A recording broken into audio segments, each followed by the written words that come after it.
posted up there. That's the 11th hour, and I sent it.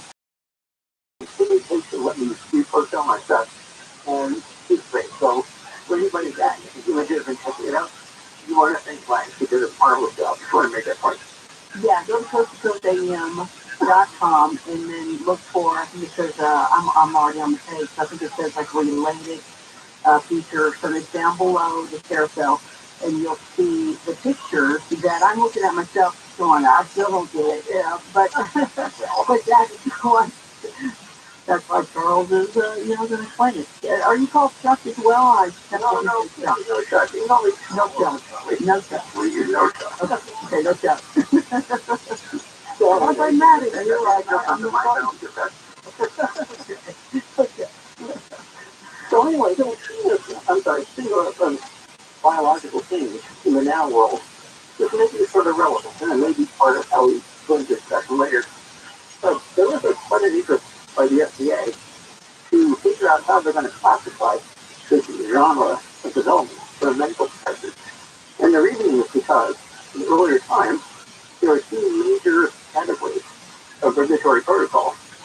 One of which covers chemistry, that is drugs. The other which covers machines. Most of the machines that are outside the body, already hooked up to various devices and scanners and that kind of thing, and more recently going to implants, that sort of thing. But all these regulatory protocols were wrapping on machines. Now, in the world of nanotech, it's not exactly a chemical. So what do you categorize it as? So in 2006, I was touched upon by the FDA lab, Professor Maryland, along with other folks that came by weeks later. I gave a 90-minute presentation, and you think these slides are a bit elaborate. 1,500+ slides I have for that. But after giving this presentation, it went well with different details like dendrimers, different kinds of organic molecules, different using quasi-relativities and airbags, and delivery system, all that kind of stuff. Are you like roaming around the house? Are you like crawling around like a marine, or what's going on over there, man? I'm sitting here in a chair. Oh, it sounds like you're going in and out or something. Oh no, I'm so sorry. Now you sound good. You sound good. Okay, well, I'm so sorry. I've been having some breathing, really private. No breathing during the show, thank you very much. Do not answer that for. Right, no dialogue. So anyway, getting back to the more realistic stuff. After 90 minutes of this presentation, a few of the folks were asking all these questions like, well, how do we regulate it? What do you suggest for regulatory protocol? How are we going to enforce any kind of new legal definitions for what these nanobiological systems should be? I said, frankly, it's not going to matter. The United States is no longer in a position to put this regulatory will on the rest of the world as it might once have been. Very lucky China is going to go ahead and do whatever they want to do, as I'm sure many other nations will as well. So rather than worry about regulatory protocols and the limitations thereof, look more towards heroic actions, but much more global kind of way of assessing these properties that are seen in the future. Now, a lot of the folks there, this is about 50 people. Hold that thought. Hold that thought with the 50 people. Stay there. We got to take a break. We'll come back. Remember, it's the 50 people. It's the 50 people. All right. Charles Austin with us. Now I'm having trouble. And we'll have phone calls as well. You guys can ask questions. Tommy Will is here at Coast to Coast.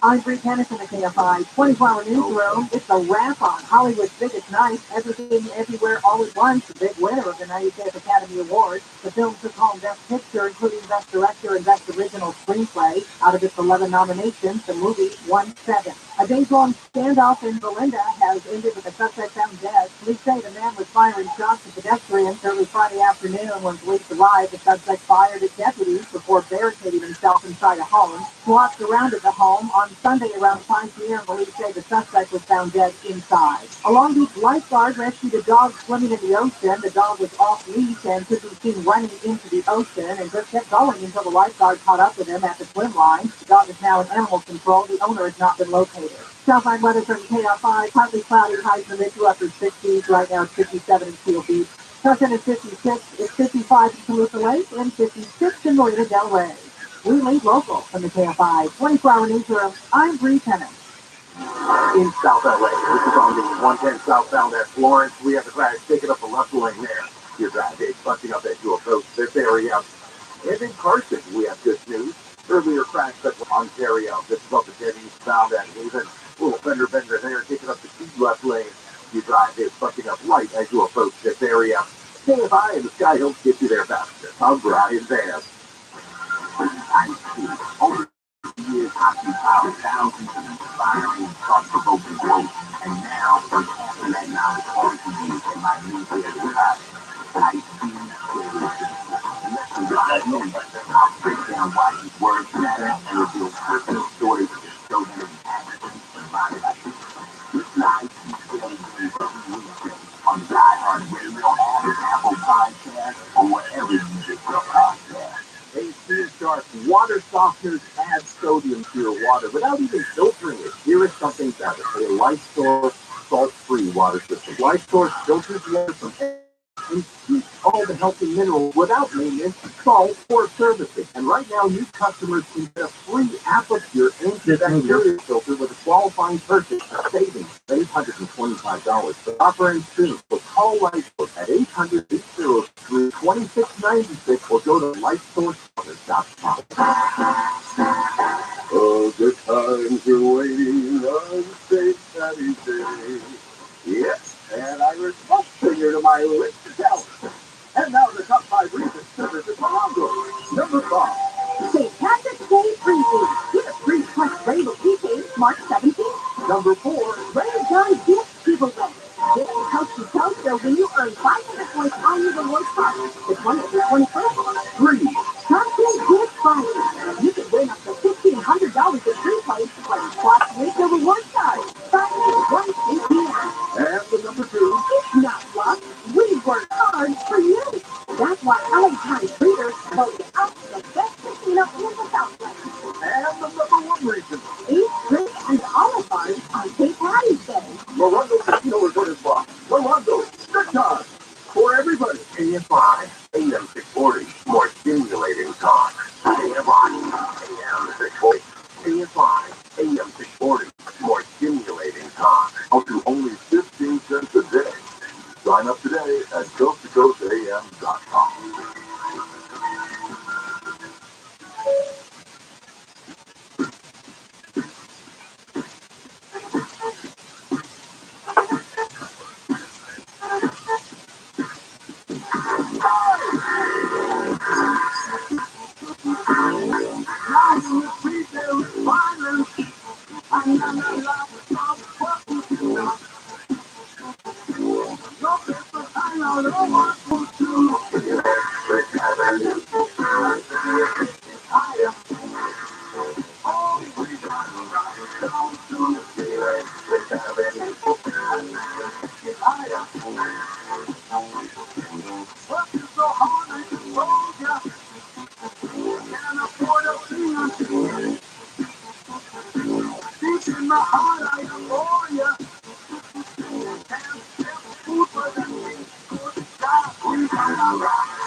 Coast to coast and worldwide on the internet.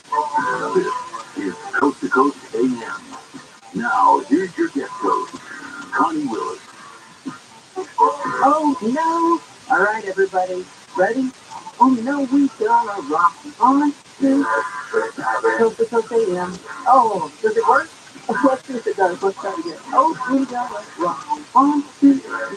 Coast to Coast AM. Yeah, it does work. It does work. Yay! It is Coast to Coast AM you're listening to. Tommy Willis here. Eddie Grant is jamming it for us there. Go to the bumper music on CoastToCoastAM.com to learn more about that. And while you're there, learn how you can become a Coast Insider if you are not one. I got to tell you, though, I think 4 out of 5 people are Coast Insiders that I meet. It's just amazing because it's been around for a long, long, long time, and people have been in it. I don't know what the statistics are. I'd love to know because I think probably as many people that listen to it live have to also listen to it as a Coast Insider. I think it's probably equal. I mean, I would love to know those numbers because, I mean, anytime anybody knows anything I do here, they're like, oh yeah, I'm a Coast Insider, and just blah, blah, blah, blah, blah, blah about it. And it's amazing to me because that's huge, you guys. That's a big deal.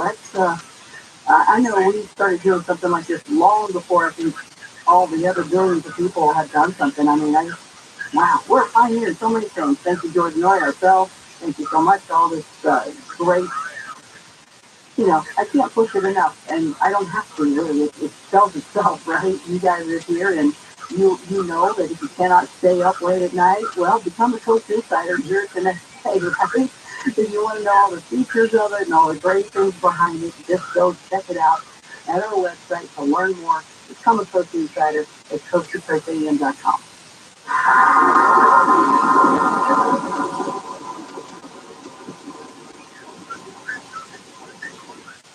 Having repairs done in your apartment should never come with strings attached, like being harassed. To the maintenance man asking, when are we going to get to know each other better? I needed my air conditioner fixed, but my building manager repeatedly kept coming into my apartment unannounced and without permission. My landlord told me my rent would be free if I gave him something in exchange.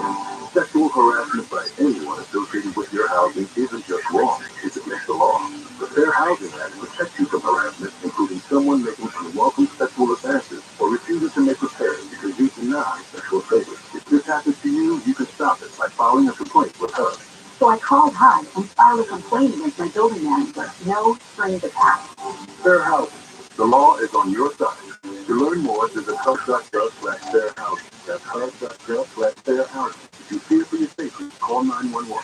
A public service message from HUD in partnership with the National Fair Housing Alliance. Marvelous Entertainment and also Marvelous Sunderland have released the newest in action adventure science fiction that specifically deals with the question, are we alone in the universe? This action-packed drama includes a 7-novel masterpiece, comic books, video games, and movies that stars in wagon journeys across the universe. Get 20% off the coupon code Coast to Coast, all lowercase on Marvelous.com. That's MARVALEOUS.com. For a limited time, it's back. The 1-ounce solid silver Ghana alien coin, part of the silver starter kit, exclusively at BullionMax.com/coast. With inflation on the rise and the teetering stock market, now's the time to diversify into precious metals that you could store at your home. Go to BullionMax.com/coast and they'll ship your silver directly to your home, fully insured. Now start building your wealth in precious metals at BullionMax.com/coast. That's BullionMax.com/coast.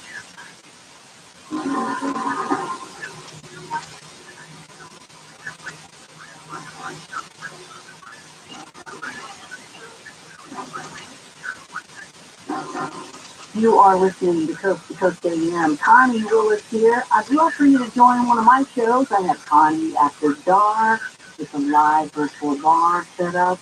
You have a drink with me, whether it's, whatever it is. Daryl Sims will come in, the alien hunter. He's got a glass of milk with him. We'll share some milk together.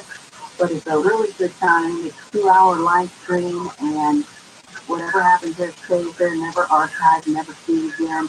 A lot of fun. Everybody just gets up to talk and have a good time. Before that is Blue Rock Talk. That's my signature show. That is, hey, Earth. What's our Blue Rock? It's Earth. And we talk about really interesting things. And we really like to connect the dots down into a deeper level of all the different anomalies across the board. And they all do relate. And to me, it's just so much fun to the Bigfoot thing. I mean, I've done them all. I can talk to you about them all, but Bigfoot ones are so much fun. It's the best chance, I think, of communication because of the relationship. It's all about a relationship. If you'd like to learn more about that and join the podcast, which that's free, and more than anything else, and have some specials, go to ConnieWillis.com. You can learn. I think at least sign up for the newsletter too, and you can know when things are happening. So, Charles Austin with us, and he is just a world of information. Now, Charles, before you get back to the 50s here, just real quick, can you give more of your background? Because, I even want to know as a kid, what kind of kid were you? What were you, that little kid in the science class, and or what? I was sort of an older nerd. However, I did leave when I was pretty young, actually. It's kind of a long story. I've actually left home when I was still in my teens. I think it was San Francisco first, and then literally tried to hitchhike my way across the bridge to Berkeley. That's a couple stories myself. But it just, I'm picturing a hippie dude with no shirt on, walking. And there's not quite that far. Okay. But the thing was, there were a lot of people, like millions of people, I think, hiking around the country. It really was a moment of social disruption, I guess you might call it. And I think that's it, to be better than being sort of stuck in a very rigid. I was in a small kind of rural town with very specific sort of social rules, I guess you call it, mores. And it just wasn't a good fit for me. I wasn't into like football or going to the high school prom and that. I mean, that wasn't something that interested me at all. I was much more in the context of learning about the cosmos and who we are in the universe and what our future might be. I mean, I've always had this kind of thought. So I always felt myself being sort of like an alien life form or something. Yeah. So when I left home, it really made a lot more sense. And I did spend a couple of years kind of floating around, but eventually I did sort of get back on track, and I was very lucky actually to get my first job at Lawrence Laboratory. That's kind of a long story myself. And back then, the cost of university was much, much less than it is now. That's the whole, curriculum program by itself. I think that the situation that we're in right now, where it costs, tens of thousands of dollars per year, and you have a lot of students who are going into horrendous debt for life. It's almost as much as like buying a house, that kind of mortgage, with debt, just to pursue what might or might not be their relevant degree or credentials to choose the job they're aiming at. I mean, I think this is a horrible situation, and we're shooting ourselves in the foot in the country by expressing this kind of debt obligation upon so many students before they even. But you got to look back too, just to not get too deep into this part. But you know what? Hey, I had to pay for all my stuff. I was in debt. Everybody leaves there in debt, for the unless you got, you're in just a situation with a family to pay for all that, or a scholarship or something like that. But I was able to leave in debt, but hey, I had to pay it off. So to me, I'm like, hey, you know where you're going, you know what the price is, pay it off. I agree with that. I'm not saying that we should be forgiveness that's worthy, but what I'm getting at is the scale. Right. It's really ridiculous. I'm going to be in debt for a few $1,000s for a couple of years. Fine, I can live with that. Even if it's tens of thousands. But we're looking at 100,000 or more just to get credentials. This is crazy. It's not helping anyone. The culinary school is $100,000, so I get it. Yeah. Well, anyway, we'll keep going on this one. Yeah. Go ahead. Okay, the point is the reason I won't get into the FDA. So the point I think the previous segment was that the bureaucrats, these are all senior-level bureaucrats. It wasn't a general public. It was a closed meeting specifically for the department heads and various other people that plugged into the FDA's regulatory protocols. So they were there to kind of get a finger on what they thought was going to be regulating in the future. And the thing I was going to bring up was towards the end of this 20-minute long presentation, I said, well, look, folks, whatever regulatory protocols you can come up with, it may or may not make the difference that you might have thought it would be, because the United States is no longer in position to inflict its regulatory will upon the rest of the world, as it was ever. Nowadays, people will fly to wherever they can get to, but if they don't necessarily want to abide by the restrictions or regulations here, they'll go to somewhere in Asia or the West Planet or just some other part of the world where these things are available. So maybe that's a different way of looking at how you want to assess this future sort of policy. Now, the folks in the room at the time didn't agree. I think that's some of a cold response to that. However, later, out in the hallway, about a dozen or so of the when we said Charles, you're 100% right. We get that. We totally get that. We're just trying to figure out what we're looking at, but we don't really realistically expect to speculate anything, at least not in the context of 2 months time. So that was in 2006. The reason I make that point is because if you're going to look at the future evolution of artificial intelligence, nanotechnologies, which you might call extension technologies, the whole idea of being able to affect one's not just physical health, but even their neurological or mental health through these kinds of technology mechanisms. So then we're looking at other aspects of how life is sort of changing, being free for this manual of what they call this sort of post-transhuman era that we're in now. No amount of regulatory anything is going to change this. I think this is the wrong approach. As I often say, evolution tends to favor the most adaptive, not the fittest, because whatever a fittest is a moving target. It tends to favor the most adaptive. To that extent, it behooves everyone to try to recognize that the way to progress into the future is not by putting ever more stringent limitations on a particular scientific field just because it doesn't feel right emotionally at the moment. You want to take a more of a holistic view of how all these different developments fit together as a kind of an operational ecosystem. And that's why I brought up this NBICQ technical ecosystem, or NIBIT as we call it. This was, again, going back to around 2002, this was a protocol that was developed by Mihail Rocco and was being funded by NSF in the National Nanotechnology Initiative. And the whole point of this was to bring together a lot of different scientists and also people in the business side of this realm to discover not so much the science, but more about the bureaucracy, you might say, the bureaucratic machinery that had limited different types of scientific development in the past. They recognized that the only way to really progress forward in a useful way was, in a sense, instead of supporting vertical stovepipe like isolation of different types of scientific fields of view, they go toward the opposite direction. They go much more towards collaborative, horizontal, sort of cross-breeding of different scientific disciplines in a way that never really happened before. There's going to be the ultimate experience of collaborative tech development. There were several of these events over the years. I went to see it and created for that event. But I want to make this point clear. It's not a single anything. It's willing to make it so they all fit together. That's what you're going to be looking at because of presenting what the future might become.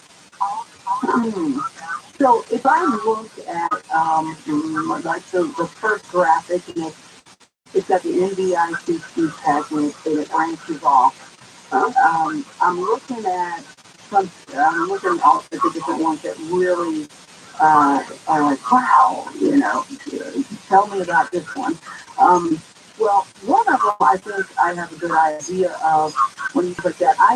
You had mentioned something to me before, and I absolutely agree with you on it, that you said in the future we're just going to be known by our drugs. And there's a very practical reason for this. And I know this is probably going to go well with some folks, but it doesn't matter. I just, as a futurist, as a person that actually can work on a lot of different projects with this kind of orientation, there's like two different kinds of futurists I can branch up into a little bit. Some futurists are determined to sort of publish material that sounds good, that fits a certain public profile that emotionally sounds nice and people want to buy it because it's all entertaining. Because the world that I work in kind of the exact opposite.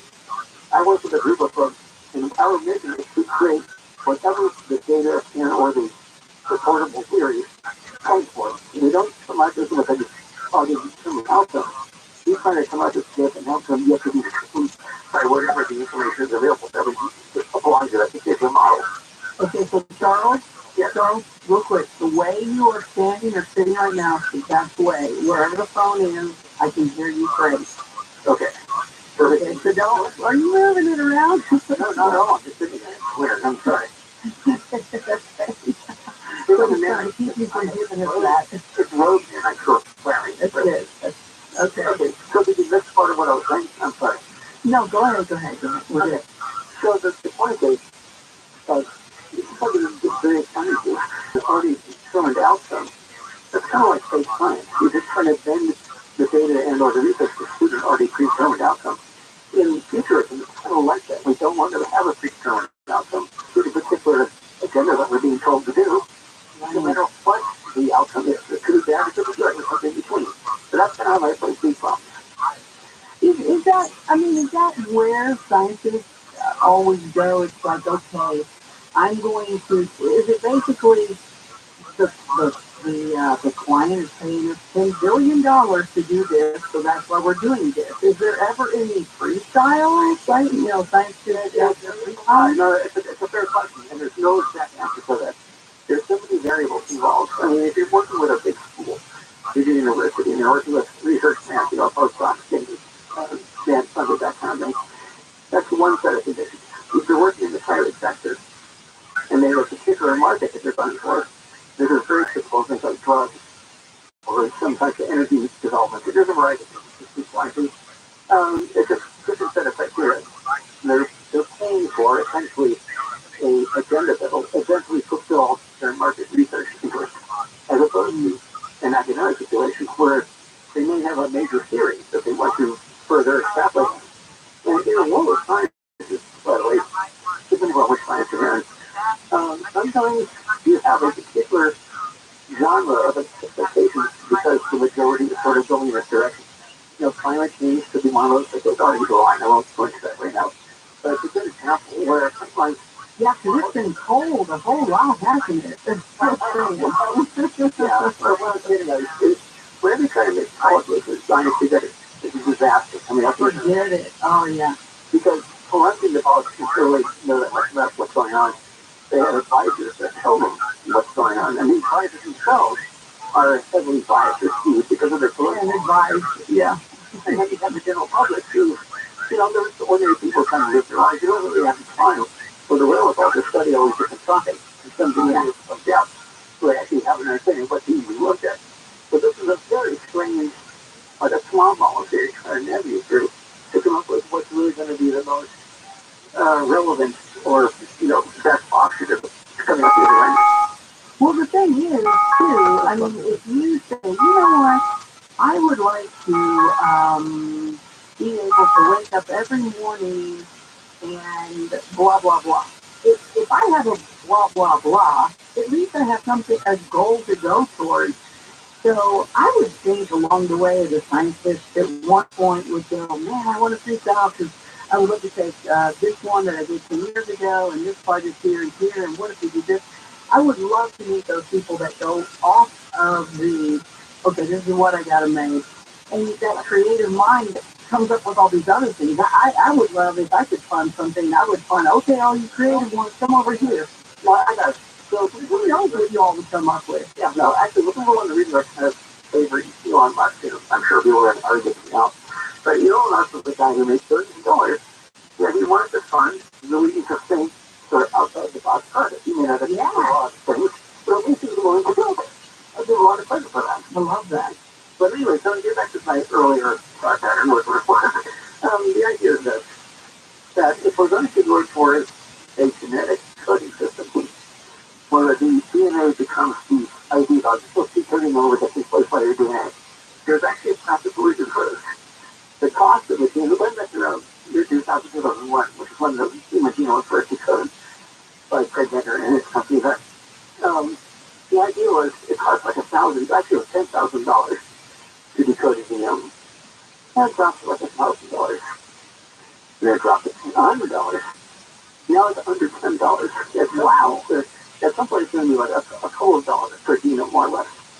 And this is amplified or made possible by the computational resource that's available and the ability to take that specimen and decode it much quicker in a much more automated fashion. All of those methods are affected by nanotechnology. And the reason that this might become practical is because the cost of health insurance, the cost of health care, is in many cases directly correlated with the genetic markers that will determine what proclivities for certain diseases you might have. Doing things like obesity or heart trouble, or these ragged mental conditions, etc. There's genetic markers for almost all of them. So would it seem reasonable as a cost-saving measure to encourage people to allow people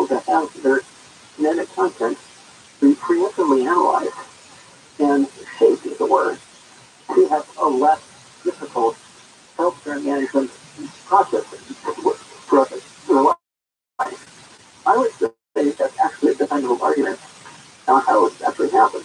Most likely would be through some kind of financial inducement. In other words, if your mother giving birth to a new child, it would probably offer you a discount for the cost of that childbirthing and supplemental care. You might even get safe tax breaks from the government. It's a very expensive financial tool to be used to encourage people to go this route. And at a certain threshold, if enough percentage of the population determines to go this direction, then it will eventually become the effective norm. I think this is inevitable.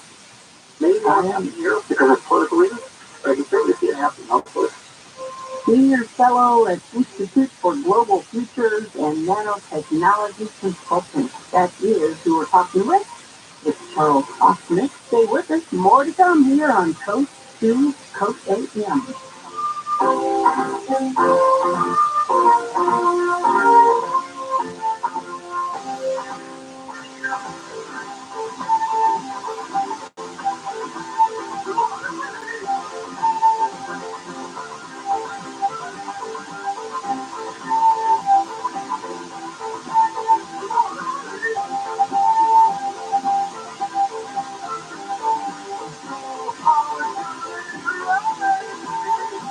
What would you do if the secret cabal of the most powerful folks in the United States told you, hey, let's start a coup?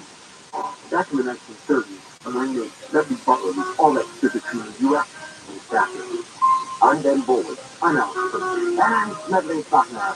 Join us for this sordid tale of ambition, treason, and what happens when evil tycoons have too much time on their hands. Listen to Let's Start a Coup on the iHeartRadio app or wherever you find your favorite show. At Uline, they know firsthand the road to success is an uphill climb. Uline started in the family basement, and through hard work is now North America's most trusted shipping and industrial supplier. They get what it means to have the support of reliable, hard-working partners, so they keep 38,000 items ready to ship. Whether your company is still in a basement office or expanding cross-country, Uline will be there on your road to success. Visit Uline.com. I've been a small business person my entire adult life, and over the years, several HR issues I got nailed with. I could never afford an HR person, but there's an answer, Bambi.com. And with Bambi, you get an HR person starting at just $99 per month. And I thought this was too good to be true. This is real. Bambi helps you deal with your HR problems, writing HR policies, sexual harassment training, hostile work environments, terminations, that was my problem, people complaining about other employees, all putting you and your business at risk. With Bambi, you get access to your own dedicated HR manager available by phone, email, real-time chat. Go to Bambi.com, type in KFI under the radio drop-down when you sign up. Bambi.com, that's KFI under the radio drop-down. I want the credit, please. Spells BAM, B-E-E, that's BAM, B-E-E, that's Bambi.com. KFI, AM 640. KFI, AM 640. KFI live everywhere on the iHeartRadio app. What the hell is going on? Well, we're about to tell you. KFI, Los Angeles, Orange County, live everywhere on the iHeartRadio app. Standoff over. I'm Bree Tennis in the KFI 24-hour newsroom. A days-long standoff in Belinda is now over. The suspect's been found dead by suicide. Police say the standoff began as a man was firing shots at pedestrians early Friday afternoon. When police arrived, the suspect fired at deputies before barricading himself in a home. SWAT surrounded the home, and Sunday around 5 p.m., police say the suspect was found dead by suicide inside. A boy swept away in the Santa Ana River has been rescued by a bystander. Orange County Fire Authority says the boy got too close to the water's edge and fell in. His father went in after, but was unable to reach his son. A bystander spotted the child, jumped in and pulled him out. Swiftwater Rescue rescued the boy's father. Everyone's okay. A lithium-ion battery overheated inside a business in Venice Beach and started a fire that killed a dog. The fire also spread to two adjacent businesses. The fire department knocked it down in about 35 minutes. The Rolling Stones are being sued for a song they recorded in 2020. Songwriter Sergio Garcia filed papers in a New Orleans court claiming the Stones' Living in a Ghost Town was derived from two of his songs. Living in a Ghost Town was the Stones' take on the worldwide lockdown during the early stages of COVID-19. It's a wrap on Hollywood's biggest night. Nikki Magahis reports on some highlights. Everything, Everywhere, All at Once is the big winner of the 95th Academy Awards. The film took home Best Picture, including Best Director and Best Original Screenplay. Out of its 11 nominations, the movie won 7. Michelle Yeoh won Best Actress, and Brendan Fraser nabbed Best Actor for his performance in The Whale. Kiki Todd and Jamie Lee Curtis took home Best Supporting Actor and Best Supporting Actress, respectively. Best Adapted Screenplay went to Women Talking. RRR's Naatu Naatu won Best Original Song. Terrifying weather from KFI, partly cloudy, highs in the mid to upper 60s. Right now it's 57 in Santa Ana. San Juan Capistrano is 55, it's 56 in Manhattan Beach, and 55 in San Bernardino. Really local from the KFI 24-hour newsroom. I'm Bree Tennant. In Pico Rivera, this is on the 605 northbound at Washington. Cleanup crews from an earlier crash. Pick up the white lanes there. Watch for delays as you approach this area. In South LA, this is on the 110 southbound at Florence. Little fender bender there, that's picking up the left lane. Your drive is bunching up right as you approach this area. And in Ontario, there's good news. Earlier crash on the 10 south at Haven Avenue has been cleared from lanes. Your drive is recovering in that area. KFI, the sky helps get you there faster. I'm Brian Van. How much do you think your home is worth this year? Do you think it's going to be worth the same next year? If you're thinking about borrowing on your home equity, your odds of getting more out of your home is probably higher now than it will be next year. I certainly believe that. Some experts predict that property values might decline over the next few years, making it more challenging for borrowers to tap into that home equity. If you need $75,000 or more, HMS Capital can help you borrow the money you need with the equity you built. So whether you want to consolidate debt, make home improvements, whatever your situation may be, HMS Capital may have the best solution to help you. No appraisal, credit report fees to apply. I've done 2 mortgages with HMS Capital. Clearly, I'm a fan. I believe they are simply the best at what they do. Call 833-255-5698, 833-255-5698. Visit hmscapital.com.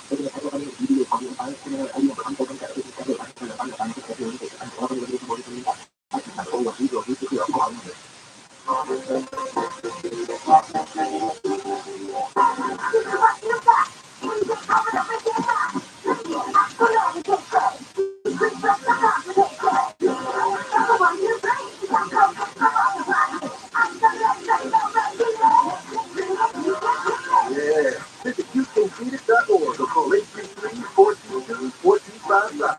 Also medication to treat COVID-19. Brought to you by the California Department of Public Health. I never chose to become a gambling addict. What I did choose was to get help from a professional counselor. For no-cost gambling addiction counseling, call 1-800-GAMBLER or text SPORTS for 53342. Brought to you by the California Department of Public Health. Hey, everybody, Neil Baker, replace your old leaky windows with new, affordable, custom-made windows.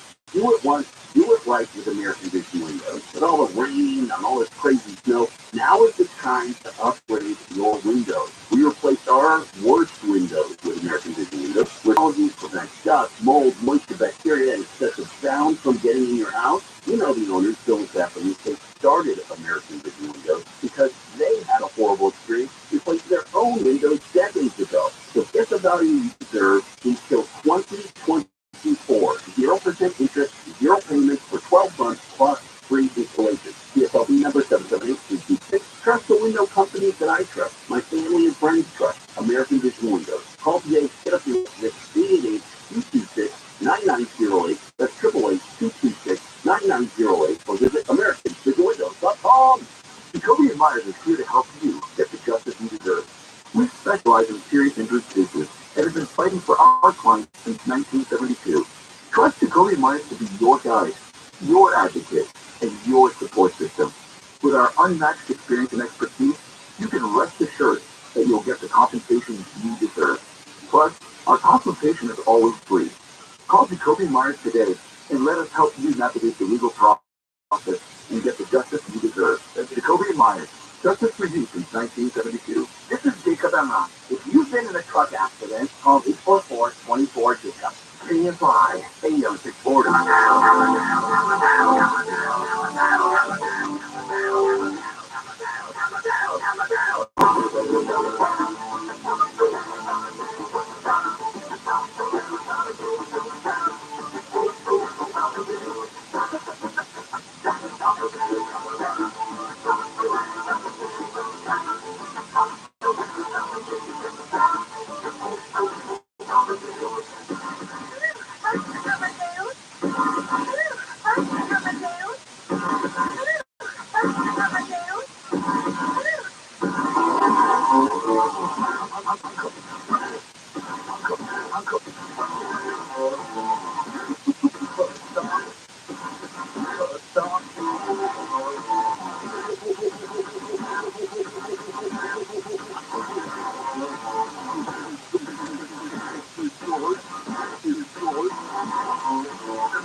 To talk to Connie Williams, call the wildcard line at 818-501-4109.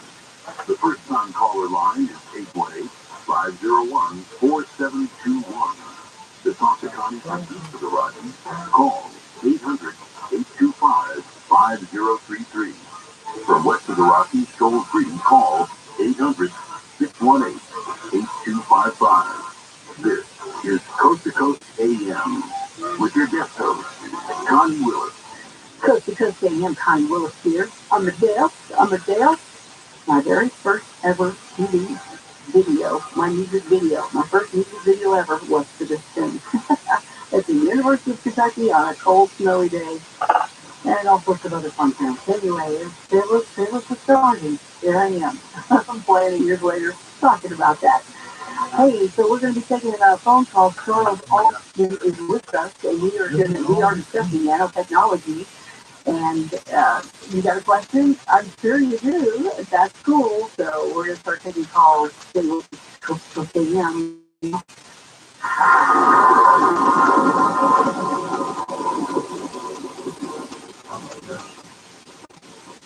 Tax season can be taxing on your identity because all your personal information is all in one place, getting emailed, shared, and possibly exposed to identity thieves.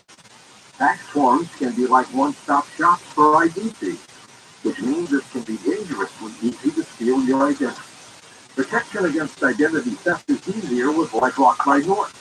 LifeLock by Norton helps monitor your info and alerts you to potential identity threats, and if you do become a victim, a dedicated U.S.-based restoration specialist will work to fix it during tax season and beyond. No one can prevent all identity theft and monitor all transactions at all businesses, but you can make sure your identity theft protection starts here. Join LifeLock today. Save up to 25% off your first year. Call 1-800-LifeLock or go to LifeLock.com and use promo code George. That's LifeLock.com. Use promo code George to save 25% off. LifeLock.com.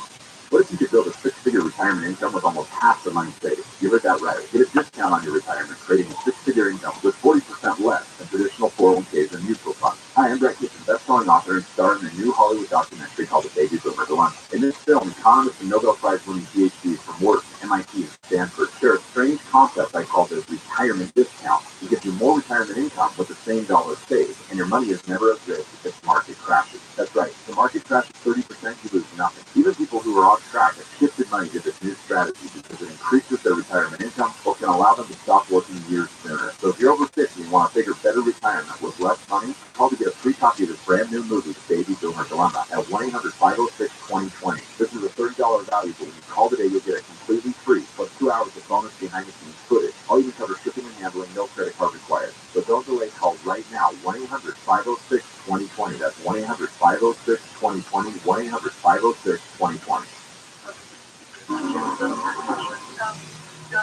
Coach,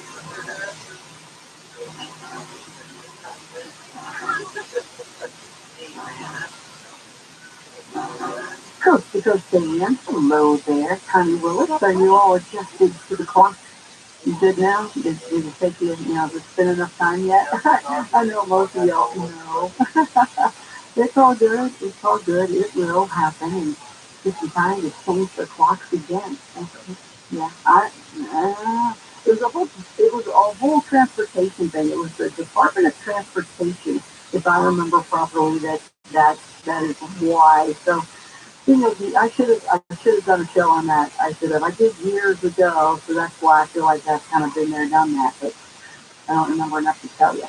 So I'm Connie Willis. You can find me at ConnieWillis.com. I hope you will. I've got a couple membership shows and a community, and we're family. We're absolutely family. It's just the way it is. It's the way it is. And if you'd like to be a part of a family that loves to talk about these types of things and also has a sense of humor, and we don't take offense to everything or anything, you have a good time, then become a Blue Rocker. Join me on Blue Rock Talk or any of my other shows, and you can always tune into the podcast, which is free. That's Connie Willis, the podcast. You got more books coming, so hang in there. I'm learning how to do it and what to do best, and you guys have been supporting me 1,000%. I appreciate that. And just even if you just sign up for the newsletter, I'd like that. ConnieWillis.com. So Charles Oxman, if you were talking with, I know you guys, you got people on the phone. What about the forward? Before we get into phone calls, I want to ask you some more things. Calm down. You have authored and given numerous presentations, technical, general interest publications, featured interviews on TV, co-stating, and also other things. And people can find you at historianofthefuturex.com. Right? Historianofthefuturex.com. And I get, well, first of all, what are the things that you want to talk about before I get into all of the other questions that I'd like to ask myself? But I just want to know what you want to get out in the public. Are you with us? Did we lose you? There should be, there we are. It should be Historian of the Future X and also Historian of the Future. There's two URLs that both are the same place. The reason was X was for screen, because I have the screen version, which I'm working later, but right now it all works. Okay. So, as opposed to any one singular science feed, I think it's going to suddenly push us to this new sort of transhuman / singularity. So, and one way of looking at this is to look at artificial intelligence, which has become like a big thing all of a sudden. Although this development stream has been going on for some time, but it has rapidly accelerated in recent times. Part of what makes this possible is the development of ever larger, more robust neural networks.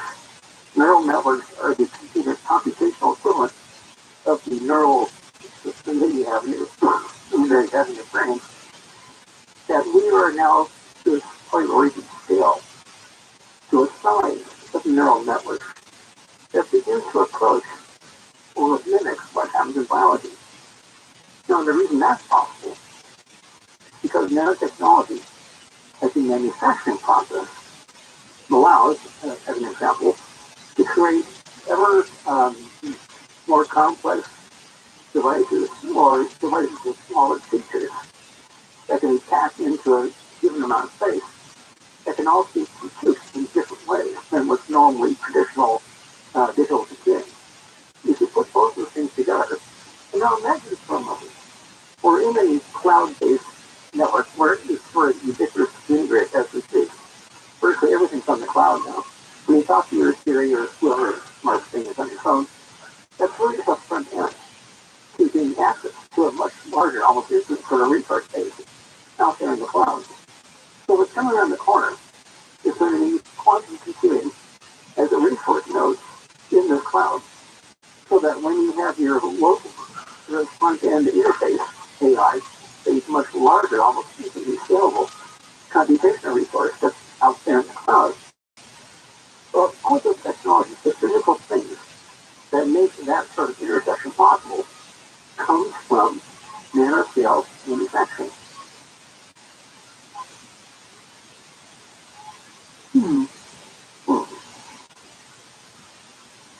No, keep going. I mean, that made a whole lot of sense. And I have about 20 questions from every sentence you ever say. I'm like, which one? Pressure into a realm where complexity keeps. If I put on a graph, and I have one, shouldn't put it over here. If I put on a graph, as complexity goes up, I'm trending downward. The length of time it took, it could have been measured, say, in decades to develop core technologies, has been shrinking down to years, now shrinking down to months. As the AI protocol becomes ever more robust, these are in very different but coalescing, very collaborative areas of development. That's how much shrinking occurs. The beginning will eventually to arena where AI type systems will design things and create things. We don't even know exactly how it was created. We know that it's working better than the ones that were even created earlier. It's kind of like the 3D printing. I mean, it just puts something together real quick, and it's like, and you might think that's a simple thing, but to me, I'm like, oh my gosh, that's incredible. So here it is, boom, a whole, whatever. I'll give you another example. There's something called evolutionary computing, which is sort of like a little site niche. You just see the world. But it's interesting because, and I was actually part of on the board of something called Evolutionary Network, which did exactly this. In fact, when I went to give a talk at Lockheed Martin, and this again was very much like 2007, 2008, the entire talk was about biological metaphors and computing. It turns out that they were very aggressively into even that. And their vision was more about security, about self-healing networks, networks that have lots of virtual users for the networks, that kind of thing.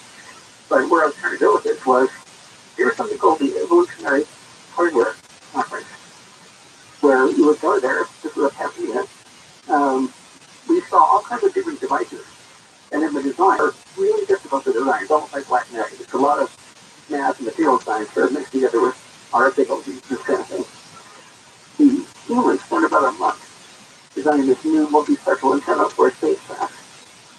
The evolutionary computing platform, in about 4 or 5 days, it figured out its version of the design, which looked more like a bird nest than anything else.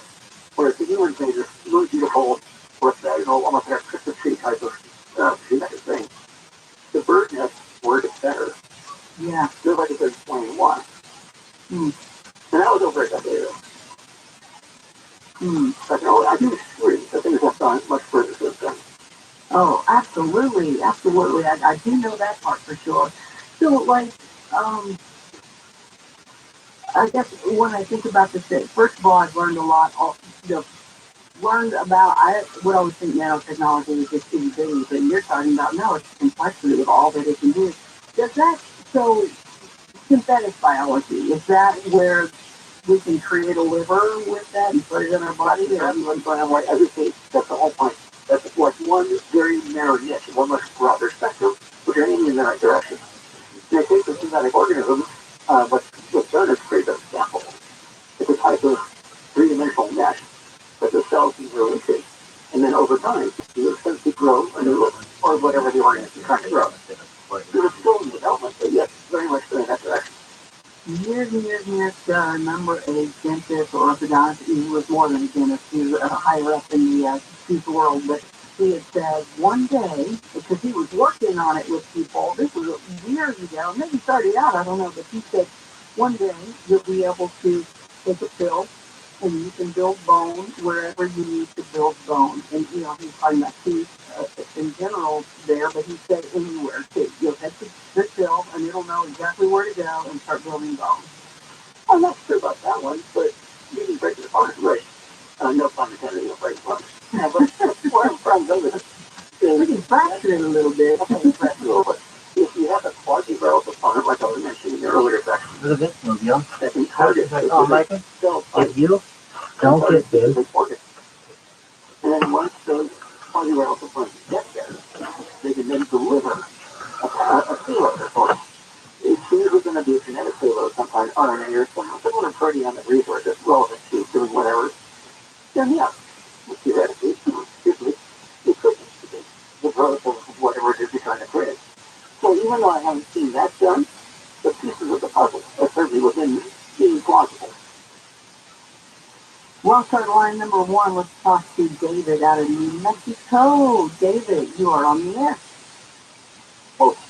Oh boy, Charles, you raised a bunch of questions. So the first one,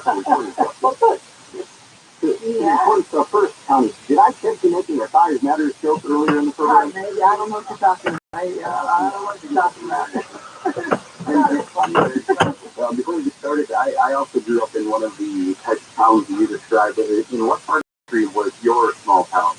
I was in Kent, Washington, which at the time was like a little tiny farming town. We had orchards and cows and horses. Now it's just a suburb of Seattle. Back then it was kind of like a little farming town. Right, exactly. And interesting note of trivia, at least to me, your alma mater, Lawrence Livermore, was named after a cousin of my grandfather, Ernest Orlando Lawrence, which I'm sure. Oh my goodness! Yeah, Amazing. Yeah. Yeah. And so I had a couple different questions, and the most important one last. But you raised a couple of things that seem to be debatable, and one of them being first of all, 8-year-old in your antenna thing. An 8-year-old in 1970s with a roll of aluminum foil or tin foil. How does that fit into the analysis of the antenna situation of human design versus AI? And if I could stay on the line for your answer, please. No, I'm not sure. I think you repeat the question, so I'm sure I understand you. Talking about in the 1970s, the old cliche fun thing is with the digital television and/or radio antennas, AM, FM. I see. You put some tinfoil on the antenna. Well, this is a much more challenging situation. Antenna design, like I said, is one of the most complex, difficult areas of science there is. You're dealing with different forms of electromagnetic wave signals, and they're trying to capture them under some very specific condition set, using a very precisely defined spectra, and under conditions that would make usual receptions or transmissions more challenging than normal, especially in spacecraft. And so what's going on with Pasadena, they were developing different kinds of spacecraft that could transmit, transceive signals under, really just rigorous conditions with extreme temperatures, exposure to solar, radiation, all the kinds of things that you normally have to deal with when you're in space, and be able to fold apart, then fold back out again, and then collapse back into a fold geometry. This is not going to do a tinfoil. I'm sorry, I wish I didn't point better. But it's not going to be able to do a tinfoil. Do you have another question, too, David? There's a seriousness in that question because the old thing about dad directing the kids to stand a couple more feet to the left or to the right of the television set to create an antenna of sorts, with or without aluminum foil. So let me give you the question I gave down on the screeners. Let me give that to you now, and if you'll allow me any other things that I noticed on your commentary, that's appreciated. But the end question is going to be, how are we going to live forever? No. We're to an extended lifetime, but it won't be evenly distributed. And that's probably one of the more questionable, debatable aspects of all the work on which I didn't really talk about too much publicly. But yes, we're approaching a kind of an event horizon where we can genetically modify, even as like technology. Are there genetic markers that could be affected to extend or reduce the severity of that pathology as we get older? Probably some. Could be going to like say 200 years as opposed to 100 years, something like that. Probably maybe more than. Could we have renewed organs? Could we have renewed skin and everything else that's eyes and everything else that's part of our being right now? Probably not. If we have 8 billion people now, what's that going to cost? Well, we have 8 billion. We're 20 billion on Earth. And people are living much longer. Right now, I'm sorry to put this, but right now, our social security system is failing because we're living much longer than when the original system had declined. Going back to the 1930s. It's not sustainable. So at some point, there's probably going to be some sort of involuntary evolutionary correction. With the choices there. But there's no way that we could possibly say, let's all live forever to everybody else. It would never work. Yeah, it would it all happens in flood. So now you get into another question, which is, were we made to live forever? Were we made to come here, we had a fixed ride on Earth, and we take that ride, and then we're gone on that ride because we got all these other rides that you can use in the park to take, you know? So were we meant to live forever? I mean, a lot of them, we were meant to have the capacity to use our free will and our potential intellectual capacity to invent ever better tools for society. The test is, can we actually use these tools in an effective and yet, and I call spiritually wise way? Up to the point, I think there's a small subset population that's very much in sync with maybe our way of thinking. There's a lot of people out there that have no interest in it at all. To them, it's all positive. Being more material, more under what conditions, using the technology under choice. We're very, very far away from having kind of a ubiquitous mindset that sees a more tolerant, more spiritually wise, if you want to use a better word, way of managing these tools. Could we, in fact, explain ourselves by misusing the tools? Quite possible. Taking that component of the world. I would say, yes, in fact, that's the story. On slide number 7, I show a chart that depicts this exact phenomenon. We're kind of right at the very edge of what I call the this sequence, this sort of singularity threshold. We probably have a couple of 3 decades to get through this transitionary stage. We'll sort of know at the end of that transitionary stage which direction it's going to go in. Are they going to regress and kind of go backwards? Or do we actually get to use these very tools to make a better version of ourselves and progress further? At which point we go out into space, we start to collide to the world, and that sort of thing. But we can't really get there until we get past this point. And to find that way, we should have to prove our own efficacy. And not just making fancy tools, but knowing how to use them wisely. well, I can tell you health-wise, and well, physically, we've got to do a lot of improvements, and I think that's what you're talking about, to where people don't just sit in hospitals and just lay there. I've had my parents pass, and it is horrible to watch. And so many people I know in the same situation, just watching each other fall apart. So thank you guys for continuing to work on that, because however long it is, may it be healthier and healthier and healthier, and be like a Lorraine, an Elaine Lorraine and a Jack Lorraine. Stay with us, more to come here on Coast to Coast AM.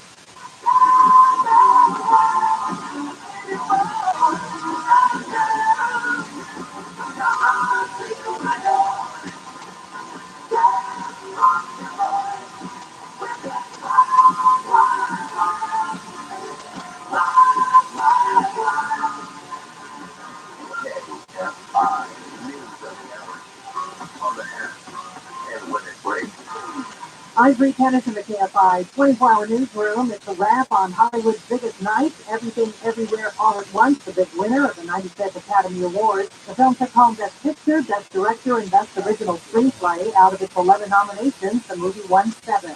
Police have shot and killed a man in Oxnard after he rushed officers who were conducting an unrelated DUI investigation. Police say the 60-year-old man ran toward them armed with a 5-foot steel bar. Police tased the man, but he got up and rushed the police again. That's when they opened fire. President Biden will be in San Diego today. He's meeting with dignitaries from Australia and the UK. The White House says the meeting will center around Australia buying up to 5 nuclear submarines to counter threats from China. Southline weather from KFI. Spotty showers clearing the partly cloudy skies later today with highs from mid to upper 60s. Right now it's 58 in Anaheim, 56 in Tucson. In Chino, Texas was 54, and it's 53 degrees in Valencia. We lead local from the KFI 24-hour newsroom. I'm Bree Tennis. In South LA, this is only 110 southbound at Florence.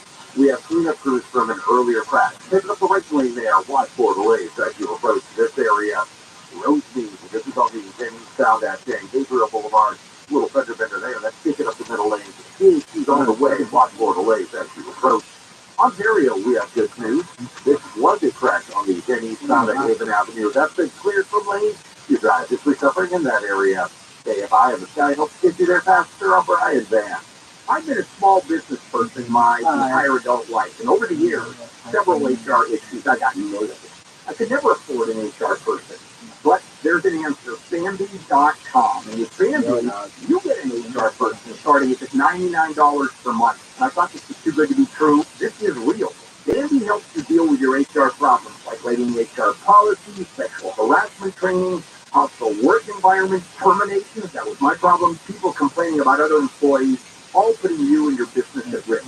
With Bambi, you get access to your own dedicated HR manager available by phone, email, real-time chat. Go to Bambi.com, type in KFI under the radio drop-down when you sign up. Bambi.com, that's KFI under the radio drop-down. I want the credit, please.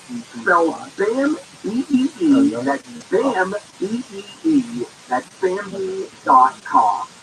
The podcast Love Started 2 wonders, what if the secret cabal of the nation's most powerful people tried to overthrow the president?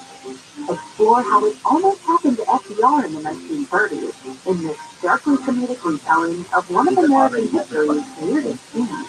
And for you, Major General, nothing butlers, nothing from every group of the Why? Is it something bad? Listen to Let's Start a 2 on the iHeartRadio app or wherever you get your podcasts. Spring travel season is almost here, and whether you're planning to jet off to Japan or cruise around Greece, don't forget to add language learning to your itinerary. The Rosetta Stone app will transform the way you travel.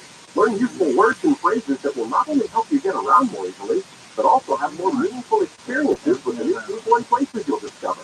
Through March 22nd, get 40% off a lifetime subscription to all 25 of Rosetta Stone's languages. Purchase today at RosettaStone.com. KFI AM. It's better when I say it. Doesn't it sound better with a female voice? That was really saying that word about I didn't say that word yet. Oh, yeah, I did. I said it a lot. Live 9 to 1 p.m. on KFI and on demand anytime on the iHeartRadio app.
To talk to Connie from east of the Rockies, call 800-825-5033.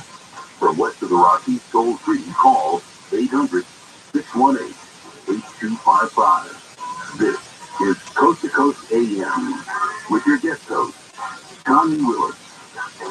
Johnny, we'll jam a little bit with you on Coast to Coast AM. Bumper music. Go to our website. You can learn more about what it was, who you heard, who sang it, what was written.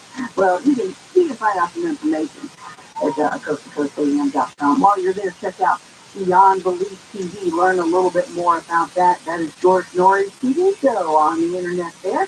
We have so many shows that you can check out. In fact, we've got a full episode for you to watch, so you can go, hey, I think I like that. And believe it or not, right now, that episode that is out there for you to check out is the guy we're talking to tonight, Charles Oxman. Yep. Do not call him Chuck, by the way. He isn't Charles.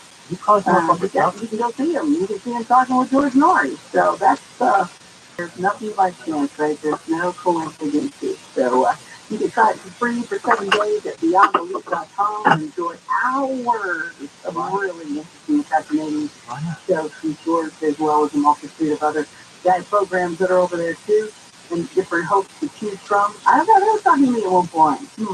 I don't know. Let's see what happens. Enjoy watching the episode of Beyond Belief with George Norrie and Charles Austin, who we're talking to now. More info on Beyond Belief. Go to coasttocoastam.com.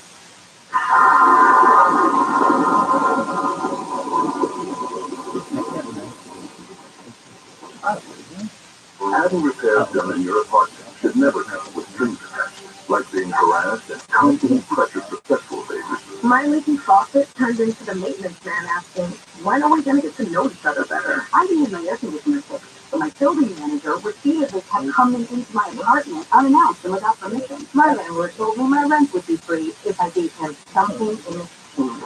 Sexual harassment by anyone associated with your housing isn't just wrong, it's against the law.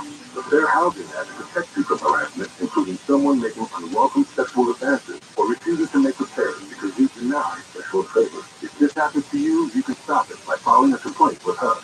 So I called HUD and filed a complaint against my building manager. No strings attached. Fair Housing. The law is on your side. To learn more, visit HUD.gov/fairhousing. That's HUD.gov/fairhousing. If you fear for your safety, call 911. A public service message from HUD in partnership with the National Fair Housing Alliance. Marvelous Entertainment and also Marvin Sunderland have released the newest in action adventure science fiction that specifically deals with the question, are we alone in the universe? This action-packed drama includes a 7-novel masterpiece, comic books, video games, and movies of Sergeant Ragged's journeys across the universe. Get 20% off the entire 7-novel series and all future graphic novels and the coupon code Coast. All lowercase on Marvelous.com. That's MARVALUOUS.com. For a limited time, it's back the 1-ounce solid silver Ghana alien coin, part of the silver starter kit exclusively at BullionMax.com/cost. With inflation on the rise in the teetering stock market, now's the time to diversify into precious metals that you could store at home. Go to BullionMax.com/coast and they'll ship your silver directly to your home, fully insured. Now start building your wealth in precious metals at BullionMax.com/coast. That's BullionMax.com/coast.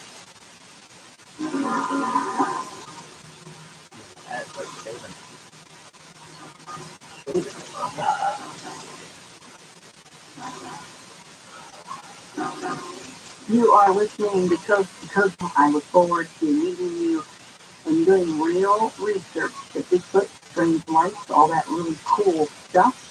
So right now, HoneyBoat.com is where you want to go. Okay, so now we're talking with Charles Austin. He's also, you know what, I mean, I can read all this stuff about you, but if there's anything else you want to say about you and your background, please do now. Charles, time-wise, as you know, it's a little last time. It's time to start to completely develop. So, that's different way of looking at it. I spent a lot of places on issues in Silicon Valley Bank crash. That's a big deal. I mean, that's a really big deal. I don't know how many people pay attention when you start looking into that comparison. Not. That's a very scary momentary snapshot of how fragile the current economic scenario is. And I don't want to drift off just some sort of quasi-economic political, state or something, but it just shows that these are much less serious than what a lot of folks believe. Oh man, I was hoping to move there recently in that area, and I couldn't find anything. And a lot of people were like, "You're going to find a whole lot," because everybody had to leave, had to hurry up. That's not true. That's not true. Yeah, well, if you got $15, you can find a nice place for that. You're exactly right. Oh my I God. know, I can only got. So, they're a sponsor of us. Look back when we were in Aerospace, they're one of our primary sponsors, along with three of the major IT law firms. Also, Oppenheimer Investments was part of us, and we had others that are involved. My job at that time was to form what's called due diligence. I was looking at various nanotech-related projects. So go to the lab, and we talk to various, investigators and scientists and so on. Get physical things in the lab, but also to the people involved, what their own path has been, and how they got together as a group in the first place. A lot of times the sort of social synergy as much as the actual technology itself was. And I would tell the investment group that we were looking at what the chances of an ROI might be within a given length of time. But because of that, I got to see a lot of things that many people probably just will never see in their lifetime, just by the nature of that kind of a occupation. I also had a key point at early time in my life, which is when I was working at Los Alamos and so on.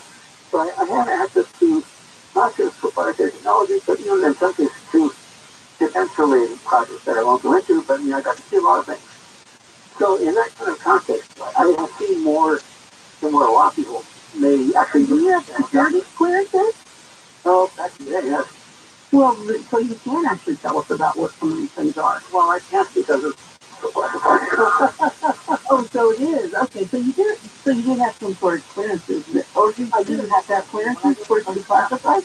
when I was in Los Alamos, I had to because I was using it to go out. Yeah, okay. And but that's good back to decades ago. Can you tell us something cool, though? Come on.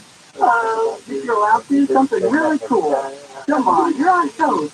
I can give you some general. This is called ROTHSCHILD. ROTHSCHILD is like an insect, and it flies around. And also can make when it really works. It has to model how the fly's wings actually do their thing. It turns out it's much more complex. This will be flapping wings up and down. It turns out that the wings will rotate on their axis. Like adjusting a picture, a propeller, and that's everything. So in order to see that, they had to take extremely high-speed video capture the distant flies, then slow it down, of course, so they could analyze the movement, then build a model, a much larger model.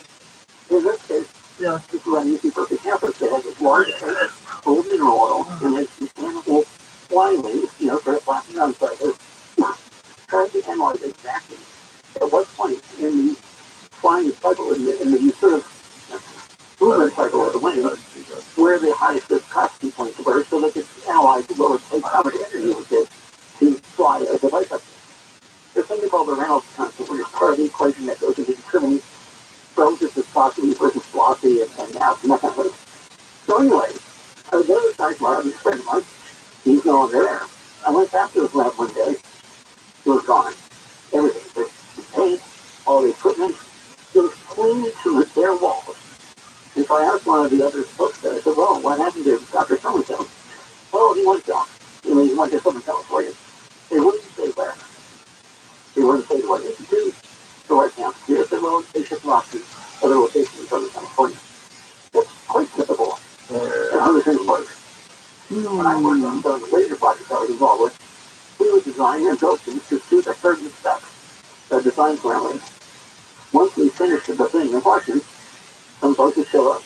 They would take the thing and cart it up to somewhere. You never knew what happened to it. So it's very small. It was very compartmentalized. Right. I got you. Let's go to the Rockies right now and get a couple phone calls here. Dan out of, because I will live there one day, Hawaii. Is it hello or hello, Dan? Aloha. Aloha. Aloha indeed. How lovely. So, Connie, I have to tell you, I've been on with George and George Knapp and Nori like 4 times, and Ian Punnett. But Connie, you are so awesome. I love your vibe. I love how positive and fun your show is every time. I love it. Thank you so much. Thank you. And I love what's the bird behind you there? What's that? Oh, well, that's great. It sounds like birds. They're called pokey frogs. They're actually little frogs that are super annoying. That's cool. That's cool. That's right. That's right. Hey, I want to amplify your thought. I want to talk about motion. Tony really is. It's so great, right? Absolutely. Yeah, you were just so great, girl. And I have to tell you, now check this out. So, I've been listening to you a few years, and I thought, man, she's got such an awesome voice. So I went online and looked, checked out your pictures, and you're even hotter in your voice. Oh, wow. Thank you so much. Thank you kindly. I appreciate that. Indeed. More. For billions of people, right? So, what I want to know is how old were you, and what took you down the rabbit? I don't know about rabbit. I was always interested in cosmology. I was always interested in alternative life forms. I mean, going back to when I was just like a little kid, I was never like a normal kid. I didn't like play football. I didn't hang out with the usual guys and do guy stuff. That wasn't me at all. I mean, totally not. I mean, I started off being kind of a test fanatic. I read science fiction constantly. I even tried writing because science fiction back when I was like in grade school. I don't know. I don't even have an answer for that. So there you go. I don't know. I really have better answers. That's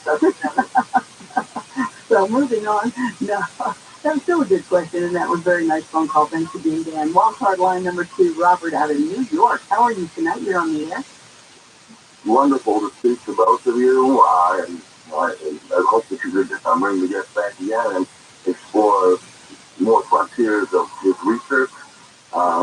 Yes, I'm leveraging with asking if you knew a professor in Washington State who worked with neutrino research, nanotechnology, with Dr. Peter Coaster, who was associate and colleague of mine. He taught there at Washington State, probably the time that the guest was there in Washington. And so I wanted to knew him and his work with neutrino communication and satellite. I don't know of that person, but go on. I mean, neutrinos are kind of interesting, actually, but that's not my area of expertise. But please explain further. Okay, there's another professor you may have heard, Claude Shannon, who is considered the father of information age. He kind of laid the groundwork for the digital world, and there's a book that was written there regarding he was from MIT and so forth, and Professor Max Tegmark. The book is called Life 3.0, Being Human in the Age of Artificial Intelligence. In that book, and somewhere in other literature, talks about technology becoming more important, the AI becoming, having with neural research and so like you may be doing, well, so robots will become more intelligent than us human beings, and according to clearly now there's a challenge. There's no human beings, but the robots run the entire sound operation. So in this case, this is the comments regarding whether or not some people say there's an agenda to reduce the world population. Bill Gates talks about reducing it significantly, and the human species at some point going to become obsolete. Well, it's obsolete, and this is a very touchy issue, so I'll give you my personal opinion on the matter. It's a opinion. Okay, you got about a minute or so. Yeah. So as an evolutionary dynamic, there's a famous book that came up as, you may have called it, it's called Collapse. And it's a well-known book. It goes into a lot of detail about how different societies collapse under their own weight. They got too successful. They overpopulated a certain area. They expended all the resources available. The surrounding part of two examples. But there's lots of examples like this throughout the world. However, at the time, these were localized, relatively confined to a certain geopolitical region. And the society and the caution might have gone away, but other societies came in and sort of re-established the population later, that kind of thing. However, this is the first time that we see the entire planet sort of succumbing to this potential. So what are the options? I would suggest that at some point there's either going to be a voluntary or there'll be some very evil something. I know there's all kinds of weird QAnon theories about the vaccines that have men that'll be turned off the signal coming from D5, Senator or something like that. Less than a minute. Less than a minute. Yeah, that's complete nonsense. It's stupid. But what is much more likely is that we're going to have to come up with a much better way of managing our resources and managing the size of populations that we're willing to go to before we get that point. Lots of great questions. Thank you so much for that. I'll find you and what you've got going on next or now. We'll have thoughts from me there. So, I know, right? Yeah, I know that never ends. So the thing is, I'm no longer really employed full time, which is kind of cool. And I wouldn't say I'm retired at all, but I get to choose much more. I have the ability to choose the project I'm going to work on, as opposed to just making mental, which is really what I want to do. So I tend to lean towards projects that have some kind of potential social value or some kind of value to the planet at large. So one of these has to do with an energy project. And I won't go into too much, just to say that we're using nanotechnology, in this case graphene, as a kind of a fuel reformer system. And it's a way to capture carbon and convert it into graphene and something that's already being done. But then use the graphene in a sort of unusual way from which you can then make an energy resource. I'll just leave that. Oh. Okay. And historian of the futurex.com. That's correct. Yeah, and my email's on there as well. Okay. And what's cool too is, and I didn't get to get into it, but you know what, we're going to have to save it for another time, but I think it might have to do with some sort of maybe possible weird metal. Anyway, thank you so much, Charles. I appreciate it. I'm glad it worked out. Well, oh no, wait a minute. I know it. It's live. Charles, thanks so much. Have a great. Well, thank you. It was wonderful, and you're very awesome. No matter what. Thank you so much. Elaine earlier and Charles Austin there. Thank you all for being here. Thanks to guests as well. If you liked it, if you had a good time, if you enjoyed the guests, it's absolutely incredible. Julie Talbot, Bill May, Lisa Lyon, Tommy Van Heiser, Dan Galani, Stephanie Smith, Mike Tokyo, hey there, Mike, the quiet guy in the back, Rick Lozer, John Ledatour, Tim Benoff, Nina Salvati, Donna Walker, getting to talk to Elaine tonight and loving that. Brian Stacy, Chris Burrows, Tim Nairn, Tom Nairn, Kenny Girl, Nerner, Adam Thompson. Oh my gosh. I said Chris Burrows. Hey, Chris, you did it again. Ian Carnage, Lisa Dawn, Richard Spirit. He'll be on my podcast soon. George Knapp, and also the Emperor of the Night, George Norton, the entire Coast to Coast AM team, and more in there too. Hey, thanks so much, you guys, for being here. I hope you'll join me on ConnieWillis.com, the podcast, I'm a Blue Rocker, and Connie After Dark. I'd love that. And until we meet again, keep watching the night skies and continue with me to seek out the strange and uncover the unknown. Now, for Coast to Coast AM, I'm Connie Willis. Good night.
Phone call, do not talk to the nurse.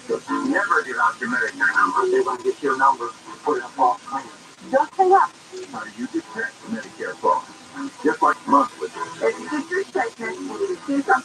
judgment does not have done, get reported. Call the Senior Medicare Patrol. To report Medicare fraud, call 855-613-7080. On IQ's Daily Game podcast, the cultural icon unveils words of wisdom and motivational quotes he's collected over the years. No brutal honesty on topics like romance, success, failure, and more. You can't sit back and say, I'm going to win this game and not go to practice. You still got to play that game. Stay at IQ's Daily Game on the iHeartRadio app or wherever you get your podcast. Over time to waiting on safe sunny days. Now your top reaching to physical window. St. Patrick's Day freezing. Get a free plus play with PK March 17th. Number 2. Get a Coast to Coast over you earn 500 points on the World Cup. The 20th or 21st. And the number 1 reason. We work hard for you. That's why LA Times readers voted out the best casino in the Southland. Rolando, search on. Hey, Steam Sharp, clean and healthy water is essential for living your best life. Life Source is the whole house water system that will change that life. Life Source gives you filtered and delicious water from every tap, filtering out the bad, keeping the good, no maintenance needed. And right now, new customers can get a free Applepure antibacterial filter with qualifying purchase. That's an $825 value. So call Life Source today at 800-803-2696 or go to lifesourcewater.com. Life Source, taste and feel the difference. The news has been updated. To refresh. You know what? The Los Angeles, Orange County. Live everywhere on the iHeartRadio app. Suspect dead. I'm Bree Tennis of the KFI 24-hour newsroom. A standoff lasting 40 hours in Belinda is over. That's in the San Gabriel Valley. The suspect has been found dead by suicide. We say the standoff began as a man was firing shots at pedestrians early Friday. When police arrived, the suspect fired at deputies before barricaded himself in the home. SWAT came out, and Sunday around 5 p.m., police say the suspect was found dead by suicide inside.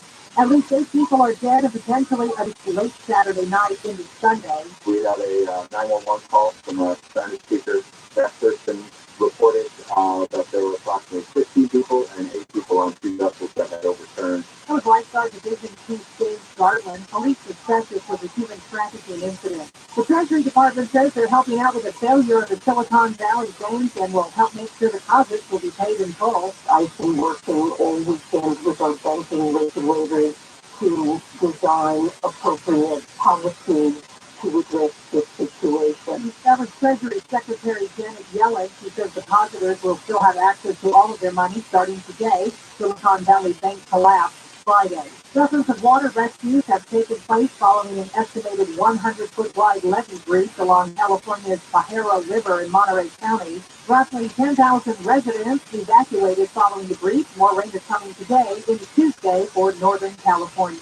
Things are holding steady at the pump. AAA says the average price of a gallon of gas in LA County, $4.95. The Oscars are over, but the road closures continue. All length of Hollywood Boulevard remain closed between Orange Drive and Highland Avenue until 6 a.m. Wednesday. Southline weather from KFI, partly cloudy skies, highs in the mid to upper 60s. It's 56 in Seal Beach, Brea reports 55, 57 degrees in Commerce, and 54 in Santa Monica. We live local from the KFI 24-hour newsroom. I'm Bree Tennis. In Sherman Oaks, this is about being 101 northbound right before Woodman Avenue. Crash picking up the two right lanes. You drive is bunching up as you approach this area. In Whittier, we have good news. Earlier crash on you drive is up to full speeds in that area. And it's South LA. This is on the 105 westbound at Vermont Avenue. We have a crash there blocking the off-ramp. Watch the flowing in that stretch. KFI, the sky hopes to get you there faster on Brian Van. I've been a small business person my entire adult life, and over the years, several HR issues I got nailed with. I could never afford an HR person, but there's an answer, Bambi.com, and with Bambi, you get an HR person starting at just $99 per month. And I thought this was too good to be true. This is real. Bambi helps you deal with your HR problems, like writing HR policies, sexual harassment training, hostile work environments, terminations, that was my problem, people complaining about other employees, all putting you and your business at risk. With Bambi, you get access to your own dedicated HR manager available by phone, email, real-time chat. Go to Bambi.com, type in KFI under the radio drop-down when you sign up. Bambi.com, that's KFI under the radio drop-down. I want the credit, please. spelled BAMEE.com. At Uline, they know 24/7. They answer the phone to get you the shipping and industrial supplies you need. Business can move fast. Unexpected large orders, adverse weather, new safety guidelines, and changing economic trends. Uline works hard keeping 38,000 items ready to ship, minimizing detours on your way to the extra mile. Visit Uline.com. Planning a spring getaway? This month get 40% off Rosetta Stone's lifetime unlimited subscription. And explore the world with French, German to French and Korean, and even Portuguese and Turkish. Rosetta Stone prepares you for real-life conversations and will have you talking from your very first lesson. So visit RosettaStone.com today for 40% off and get ready for the trip of a lifetime. Offer ends March 22nd. Rosetta Stone. How language is learned. Why would a plumber just tell me what it costs to unclog my drain over the phone? Is it that complicated? No, it's not. It makes no sense at all. They obviously have a price. Whoa, you've got a nice aroma. Who are you? Mike Diamond, the smell good plumber. Will you tell me how much to unclog my drain? $99. If you haven't seen it. Don't need to. Doesn't matter if it's a kitchen sink or a mainline sewer stopper. The smell good plumbers at Mike Diamond will unclog almost any drain for $99. Almost. Yeah, there are a few exceptions, but you can read all about them on our website before you call. Just go to thesmellgoodplumber.com. Wow, you're like upfront and everything. I just told a guy named Rabbi who wouldn't tell me anything. No brothers here, ma'am. Just professional plumbers who show up on time, smell good, and unclog drains for $99. Call us. 1-800-446-MIKE. Contact your license number 39917. Injured in an accident? Is it? Oklahoma Super Bowl? The crime. They gangs are in the business of crime. Done again, they don't do anything else but commit crimes all day. Live 1 to 4 p.m. on KFI and on demand anytime on the iHeartRadio app. This is Jacob Emron. If you've been involved in a motorcycle accident, call 844-24-JACOB. KFI, AM 640.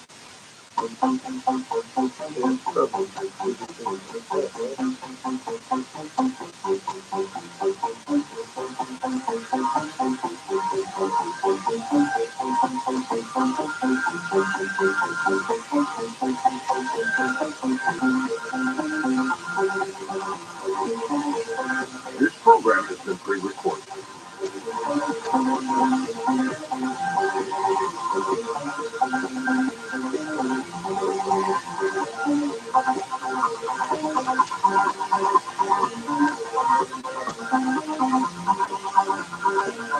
Broadcasting from the confines of an abandoned radio station in the secluded apartment building at Pine Trail for full disclosure of the topics they told us were off limits.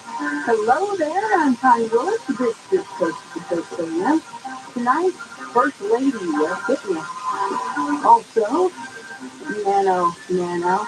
I've been dying to do that. Time now, they'll turn off the lights. Join me for another interesting evening of conversation, much needed education, and the chance that we might get a little closer to the truth of what lurks amongst us and what is beyond. I'm Connie Willis, and this is Coast to Coast AM.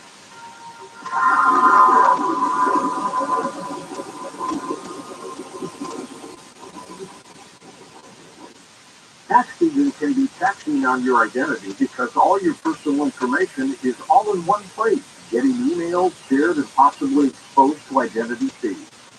Tax forms can be like one-stop shops for ID thieves, which means it can be dangerously easy to steal your identity. Protection against identity theft is easier with LifeLock by Norton. LifeLock by Norton helps monitor your info and alert you to potential identity threats, and if you do become a victim, identity during tax season and beyond. No one can prevent all identity theft and monitor all transactions at all businesses, but you can make sure your identity theft protection starts here. LifeLock.com and use promo code George. That's LifeLock.com. Use promo code George to save 25% off. LifeLock.com. Real people, real stories. I had acute eczema. I had tried every cream and ointment that you can imagine. It's pretty miserable. So I started taking Avora, and at this point, I don't want to ever be without it. Our little dog developed this lymph problem, but the chemotherapy lasted for 6 months. We started developing more lymph nodes that were swelled up. So I thought I'd just try carnivore. So lymph nodes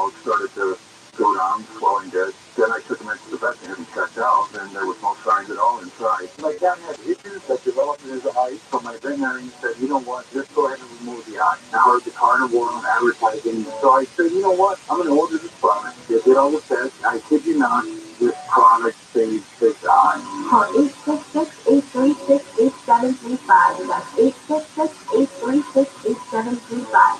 Or visit carnivore.com. That's CARNIVORA.com.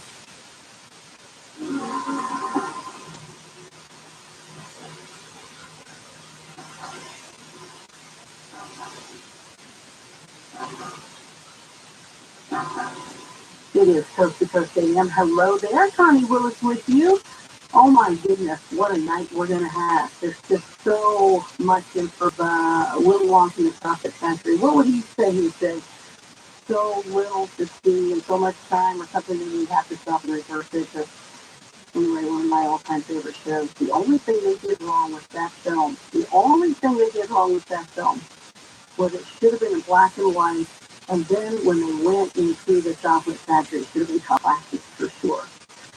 So, daylight savings time. Hope you guys have all already changed all your manual clocks, because everything else has happened to where, come on, if it wasn't even said or mentioned, you probably wouldn't really have noticed. Maybe. Except, okay, well, it seems a little lighter, but maybe you wouldn't even notice that. I mean, everything is so automatic now. But your manual clock, as I came in here in my studio, I was, because I've got one that is all digital, good for radio to have that, where it's like tick, without tick noise, but it glows in the dark, so it can have a bit of a mood for Coast to Coast AM. But, that's a manual one. Doesn't touch you that gray glow in the dark like you used to have a long time ago, that kind of thing. I have another one on the wall, so, I haven't changed that one yet. I remember to do that. So, I don't know, maybe it's just radio people that have those now, but make sure you do that. A lot of people are groggy today about, needing to sleep. Well, take a nap. Just take a nap. Take it away from me. I'm supposed to be happy all day. So, anyway, I hope that you remember to do that. And really, that's kind of it. I think somebody said one of the award shows on tonight. Isn't that terrible? My background is in all this kind of world of the entertainment and some sort of Oscars, Academy, what's going on? I don't know. Somebody's punching somebody again. I don't even want to go there. I just know that, I actually watched As Good as It Gets, and it was so sweet. What a great love story, and coming back to something like that again. So I missed, I guess, what I was supposed to watch tonight, so I could talk about it. But, I don't know. Times change as you move forward, right? Well, I can tell you a couple things. I remember one of the first things I ever heard was this, when I stepped foot in a Bigfoot area, and that was, we are highly advanced and we're everywhere. And if you want to learn more about that, go to my website and join my show, which is called Blue Rock Talk, and you'll hear more of that in my Blue Rock Talk. And you'll hear more of what they said to me in a mind speak. Real stuff, real deal. I hope you'll become a Blue Rocker. ConnieWillis.com. While you're there, you can also look for Connie After Dark. It's a live virtual bar. Have a drink with me. I don't care if it's email. I'll probably have that with you. But that's up to you. And what happens there stays there. Also, Connie Willis, the podcast. And the people that I talked to tonight, and the ones that you hear most recently as well, and even before or even after, I plan to put on my podcast. So, as you know, I'm still developing it, working on it, and it's been doing great, and I can only thank you. So that is Connie Willis, the podcast. I still love the name. I just love that branding. That was just wonderful. People, when you have a problem going, what should I name it? Just use your name. And thank goodness, there's also another famous Connie Willis out there, and we hope to have her on Coast to Coast as well. Now, I am so blessed to have been able to have such a wonderful life in the world of television and radio and film and documentaries. And as soon as I was born, my family would even say, "She wants to be a movie star." I can never say my R's, by the way. I had a speech impediment all my life. And so here I am in radio where people would say, "You'll never do it." And I also had some speaking generally missing. They said, "You'll never be on TV." And with the speech impediment, you'll never be on radio. But you got to keep going. You got to persist. You got to trust your heart and follow it, no matter what anybody tells you. And if you love somebody, follow it. Don't listen to anybody else. You know, you just have to follow your heart and just keep going, because it will fall into place. Throughout my life, because of knowing what I always wanted to do, I continued to pursue it. And one of the things, and one of the areas that I was in, was Home Shopping Network. You guys remember I had Dr. Costa on recently. And by doing Home Shopping Network, by doing infomercials, by doing QVC, but like the 10 to 20 year span, you meet a lot of people and all sorts of people. And at first, even though Suzanne Summers was really there at the beginning for sure, she was smart about how good this was. But a lot of people would think this was secondhand kind of stuff. In fact, when I went to Culinary Institute of America, I said, hey, let's get the brand on, let's get the brand on. They were like, no, they thought, one of the people there. I don't think that person's there anymore, but they thought it was like low class secondhand. I'm like, no, I would never think that. And a lot of other people along the way did too, but there was a lot of us that didn't. We knew it was the real deal. And so you would meet some celebrities there. And what happened a lot of times is people like me that would come in. Now, there's a lot of me out there, okay? We've taken acting classes or not. We've taken improv classes or not. We've taken commercial classes or not. Or we've auditioned forever for things and made it. But at one point, you make it. You actually get on a show, whatever it is, and it continues to go and go and go. And it's not that easy. The business goes up and down, up and down, up and down, up and down. So there's some people that give up. There's some people that just go up and down, up and down, up and down consistently. I might be one of those. And then there's some people that they hit it and anywhere else, especially when there's a lot of people like me. And then, the ones that have made it really big, they usually started out like me. And a lot of times, those bigger celebrities will be in another room. They don't want to be with everybody else. They want to be in another green room before they go on. But then there's some top celebrities that are like, hey, where's the main green room? That's where we want to be. They want to be hip. They want to be with us. They want to be with the people that are, who they are. Because we all have the same heart. And believe me, those of us, we can look at the big ones and go, hey, you're still giving me hope. Thank you so much. I'll keep going. And then there's sometimes you go into those green rooms and maybe those people might have been a little bit before your time. And so you don't even realize how big they are as a select people that you just love. And that is our first guest tonight, Elaine Lane and Joshua Lane. Now, they were a little bit before my time. And when I had first met them, it was at Home Shopping Network. They were doing the Jack LaLanne juicer and more, if I can remember that. I was doing at the time, there was a grill I was doing, a round grill I was doing, and some other types of cookies and gourmet foods and things like that. And I really knew Jack and Elaine as these two great people that would be in the green room and just regular people, just having a ball. Jack LaLanne would be showing his muscles all the time, saying, letting us show his muscles. This is true. This is totally true.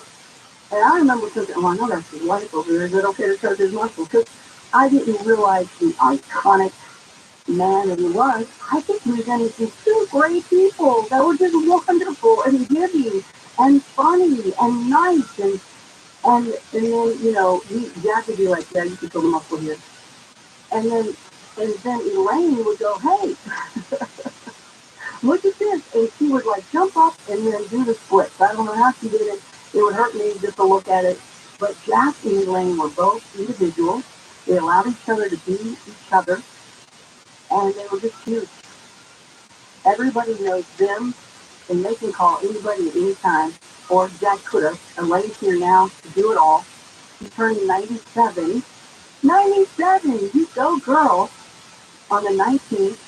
And I just love her to death. And I mean, holy cow. She was great to her husband and stood behind him, but she was she on her own did it too. Okay, she was a star as well.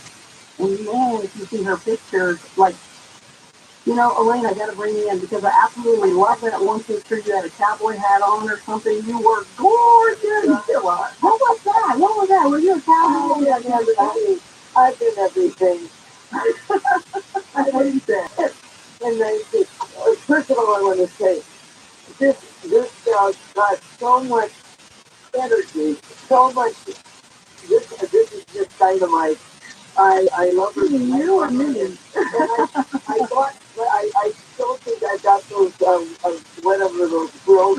Well, yeah, you and Jack would say, Jack, I got about 5 of them. You said, we got more than that because we got the grandkids, we got this and that. You bought all my grills. It's great. Thank you so much. Never say never again because here you're doing it again. Whatever.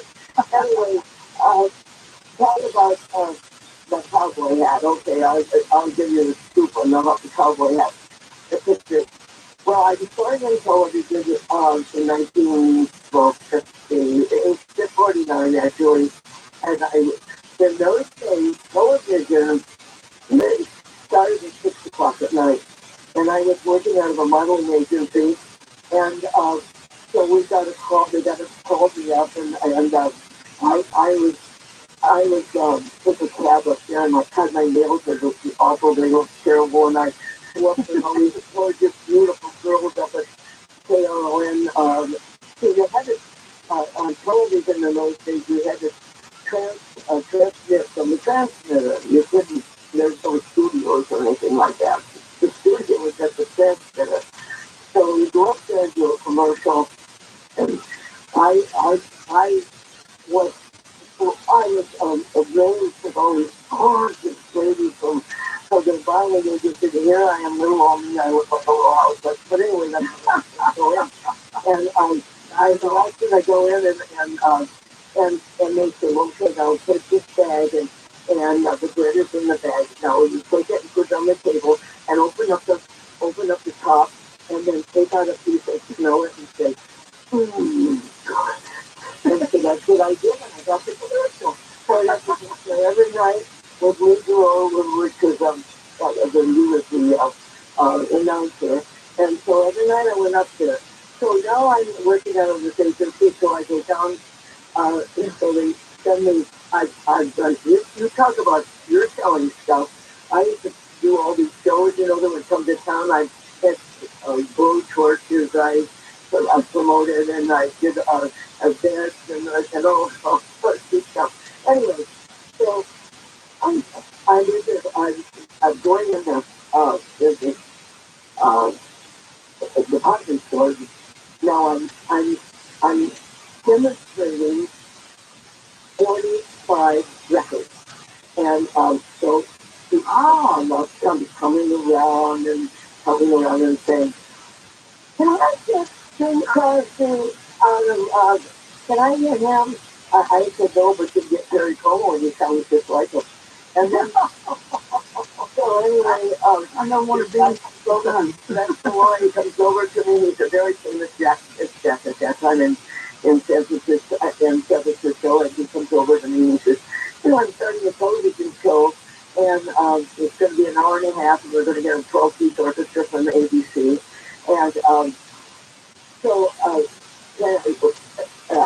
I like the way you handle everybody, and would you like to be on the show? And you'd have to book the show. So it's an hour and a half every day. I have to book all the guests. So he says, call Bill Blake if you are feeling called this one, called out. But he says, you think you can do it? And I said, yeah.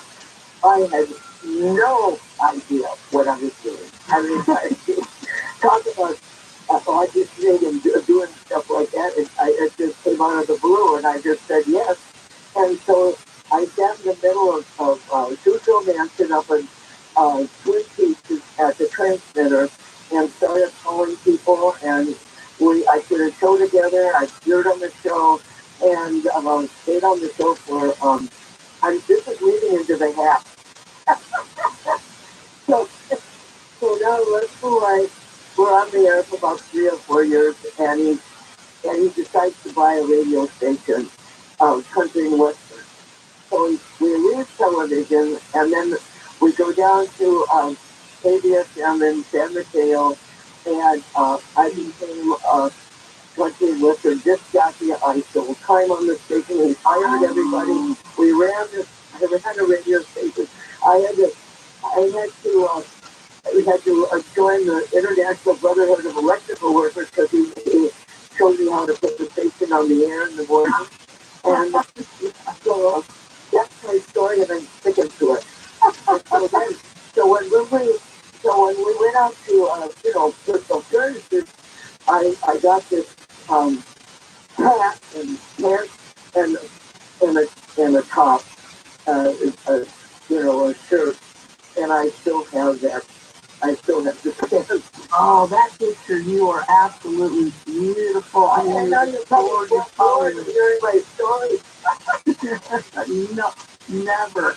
First Lady of Fitness, I love that. Okay, because obviously Jack was the godfather of fitness and the king of fitness, and did you say you're the first lady of fitness, or did Jack say? No, I don't say that. They put that on me. I felt very embarrassed with this title, but you did? Oh. Not embarrassed because of the title, but that's not me. See, I'm not like kids who go out and here I am in all my glory. I just an old school. Jack and I were just, we were just, Buddy Lane of people. Right, Buddy Lane, here's the deal. This was very true, everybody. This was very true. Jack would be doing the muscles, and he would get constant advice about how to take care of yourself, just sitting around hanging out in the green room. But then Elaine would be over in the little corner. He'd go, hey, everybody, look at this. And do you remember that you would just jump up and do the splits and land those splits? Yeah. It was great. Leg lunges and stuff like that. Yeah. I don't know. We had to keep ourselves busy in that green room. Yes. Yeah, it was fun, and it was Tony Little in the book that I just wrote, Pride and Discipline, the Legacy of Jack Lane. Tony Little in there says something about how Jack used to tell me jokes, and he said he just kept them in stitches in the green room. I'll never forget one time he had said, he was just talking, eat it off. Yeah, eat it off. I said, no, that's right, that's Jack. You eat it off, and he had a fantastic sense of humor. I mean, we laughed through life. If you don't laugh at yourself and you don't laugh through life, it's going to be an awful boring life, I know. How did you guys stay so? That's one of the most wonderful things is, like, when I came in and met you guys, to me, it was just, hey, that's Jack and Elaine. And it was just so nice that you were down to earth. I never realized just the iconic part of it and how big, because everybody knows you guys. There's a lot of celebrities out there that, people know, but everybody knows you guys. You can all You know what, Jack used to say? Celebrity. He says, we're not a celebrity. The celebrity is a guy trying to find a job.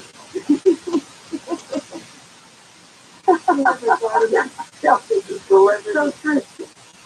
And that's what's so great about you two, was that. Because I just sit there right next to y'all, whatever, talking or not talking. And, there's another story I can tell you when we get back, but we definitely have to get back because we have a commercial to do. But real quick, what's the book that you got out that's right now out? Oh, it's called Pride and Discipline, the Legacy of Jack Lane, his own words, and those he's inspired. And I can tell you more about it. But it's on Audible now, and we're all excited about it because it's on Audible. It's produced by a Nightingale, Conan, and then now it's on Amazon too with the print book.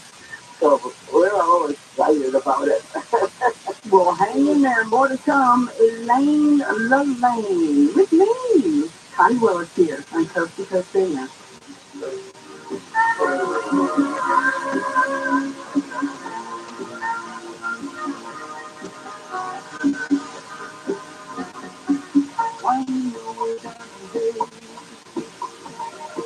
I'm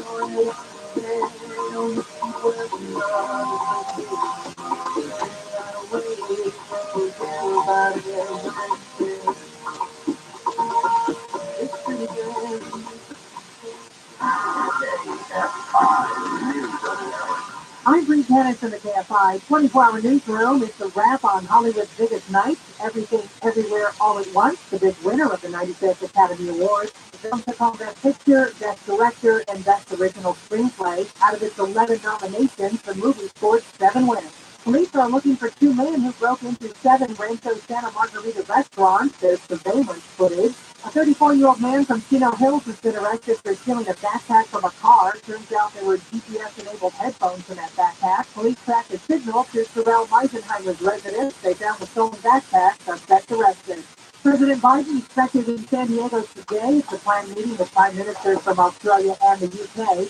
White House says the meetings will center around military defense. Southline weather from KFI, cloudy skies, highs in the mid to upper 60s. Right now it's 57 in La Habra. Mission Viejo has 54, 53 for Moore Park, and 55 in San Dimas. Today local from the KFI 24-hour newsroom. I'm Bree Tennis. In South LA, slowly 105 westbound at Vermont Avenue. We have cleanup crews from an earlier crash, blocking the off-ramp right there. Watch for delays as you approach this area. Remember, note, we have good news. Earlier crash on the 101 North 74 Woodman has been cleared for lanes. Your drive's up to full speed in that area. And in Corona, this is on the 90 bound at McKinley. Little fender there, out of lanes and on the right shoulder. Watch for delays. KFI, the sky helps get you there faster. I'm Brian there. Looking to invest in real estate as a way to diversify, hedge against inflation, and receive consistent quarterly cash distribution? With First National Realty Partners, you'll get access to commercial real estate investments that are reserved only for elite private institutions. You'll enjoy all the benefits of fully passive real estate ownership, like tax write-offs, limited liability structures, quarterly cash distributions, and the potential for upside at exit. First National Realty Partners has thousands of investors who collect rent from national brand tenants like Walmart, Target, Whole Foods, Publix, and many more. Call 888-301-9010. That's 888-301-9010. Or go to fnrtradio.com. That's fnrtradio.com. Choose your fully passive commercial real estate investment deal. Securities are only available to verified accredited investors. Investments are subject to risk, including loss of principal. Cash distributions are not guaranteed. Any representations made about investment stability reflect FNRT's strategy and may or may not be realized. Visit fnrtradio.com. Over the years, I've been proud of thousands of inspiring, thought-provoking quotes, and now I'm passing that knowledge on to you in my new business life. I see next 5 minutes. I'll break down why these words matter and reveal personal stories that show them in action in my life. Listen, I see daily things every weekday on iHeart Radio, Apple Podcast, or wherever you get your podcast. Oh, good times are waiting on St. Patty's Day. Now get top reasons to visit the window. St. Patrick's Day preview. Get a free plus rainbow toothpaste March 17th. Number 2. Get Coast to Coast, or when you earn 500 points on the Deloitte card. The 20th or 21st. And the number 1 reason. We work hard for you. That's why LA Times readers voted us the best casino in the Southland. Rolando, good time. KFI, AM 640. More stimulating talk. Debate, knowing you'll never miss your favorite guest or topic ever again. Remember, a 1-year subscription comes out to only 15 cents a day. Sign up today at coasttocoastam.com.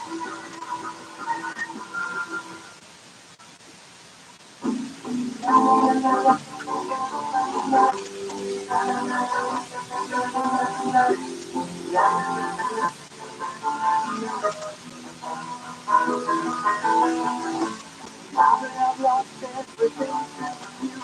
Say you want to stop something new. I'm breaking my heart, show you. If you want to, yeah. But you have a lot of nice things to wear. There's a lot of things you turn back.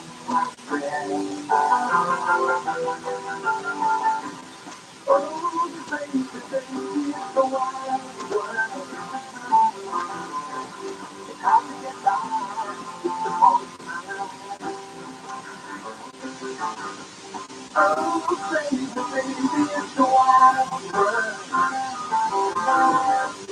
You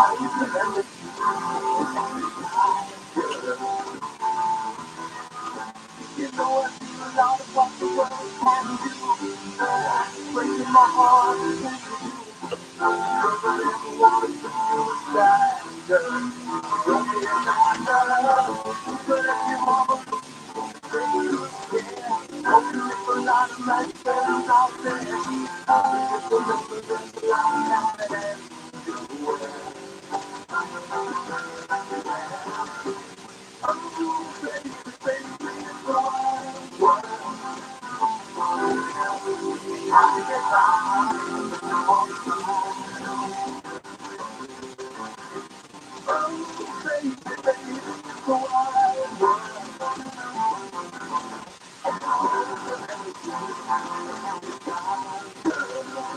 From coast to coast and worldwide on the internet, this is Coast to Coast AM.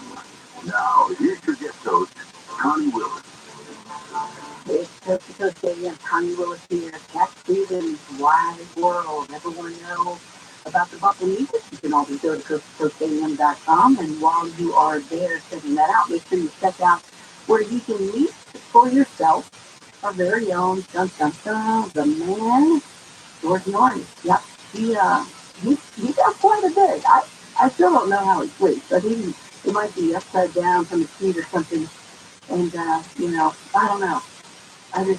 He just works so hard. You don't think he does, but he does. He's everywhere. Think about it. And he's going to be out live where you can meet him yourself if you'd like. And he's going to be in a beautiful place. Man, I think that would be so fun to go. It's going to be Saturday, March 18th. It's coming up next week. And he's going to be out in Sedona, Arizona. Just a beautiful place. He's going to be at the Sedona Performing Arts Center. George Norton Live is going to be doing it on Saturday. The event itself is the Sedona Ascension Retreat. It's the 17th through the 19th. And there's going to be quite a few people there. One of the people I know, Brad Olson. Hey, Brad, you're going to be out there? That's cool. We got a panel thing going on. And let's see, what's George Norton got set up? He's got the astronomer, Dr. Stein, going to be out there, Billy Carson, and a special interdimensional roundtable. So he's going to have his hands full out there in a beautiful place. And if you've never met him, get a chance to do it. If you'd like to learn more, go to our website, coasttocoastam.com.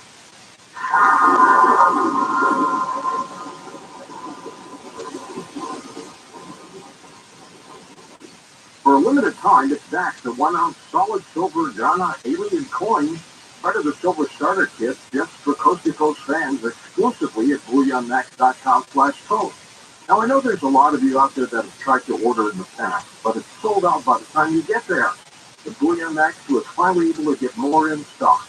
And here's the great thing. When you go to BullionMax.com/coast and order your silver starter kit, you don't get just the alien coin. You get 5 ounces of silver and fantastic collector pieces that are solid silver like the. We all know inflation is getting worse. The stock market had its worst year since 2008, and now is the time to diversify into precious metals that you can store at your home. Bullion Max ships them to you fully insured. Hedge the stock market, hedge the U.S. dollar, start building your wealth in precious metals at BullionMax.com/post. That's BullionMax.com/post. Best-selling author David Horowitz's new bestseller, The Final Battle, reveals the secret war in America. Special interest groups are trying to destroy our country. The Final Battle reveals how they want to stop Trump and DeSantis in 2024. Horowitz even names the names of the secret players. Get Final Battle and see the free offer. Call 1-800-NEWSMAX, that's 1-800-NEWSMAX, or go to FinalBattle611.com to get your free copy today. Marvelous Entertainment and author Marvin Sunderland have released the newest in action-adventure science fiction that specifically deals with the question, are we alone in the universe? This action-packed drama includes a 7-novel masterpiece, comic books, video games, and movies of Sergeant Waggott's journeys across the universe. Get 20% off the entire 7-novel series and all future graphic novels and the coupon code Coast to Coast, all lowercase on Marvelous.com. That's MARVALEOUS.com.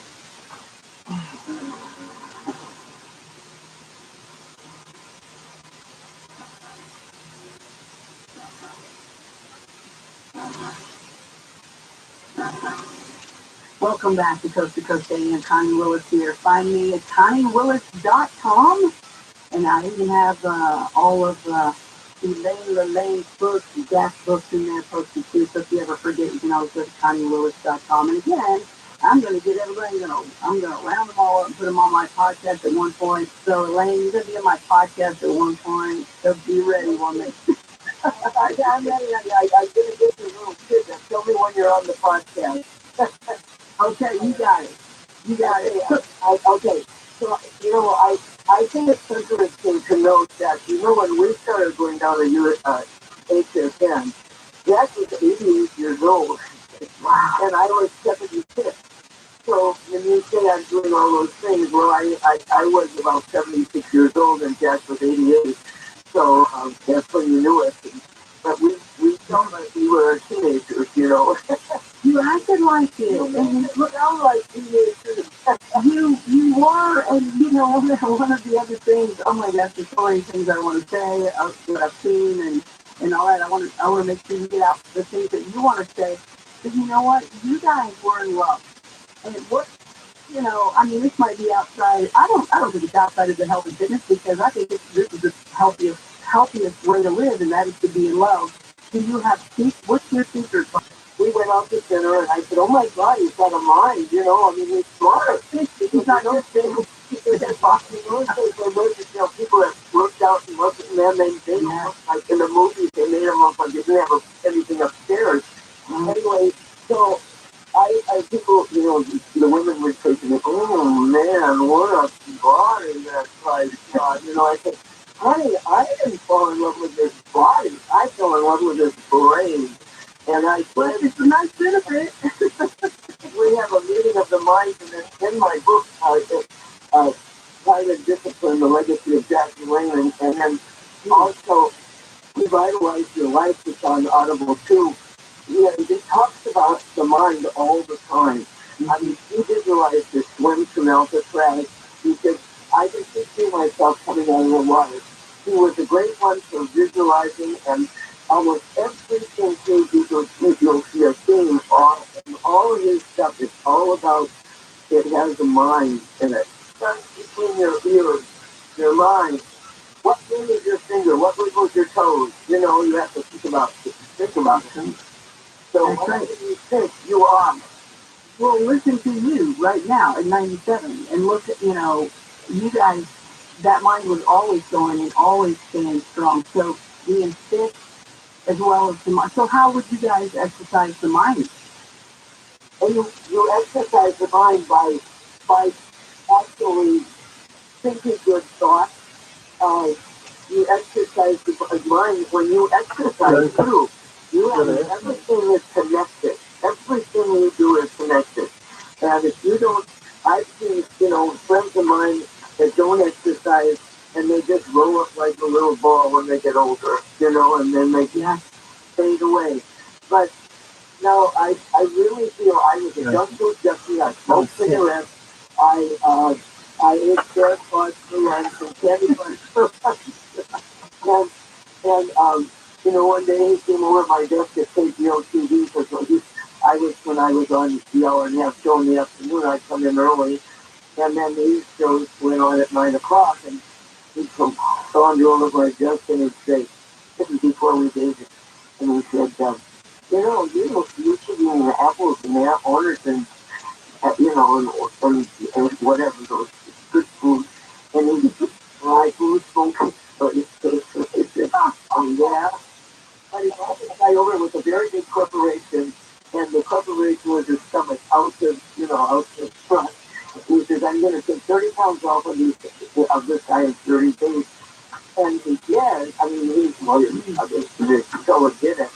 But that's what changed my mind. I said, I said, my God, I swam in the Minneapolis Aqua College and in the 40s, and I looked at myself and I said, oh my God, the sands of time are shifted. So I changed all my habits, and the blues were bluer and the greens were greener when I quit smoking, and I just felt better, and and I started exercising, because I hadn't exercised since I was, a swimmer, And that was about 6 years. So I let myself go. And after that, I changed my life and I exercised ever since and watched my diet. But you know what? I was really good. Jack is talk about disciplining meals. He would not do anything that, he just was disciplined. So now when I went along at 80 years old, I said, yeah, at 80 years old, and if I want a piece of cake, I'm going to have a piece of cake. And he says, not what you do some of the time that counts, it's what you do most of the time that counts. Yeah. Yeah, and you know what? He never got mad. He never got mad. He never. And I said anything negative, even halfway negative, half negative. Don't talk about. I don't want to talk about negative things. So he was not negative, and that's exercising the mind. If you don't talk about negative stuff, and you think positively, then you're exercising your mind into that. I like that. I like that. Now, was he pretty romantic guy? What's that? Was he a pretty romantic guy, or was he the romantic one? No, he was the romantic one. Perfect. He's always wanted to hold my hand and he's always really romantic. When he was intimate, but parents came from France. And, but he just was a very, very loving guy. So, one of the things I remember, I'll tell you, listen, one of the things was that he didn't push things on people. He would kind of tell them, maybe it's not good to smoke, or maybe it's not, or if you want to keep doing this, you want to keep drinking. He never pushed anybody to anything, did he? No, he would never tell you to stop smoking. He said that's you have to you're the one that does it. I don't do anything. I can only say things and you can ask me questions. And if you ask him a question, he'd spend hours with you if you could, But if you were one of these people trying to make fun of him, then he just, he would answer, he would not be mean to him or anything. He was not take the time with him like the other people would, that ask him the questions and whatnot. People would come in the restaurants and he'd have a fork almost up to his face, and somebody would go, would just walk down it, and then he'd move over, and he'd have the person sit there. No, Well, he did. And then he'd sing everything in a beautiful voice, voice. And he would, if it's somebody's birthday, he'd go over to their table and say happy birthday to them. Wow. I tried to get and have the right formatics of it. What was this song? Are you able to sing the song that you sung at the very end of all of the show? Yeah. I have to raise the two voice these days. I had a better voice. You're the half, and it's okay. It's time to leave you. Let's say goodbye. It's just this moment. Just need to try. Now here's my wish for you. Where's the good Lord bless and keep you true. That's the thing. That was my signature song. That's so sweet. That's so sweet. I was hoping to play it and you sing with them, but hey, just you doing that solo, that was great. Now, there was something that happened one time when I was at Home Shopping Network selling those grills that, I'll never forget when y'all were like, oh yeah, we buy them. We got a ton of those things. They were kind of the size of like a pizza box when they From away from the Christmas. That's what you said. Exactly. And it's so funny because I was like, really? Yeah. So I was going out next, because we would be together a lot because our hours would be, you all selling your stuff. I'd be, it's all food and health and this kind of thing. This was like the health grill. And so it was this round grill, and you guys, very flat, and had a lid on it too. And I went out there one time, And darn it, if nobody else on, would ever do this on any other earth, but Jack just walks in while we're going live. He just walks on in and goes, I love these drills. I buy these drills from Connie. You need to buy these drills from Connie.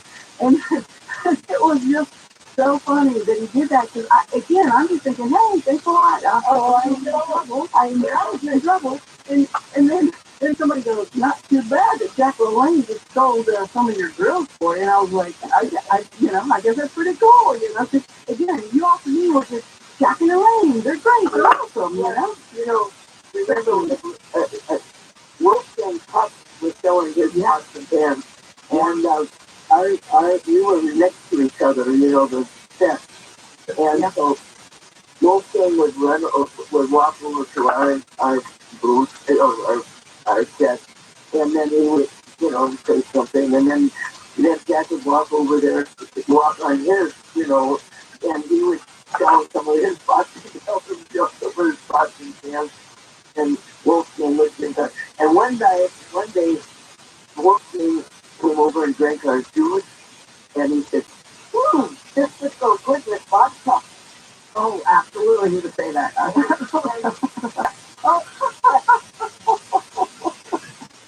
The tower came down on everybody. Oh, yeah, gotta stay away from that stuff, right? I think even Dean Martin, was it really vodka in that martini glass, or was it water, right?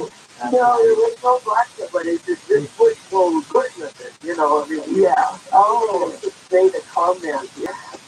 So anyway, I have some of that in the book. I have that in my book, Trying to Discipline the Legacy of Jack LaLanne. And we've got, Jack had such a great sense of humor. He was really so funny. And in the book, I have humor too. And I have some of the people that, and those who've inspired. And one of them is Dateline. Keith Morrison came to the house almost every 5 years to share his music. Yeah. And so he said that in one of the stuff on humor, he says, there's nothing I wouldn't do for my wife, and there's nothing he would do for me. So we spend our lives doing nothing for each other. Jack Brooks to Keith Morrison. So it's really, it really is a little funny. I mean, because I never told my stomach that I'm a poor man. I'd hate to wake up in the morning and find myself dead. My wife likes to run. She likes to run off to the mountain and run up my bills, and stuff like that. I mean, you always get a comeback to somebody. Jack, I'll be there shortly. Because I'll be there a lot, stuff like that. It's silly little stuff, but that made us laugh also, But your book now, you got a lot of books, so you can go to JackLaLanne.com, or you go to ElaineLaLanne.com. And it's sold on Amazon, too. It's sold on Amazon. This would be for the book, the script book, and for the audio book, which we were just about. So we're excited about that. So if you don't like to read, and you can hear it on the Audible, and you can get it from Amazon. While you're exercising, you can listen to it audibly. I love those. Friday Discipline, the Legacy of Jack LaLanne. So ElaineLaLanne.com or Jack LaLanne. JackLaLanne.com. Got a lot of stuff on it. Yeah, there's so much stuff. Oh my gosh! And by the way, LA, everybody. Yeah, LA, and we have 50 shows on a disc, but I mean that's getting out of the people don't use the disc much anymore, but we have 50 shows on there on our website. Well, you're also on Facebook now. Yeah, you're doing this. Yeah, I'm on Facebook, and I'm not working. Understood. I mean, I have somebody post for me, let's put it that way. For you. I can't wait till I can do that one day. Yeah. Well, I've given I give the Jack LaLanne Award away idea every every year. My 11th guy, I spent 11 years, and I've given awards to Tony Horton and Todd Pearson and Billy Blanks and Fonda and the gal that swam from let's see, swam up to Florida. Was it Cuba? I forgot where she was from. Yeah, I know what you're talking about. In fact, when we come back, I want to ask you about Jack's swimming and some of the different things that he did along the way, because he did a lot of just amazing things. Inventor, superhuman inspiration. He inspired so many people, obviously, and talked to nutrition and all that kind of stuff. But man, you're married to Superman, and you definitely are Superwoman. You couldn't be around Jack and not be motivated, don't you think? Yeah, I know, I agree. I agree. I am so happy that I met both of you. And, hey, it's still more time with you for sure, and I'm so excited. So everybody stay with us. We got more to talk about with Elaine. I love Elaine. And I got to tell you, absolutely amazing people. And now Elaine just knocking it off. We'll find out exactly what she's going to be doing soon. There's never rest. There's never rest. Thank goodness. So stay with us. More to come. Time goes here and Coast to Coast 8 p.m. There's one thing in my life that's missing. It's the time that I've been alone. Sailing on the cool and bright clear water. Lots of old friendly people. They're showing me where to go. But I never want to lose them.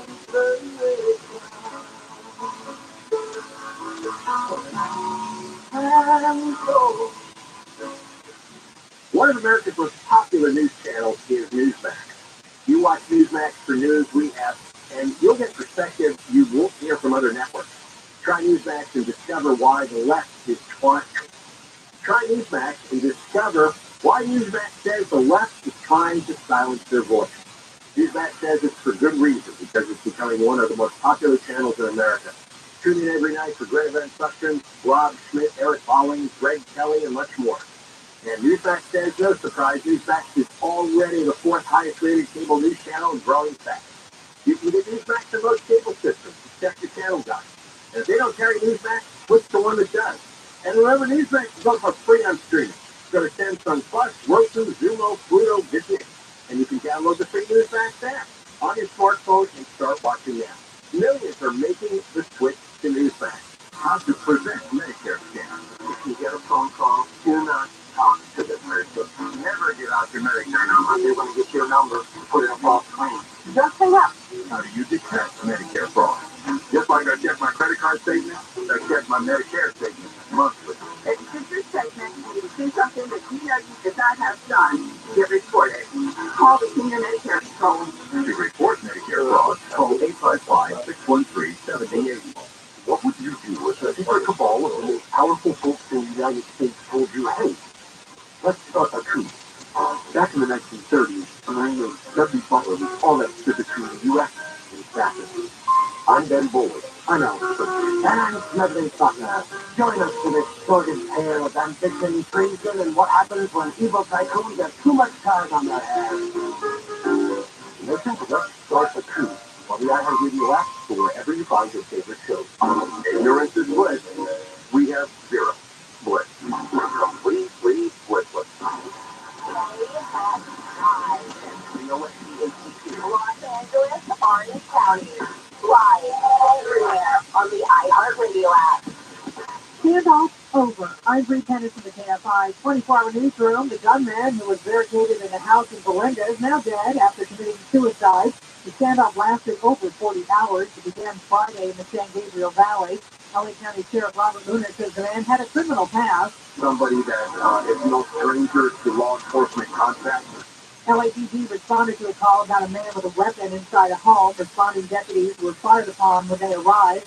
No deputies were injured, but a minor and a woman were hurt. Nearby homes evacuated, and a temporary shelter was set up for those fleeing after a pair of conga boats capsized off the San Diego coast late Saturday night. We had a 911 call from a Spanish speaker. That person reported that there were approximately 15 people and 8 people on 2 vessels that had overturned. As lifeguard division chief James Garland, police suspected with human trafficking. A boy swept away in the Santa Ana River has been rescued by a bystander. Orange County Fire Authority says the boy got too close to the water's edge and fell in. His father went in after, but was unable to reach his son. A bystander spotted the child, jumped in, pulled him out. The water rescued the boy's father. Everyone's going to be okay. We're holding steady at the pump. AAA says the average price of a gallon of gas in LA County, $4.95. They say the price is starting to trend down. The Oscars are over, but the road closures continue. All lanes of Hollywood Boulevard remain closed between Orange Drive and Highland Avenue until 6 a.m. Wednesday. And look alive. Helpline says the number of fatal car crashes goes up the week after the time change by about 6%, and the chance of having a heart attack or stroke goes up by about 24%. Southbound weather from KFI, partly cloudy, highs in the mid to upper 60s. Right now it's 55 in Lake Forest. Huntington Beach has 56, it's 54 in Hollywood, and 52 in Simi Valley. We leave local from the KFI 24-hour newsroom. I'm Bree Tennis. In Buena Park, we're coming on 91 eastbound at Beach Boulevard. We have a crash there blocking the off-ramp. Watch for delays as you approach this area. And in Terminal, we have Disney. Earlier crash that was on the 101 northbound before Woodman Avenue has been cleared for lanes. Your drive up to full speed in that area. Corona, this is on the 91 eastbound at McKinley. We have cleanup crews from an earlier crash out of the lanes and on the right shoulder. Watch for slowing in that stretch. Hey, if I have a guy, hope to get you there faster over Ivan. Hey, Team Shark, if you're planning on going solar or even thinking about going solar, then listen up. Time is running out to secure the best possible solar reimbursement with the state of California. Last year, the state and your utility company got together and changed the way new solar systems get reimbursed for the power they produce. And as you can guess, it's not as good for you and me. In fact, it's about 75% less than the old system. The good news is there is a grandfathering period, and you can still permanently lock in those amazing rates. But time is running out. The deadline to have your solar documents filed is April 14th. So how do you do that? You start by calling Sunlux, and call them today. Sunlux will walk you through how to lock in the current rate.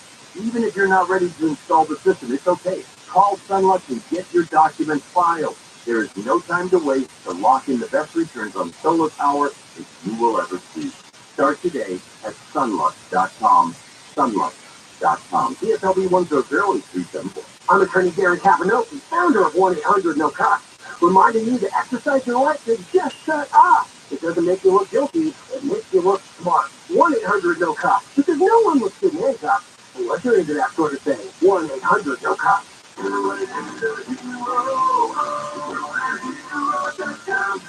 I'll get them for you. Be careful, mister. Thanks, kid. Here you go. Where did you come from? And where's your mouth and tape? What? Oh, no, your mom and dad called us to clean out your shower drain. What? They were up a creek too. Really? Your drain was really clogged, backing up, and we have to stop that nasty stuff from invading your bathroom. So you're a hero? Try to be every day. We're Rooter Heroes. Wow. We make sure you live in a safe, clean house. It's what a hero does. If you have a question, call Rooter Hero coming in air. Go online at RooterHero.com. I've been a small business person my entire adult life, and over the years, several HR issues I got nailed. I could never afford an HR person. But there's an answer, Bambi.com. And with Bambi, you get an HR person starting at just $99 per month. And I thought this was too good to be true. This is real. Bambi helps you deal with your HR problems, like writing HR policies, sexual harassment training, hostile work environment, terminations. That was my problem. People complaining about other employees, all putting you and your business at risk. With Bambi, you get access to your own dedicated HR manager available by phone, email, real-time chat. Go to Bambi.com, type in KFI under the radio drop-down when you sign up. Bambi.com, that's KFI under the radio drop-down. I want the credit, please. Spells BAM, B-E-E, I'm 640. KFI, AM 640. This is Jacob Amani. If you've been in an accident, call 844-24-JACOB. KFI, AM 640.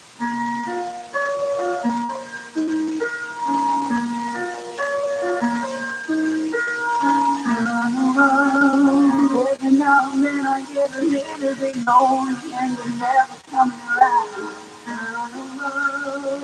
Every now and then I get a little bit shy. Listen to the sound of my feet on the wall. Every now and then I get a little bit nervous. Just the best of all the music on down the wall. Every now and then I get a little bit careless. And then I see the look in your eyes. Every now and then I fall apart.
To talk to Connie Willis, call the wildcard line at 818-501-4109.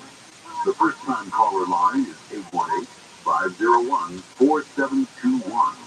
To talk to Connie from east of the Rockies, call 800-825-5033.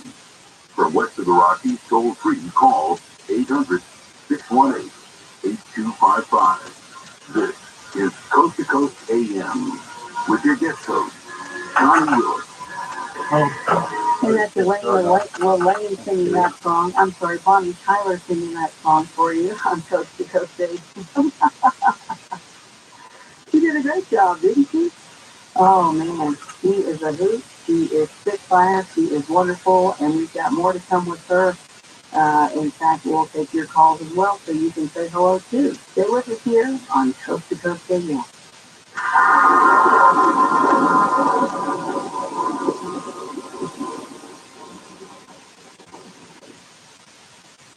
I know you're going to want them after hearing this. This is an amazing story. We've got Stephen and Malachi Gregory in Nelson, New Zealand. I understand that Malachi, who's 8, almost 9 years old now, was suffering with not just 1 or 2 warts, but I mean a significant outbreak of warts all over his body, so significant it impacted his ability to really function.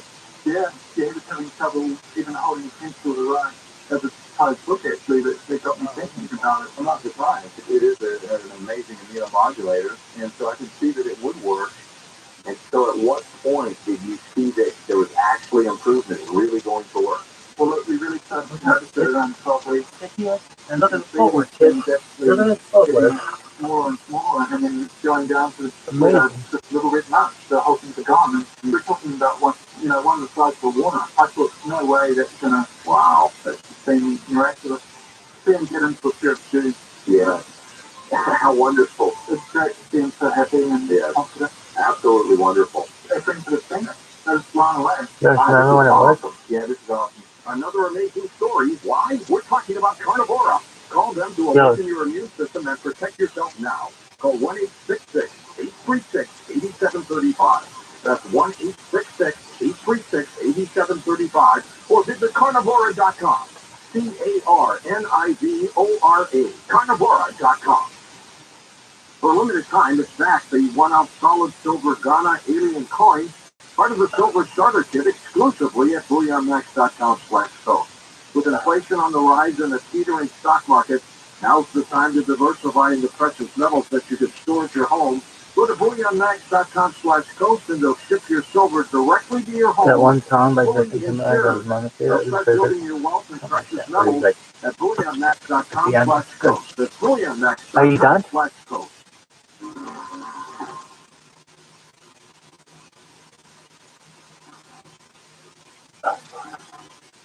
George. It is Coast to Coast AM. Connie Willis here. Catch me at ConnieWillis.com. Join my shows, Blue Rock Talk, Connie After Dark, and the podcast, Yeah. Kind Willis, the podcast. And, just even join the newsletter, and you'll get all that information. Just go to kindwillis.com. That's it. Keep it easy, kindwillis.com. Now, our guest tonight, you can catch her at ElaineLaLane.com. Go to JackLaLane.com. She's right. There's a ton of things there. Lane is spelled with L-A-L-A-N-N-E. Go to that site, especially go to hers and see all those pictures I was telling you about too, because, you see, and you'll see her exactly. You can even go to our website because you're going to see a lot of pictures there too. But check out their latest book and the other books. She's got so many of them. And, Elaine, on my show, Blue Rock Talk, if you join it, it's a paid membership. You're called a Blue Rocker. And one of my Blue Rockers, you're on a special little live group chat, and they're in there chatting, and they're saying you're a Spitfire, you're a Hoot, and all that. And I know you've heard that, over and over again. But one of them said that you had a German Shepherd on the show, that Jack had a Shepherd. He was Cassie. We had lots of Cassie. We had Cassie, and then we had Shuffles, and we had Smiley, and we all loved to exercise regularly Walter. That my contest we had in the winter was Walter. He really was positive. What did he think of all the nasty bullying all the time in social media or any of that? Well, we didn't have social media. Jack said that I don't think he knew it. He didn't get any? Okay. That's bullying in general, though, he knew about that. What's that? Oh, he knew about bullying in general. Exactly. They never discussed bullies. I mean, he was, he knew. Don't let anybody else bother you. Don't bullies, don't pay attention to them. If you don't pay attention to them, then they're going to go away. That's exactly right. Ignore them, they'll go away. Well, bullies, the trouble is, bullies want you to respond. And you know what? If you respond, then you're in trouble. So don't pay attention to them. He's bigger than they are. Talk about Jack's attitude and positive thinking and everything else. Lou Ferrigno is the one who writes the foreword to this book.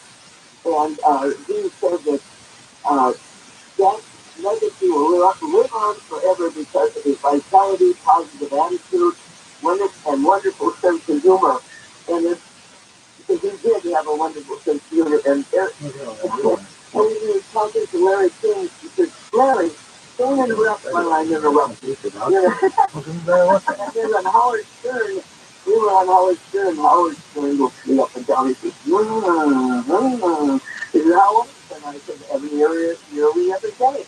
And he said, nearly on Monday, nearly on Tuesday. I mean, he just had the truth, he always had a quip. I mean, he always had a quip. It's very funny. Yeah. He was ready to go. It's interesting because our call screener, Donna, you've been talking to her. She's hey, I've been watching her since I was a little kid, and she said she had to ask you about the Fountain of Youth because she thinks she had found it. Yeah. Well, I think it's laughing through life. I laugh at myself a lot. I think I'm, when I'm just working around and I'll do something and I'll say something to myself and that's funny. I try to make something funny. Definitely try to make something funny out of everything. And the thing is, too many people are too serious. Yeah. I mean, they look at my people, they have so much to get being too serious and have a little laugh at yourself. Absolutely. Is your son that way? Does he fun that too? John Ellen is, John is, he has the same sense of humor as Jack. He's very funny. Yeah. So, I mean, it's part of them. I mean, and it's just negative. Throw it out of your brain. It's just helping you to think negative. Think positive. Well, it's been nice looking at always think that things are going to be better. I mean, you can, people like tell everybody, that we've gone through a lot of stuff. I lost my daughter when she was 21 and she had an automobile accident, and you cannot change things. You can't go back and do it over again. It's like a golf thing, but you can't. I was a golfer. And I love golf. Good for you. Let's play. Shot over, That's right. And so you've got to go on, and you've got to do the best you can, and then just keep good thoughts, because good thoughts make us go forward. Backwards. And it's not like you can't ever go back to that same golf course. Go back to the same golf course. Just, make up that shot. Just make it up, Some people feel like, there's always another golf. That's true. What about, I know another thing that they could do. They could have, like, maybe a lucky hat or something. I have a lucky hat. I know you do. I have a lucky hat that I wore every swim of gas. When you swam from Alcatraz to the mainland handcuffs. Yeah. Time, and I kept that hat, and then on their 60th birthday, he was going to swim from Alcatraz to the mainland handcuffs and 40,000-pound boat. I said, what? You're going to be nuts. And so he did. And his feet were shackled and his hands were shackled. He felt like a porpoise or a dolphin or all of But I mean, and every one of those things, I said, if you could, and then when he got older, I said, if you do one more thing, if you do one more thing like that, I'm going to divorce you. He said, promise? Oh. You had to worry about him, though, on a lot of those stuff. I don't know if you call them stunts, but I wore my lucky hat. It wasn't that cowboy hat, was it? No. What was the lucky hat? Different kind of hat. Grandma's hat. I mean, one of that cowboy hat. That was a country western disc jockey, too. I love it. You know who I met that I loved in country music, and I'm curious if you ever got to meet him. Did you ever get to meet Johnny Cash? No. But when we took over that radio station, Elvis Presley was, coming along, and he was on Sun Records, and I used to play his records on the radio. But I never did get a chance to meet Johnny. I met a lot of celebrities, but I didn't meet him. Yeah. But I really love country western music. I really do. Good stuff. I mean, it's the real deal. It's life. Yeah. It's almost human. Yeah. You have a co-author on this book, right? Yeah, his name is Greg Justice, and he's been in the business for over 30 years, and he really. We were inducted into the Fitness Hall of Fame at the same time, and that's when we met. And he never got the same pride and discipline, and how important pride and discipline was. And he said, you should write a book on Friday. And I don't know. All about his writing. I mean, it's not a biography. It's not a. But through the book I've written about stories about us, and Dr. Gallup was editing Crystal Babb. She was worked with him, and he said to me, I don't quite understand this. Could you give a little story behind it? So I have the little stories behind a lot of his writing, and I've got a lot of celebrities in the book, and I've got fans in the book, and there's paintings and people. We've got I've got Arnold Schwarzenegger. He talks about going back and working out, and Denise Austin, and of course Keith Morris, and then Tony Little, and Mike Wahlberg. There's no people and people that that came to the house and tell stories about how they come to the house, and the clanging of the weights, the spirit in the morning, splashing in the pool. And, I mean, there's a lot of little stories, and we try to keep it easy to read. I wanted it to flow, and a lot of people have told me. My cousin even said, "You know, found stuff out about you that I didn't even know about," and but I try to make it flow and with his writing, and his writings are so motivating, and it's fact, as I was writing the book, I got motivated and inspired all the time because of the of his writing, because he speaks to the heart. I mean, the heart just seems to come flowing out of it, out of his writing. It's good for you to have had that man as a husband. I had when he was training for one of his swims, he talks about, and he writes down at the restaurant the night, that night he practiced. And he says, I'm numb, I'm numb, and I did this, and I'm all these little writings are in there. And he talks about how he felt, training for the Alpha test, because it is cold. And, I used to on him before he left to San Francisco to train. I used to go down and get a 50-pound bag of ice. I've got that picture of it in the book.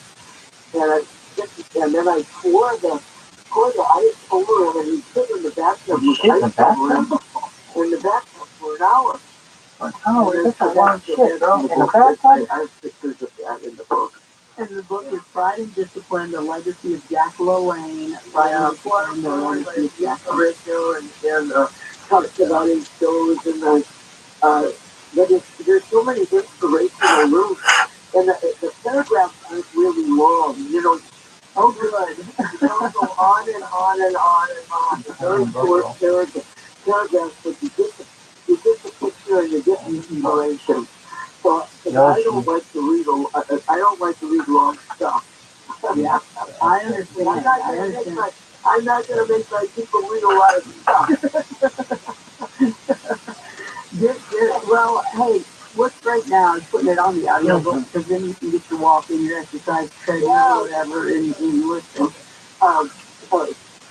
Nightingale Conan, they've got this fellow that did a great job in his wife is doing the audio on it, and Audible is doing it, and if you can get it on Amazon, you can get all of us, the books on Amazon, the Pride and Discipline, and if the one thing that was really a great book there, revitalize your life, and that's on Audible too, and it's really, it's a book that Jack told me that I helped him write it, and it's very short, it's very, very short, again,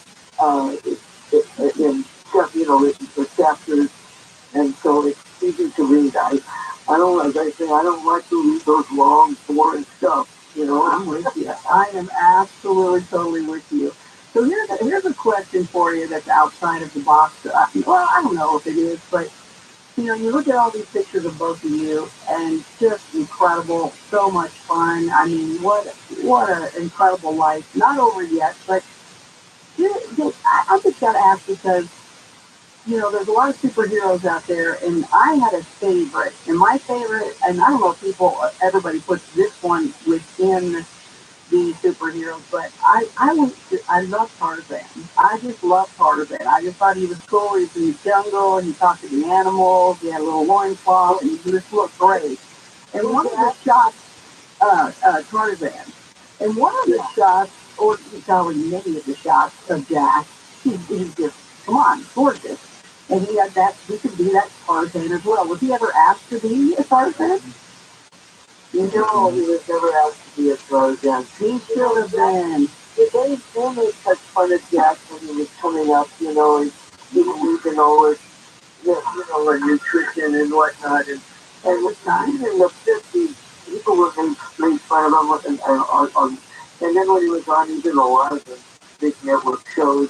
And there was always a comedian that was always telling her and saying something, but Jack always came back with a funny. Yeah. But he's and all natural. He's all natural. He wasn't doing that other stuff. No, old white girl. What is the other person like? If you take anything, Oh, okay. any drugs or any of those things that make you bigger, he says destroy the bed with a rattlesnake. And that's the way he did it. That's how he felt, and he's very strong about it. Very strong. Well, let me ask you this, going outside and going into today's world of health and fitness, and I wanted to ask you more about the aging and anti-aging and the mind and all that, but what do you think about, especially for women, but men now are doing this too, and all the athletes and everybody's feeling great and wonderful, and what are you thinking of the hormone replacement therapy? You know, because I don't even take it. I don't take it absolutely. I mean, I can't give my opinion on that therapy. I really don't, because I don't know. I've never taken it. I don't know what, you know. I don't know the side effects. I'm always afraid of side effects of anything. And so I don't take anything because I'm afraid of the side effects. They sound worse than whatever you're taking it for, you know? Yeah, this one's different. I look forward to, if you ever do look into it, I want to know for sure what you think. I got another question for you too, real quick. And I know we'll have to get some phone calls right after the break, but one of your people at HSN, I don't know if you all knew him or not. I'm thinking you would have, because I know you know a lot. I see pictures of Phyllis Diller, and it goes on and on and on. What about Richard Simmons? Oh, yeah, this is very, very nice. Love him. Very, love him. I mean, he was Jack loved Richard. Love him, yeah. And he loved Richard, and Richard really was the sweetest man. Yeah. Well, he is. I mean, I haven't heard from Richard for a long time, but Richard was I was very close to Richard, and he really cared about the real heavy people, and he really called him up, and he was concerned about all of these ones that were trying to, lose weight like he did, Yeah. You know what, when I had met him, it was, of course, at HSN, he was selling dolls. And one time, somebody had grabbed my shoulder and did a little, rub in the middle of the hallway there. And it felt like an angel, and I turned around, and it was Richard. And he just looked at me. He was sweetheart. Yeah, so stay with us. We have to get a break, to stay there. We'll take the phone calls, maybe, after. We've got more to come. Stay with us, Elaine Lane, and Coast to Coast. Thank you.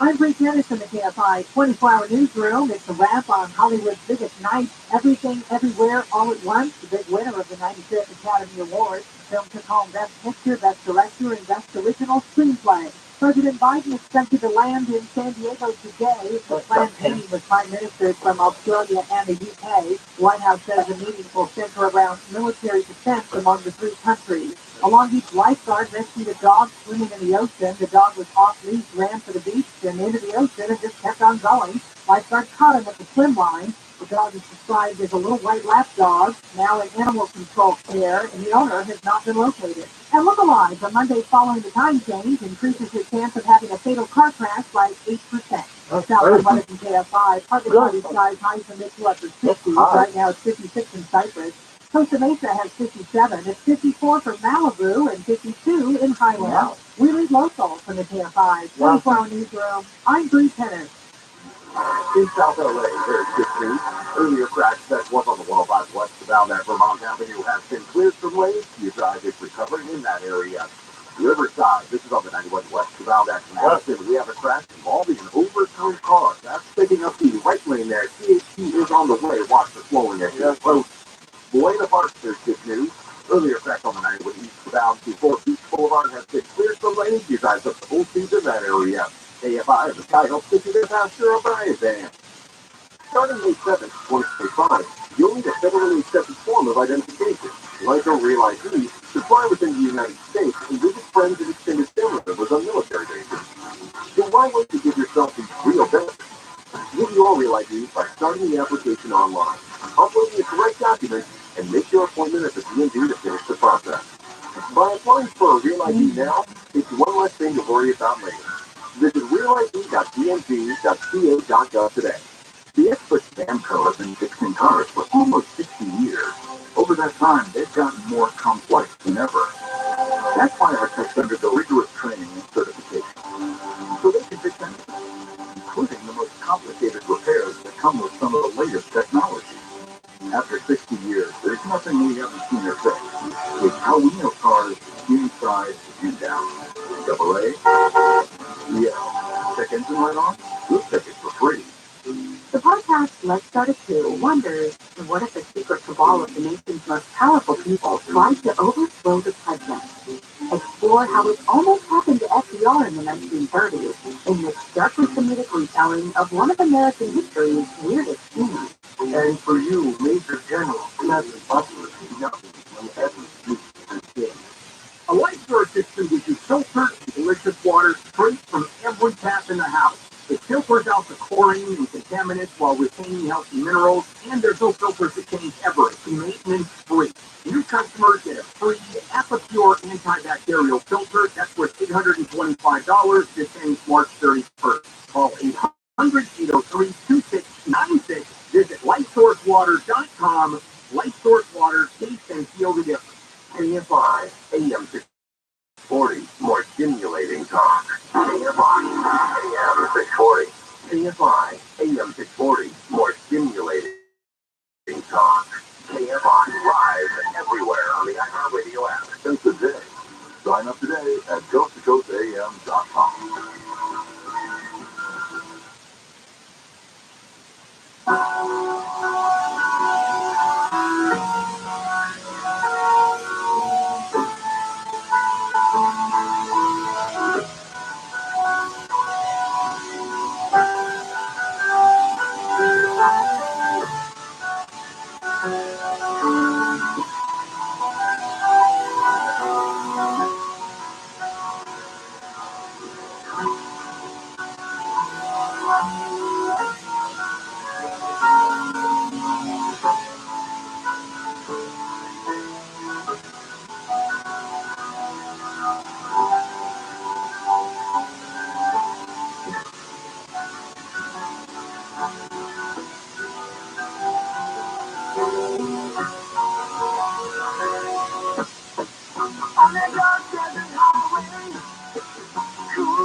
To talk to Connie Willis, call the wildcard line at 818-501-4109.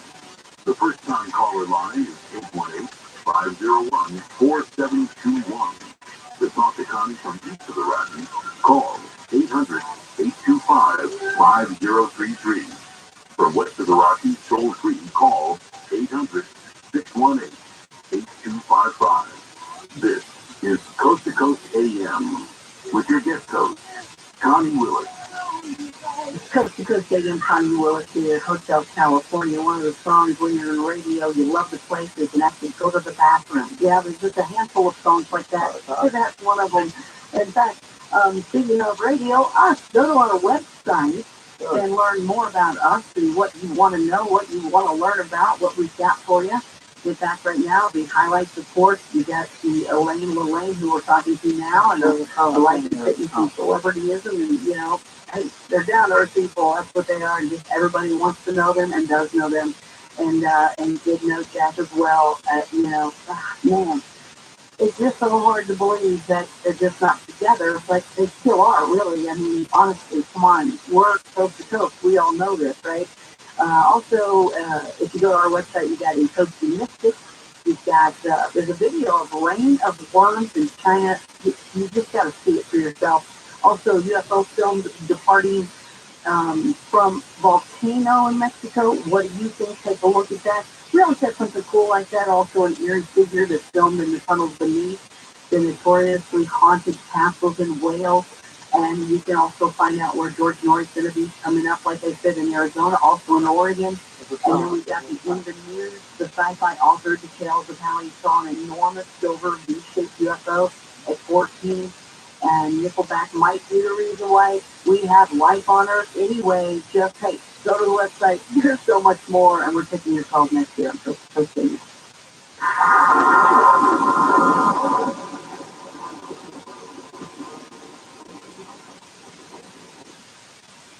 If you want to improve your shooting, you need a Mass Effect. The Mass Effect can improve your shooting dramatically, and it's a must-have for every responsible gun owner. The Mass Effect is a high-tech but easy-to-use system used extensively by the military that improves your shooting quickly and gives you confidence in your ability to protect what you love. Here's how it works. You attach the Mass Effect to your firearm and connect it with an app on your smartphone or tablet via Bluetooth. It gives instant feedback on what you're doing right, what you're doing wrong, and how to correct your technique. The Mass Effect is like a firearms instructor in your pocket, and 94% of the shooters improve within 20 minutes using Mass Effect. The best part is you can use it at home. The best shooters in the world do dry fire practice at home, and the Mass Effect is the best way to train at home. No driving to the range, spending money on range fees and ammo. You'll save a ton of money and improve your shooting. Start improving today. Get yours at MantisX.com. That's Mantis, MantisX.com. Attention men, here's a great way to have more fun in bed and save money. If you want to take something like Viagra, we can give you a way to pay as little as $2 a pill. Yes, $2 a pill. Compare that to prices as high as $60 per tablet. These pills work for men to improve their performance and confidence. You will love them. And now, for the price of 2 or 3 pills, you can get 50 or more for around $100. You'll save hundreds of dollars off retail prices. That's enough to buy your date a nice dinner. You'll pay expensive prices for Viagra? Call now, order 50 or more of our blue pills, and pay as little as $2 a pill, and save hundreds of dollars. Call anytime for confidential shipping. Call Steel Man Pills now at 800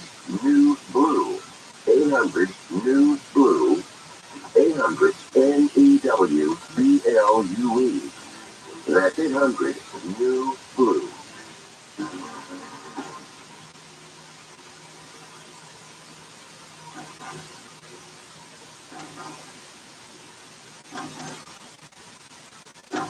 Coast to Coast Eddie and Connie Willis here. We are at our last segment with Elaine LaLanne. Find her at ElaineLaLanne.com, or you can also find all the information to it at JackLaLanne.com, and that is LaLanne.com. When you go looking, you'll see all the information, you'll see all of her books, and of course the latest Elaine LaLanne. Let's see whether it's the latest. I'm sorry, I'm looking at all of the. You've got to keep Brazilian book, woman. I'm telling you, I got to get my throat down. Well, I love Facebook too and Instagram. But, I do say that a week from today, You're 19, right? I'll be 97. Yay. So, we're going to have a little, I think, Greg Justice, my co-author, is having a little sale on the book. So on Pride and Discipline, the legacy of Jacqueline in his own words, and those who's inspired, who've written is that's the foreword, and it's on Audible. And and Revitalize Your Life is another book that's really good, that's out there too, and just came out on Audible that I'm so excited about. I'm happy. Nice birthday present. Yeah, and I want to say happy birthday to you now, even though I might just slip a little text to you on that day. but so, one of the things I said to you, I said, can you talk about aging? And you said, now we have a ton of phone calls, but I wanted to ask you about, what you wanted to say about aging mentally and physically. Yeah, but mentally, that's important. Well, a lot of people, they used to think when you're over 40, you're over the hill. Then it's got to be 50 and 60. But never think you're over the hill. Never worry about age. I don't worry about. Look at I'm 97. I'm still cooking along. I mean, I'm not as fast or anything like that, but I'm working and don't worry about each stage. Each stage is a wonderful stage. Life began at 60. My first book, I was on Today's Show, and I was on a whole bunch of shows with my first book, which came out in when I was 60 years old. So, I mean, it's been a wonderful life. Yeah. And I want to take time for people who want to ask me questions too. So. Okay, yeah, no. Well, I wanted to ask you about, there was Old Age by Jack. It was Old Age by Jack? It was written, Old Age by Jack. Jack wrote this. Do you know what I'm talking about? I got it in front of me. I can read a little of it here. Well, where did you get that? I mean, it's a book. Hey, we knew each other. I've never heard of. There's a couple of books out there that have been written off the internet, and they've written books about Jack, and they've taken all the information and never even called me, but I've never heard of a book called Old Age by Jack. Oh, no, not a book, just something he wrote. So hear it out here. So it says old age. People don't feel old unless they are told they're old. Mandatory retirement is a killer. Yeah. You want me to finish it, or do you know it? No, you just keep I can't remember. Okay. So people don't feel old unless they are told they're old. That's why mandatory retirement is a killer. God didn't set any age at which we have to slow down. Don't do it. Me and my friends began a career which they started in their so-called senior years. Don't be bored or boring. Find a hobby. Maybe it's gardening, golfing, artwork, swimming. I think that's swimming. Is that swimming maybe? Horseback riding. Yeah, there it is. Yeah, I don't know what swimming is. Maybe it's something there. Horseback riding, folk or ballroom dancing. Go to school, open your own business, get off your booty. I don't like the BT word. I don't know why. I just don't like that word. But anyway, he says, do something. The human body is a miracle of human resiliency. No matter what your age or physical condition, you can always improve. Muscles get weak with inactivity, so strengthen them with exercise and proper nutrition. And since flexibility depends upon the condition of your ligaments and tendons, help them maintain flexibility by stretching. People don't die of old age, they die of neglect. Delay the aging process by beginning with an exercise program. Start slowly. Ask yourself when you are tempted to eat foods that are not good for you, what is this going to do for me? You may not have $1 million in your bank account, but you can have $1 million in your health account. Yeah. Yeah. That is. Well, I remember that. I mean, Sorry, I said it wrong. but it was swimming. I'm sure it was somebody. Yeah. Oh, okay. Well, let's get some calls in here. And by the way, thank you for talking about Richard Simmons because he was the sweetest man. I mean, he was amazing. Sweet and is caring man. You know, he was really fun. I've got so much out of Richard, and we've got video with him and choice with it. He tried him several times and put it on his show and. Oh, yeah, that was everybody. And he was on HSN on the dolls. He loved dolls. Yeah. Doll collection. Okay. Wow. Let's do it. Wild card line number 2. Let's talk to Dr. John. Is it Westerdale of Simi Valley, California? Hey there, Dr. Simmons. Hello, Elaine. This is John Westerdale. And I just want to congratulate you again this year on receiving the Lifetime Achievement Award from the American College of Lifestyle Medicine for you and Jack. Exercise, fitness, and health in America. And that's a really big deal because these doctors are the most important medical society in America because these doctors focus on treating with healthy lifestyle instead of a lot of drugs and medical procedures. And I really thank you and Jack. Your career is in promoting lifestyle medicine probably saved the lives of millions of Americans. Well, John, you're so right, and I appreciate you, and I appreciate that award from the ACLM, American College of Lifestyle Medicine. That all these doctors have gone into lifestyle, and not only just doing what one thing or another, they have a whole lifestyle that they promote. Yeah, it's wonderful. And I really I'm a nutritionist and a dietitian and I have a doctorate in that field. And Jack always he tied exercise and nutrition together for achieving optimal health. And I think that's so important. Well, God bless you, John. And you are an example of it. Ahead of the time, for sure. Thank you so much. First time caller Daniel, Red Bluff, California. You are on the air with Real quick, just a little story. In 1965, I was 4 years old, and some guy came on TV and said, Daniel, Billy, Susan, go get mom up and dad up, time to exercise. And I was so scared that I thought he could see me. I'll never forget that. It took a week for my mother to tell me that he finished me. He was a good man, too. That's all I got to say. Thank you. Excellent. Thanks so much. Did you just pick out names each week or something, or what? What's that? When he called out people's names, did he just pick out names each show, or? Yes, he would pick out names. Or sometimes he knew, they would write in and he would use them on the air.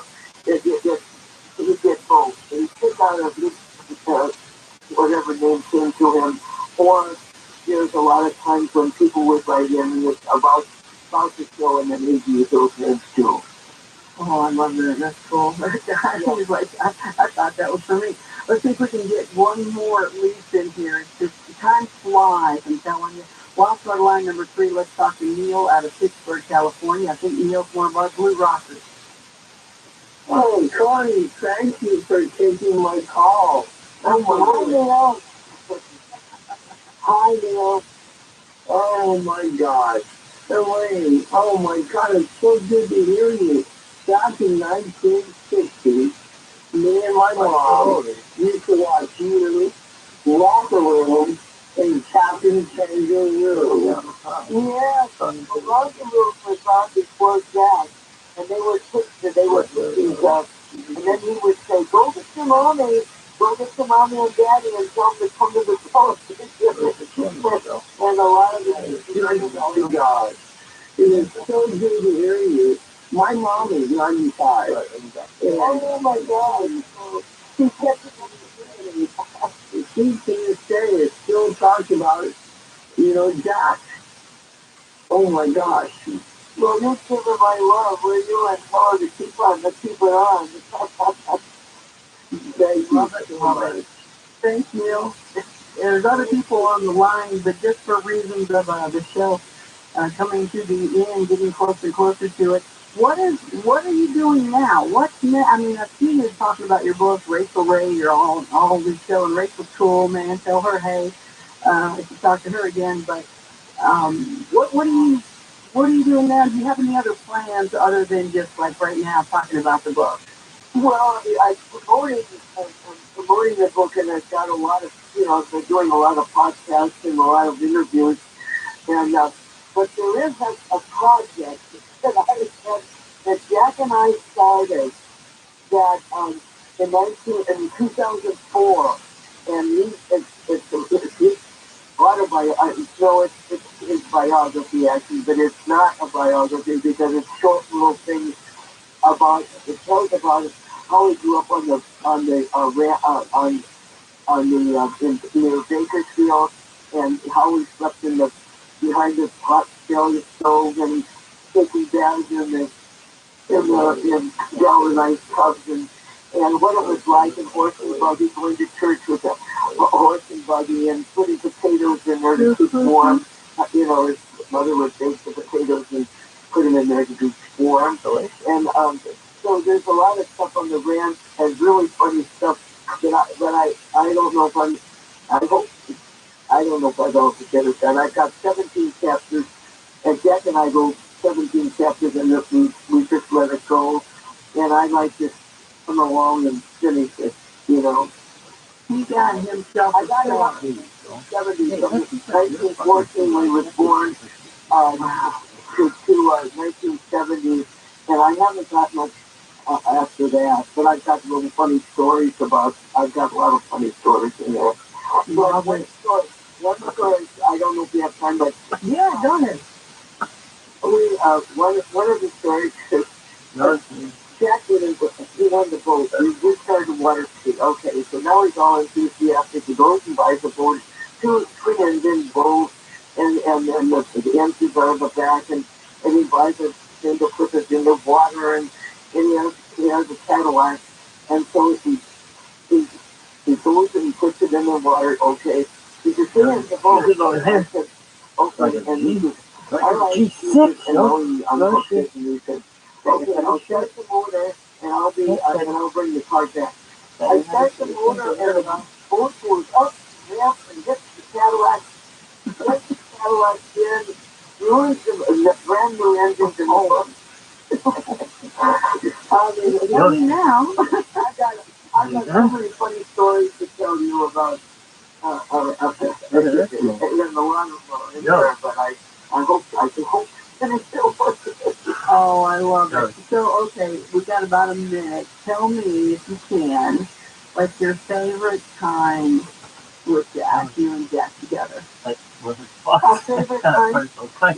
Well, it was nothing like what Rabbi I would go at each other. I love that. You're working on it. Because everything is so important. Yeah, so individualized. And I want everybody to revitalize their life, and I want them, I have pride and discipline, and that's the book. That's by me, and co-opted justice with the forward, and it's on Amazon, it's on Audible, and we hope that you'll get it and read it, because I think you'll. Most people haven't got a clue what Jack did. He invented the first he invented a lot of equipment that you don't even know. The first protein drink, instant breakfast with ours. I never even went into the nutrition bars and stuff like that that he invented. the leg extension machine, there's a squat machine, which is all the Smith machine. That's all in the book. It talks about all these things that he invented in the 30s. So, in the juicer, you all were first with the juicer, right? I mean, You were first with the juicer. yeah, well, with the big juice, not with the juice pump juicer, because there were juicers, but we were the first one that came out with the big hole to put a whole apple in, and you could put a whole, all a lot of stuff in and most of the juicers had a very small opening, and this juicer it had a big opening, and that was it. And we did everything but a high-end juicer, and I feel that was high. You took care of everybody. Gotta run. Thank you so much, Elaine. Stay in touch, please. All right, thank you, and God bless you all. A big kiss and a big hug, you all. Oh, thank you so much. Love you so much. Elaine, Jack LaLanne. She's all by herself too. She's got a star on Hollywood Series one. I'm there to petition it. Stay with us, more to come here on Coast to Coast AM.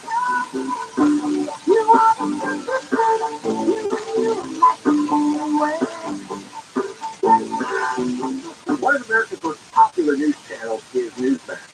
You watch Newsmax for news, we have, and you'll get perspective you won't hear from other networks. Try Newsmax and discover why the left is trying.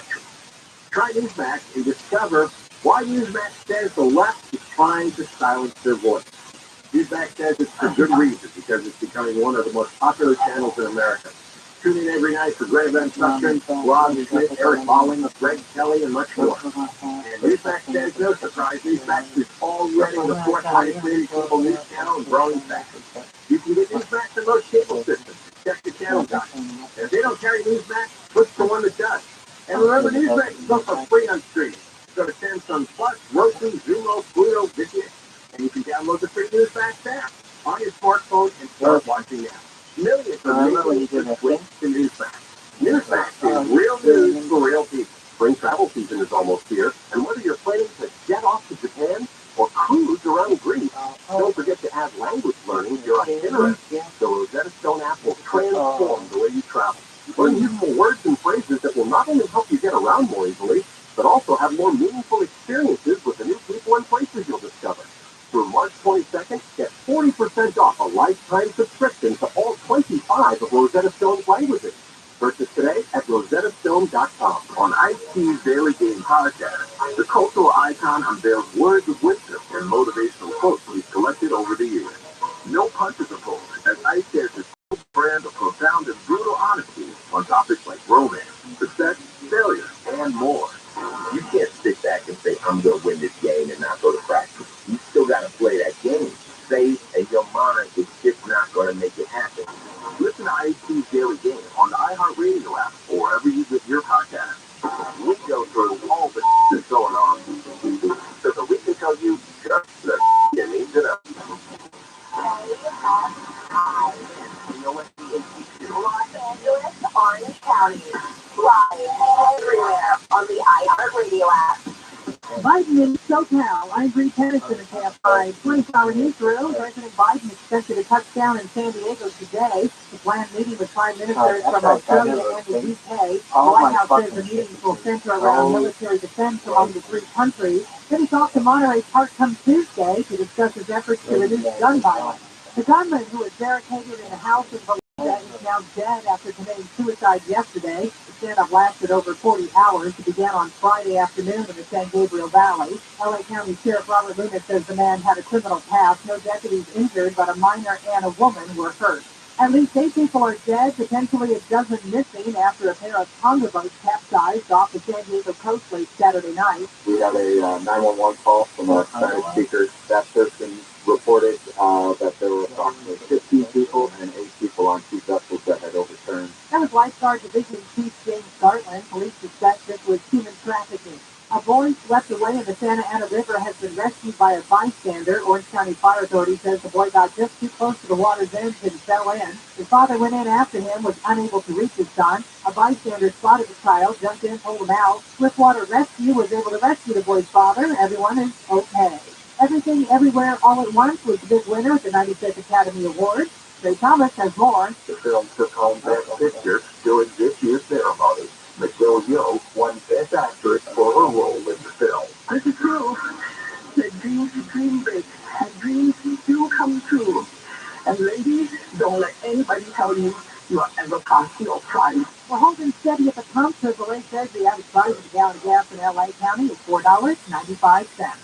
Southline weather from KFI. Partly cloudy skies today. Highs in the mid to upper 60s. Right now it's 55 in Laguna Beach. Fullerton has 56. It's 51 in San Canyon and 54 in Pasadena. We lead local from the KFI 24-hour newsroom. I'm Bree Tennant. In Riverside, this is on the westbound at Madison. We have a crash involving an overturned car taking up the right lane there. You drive the stop and go from Arlington.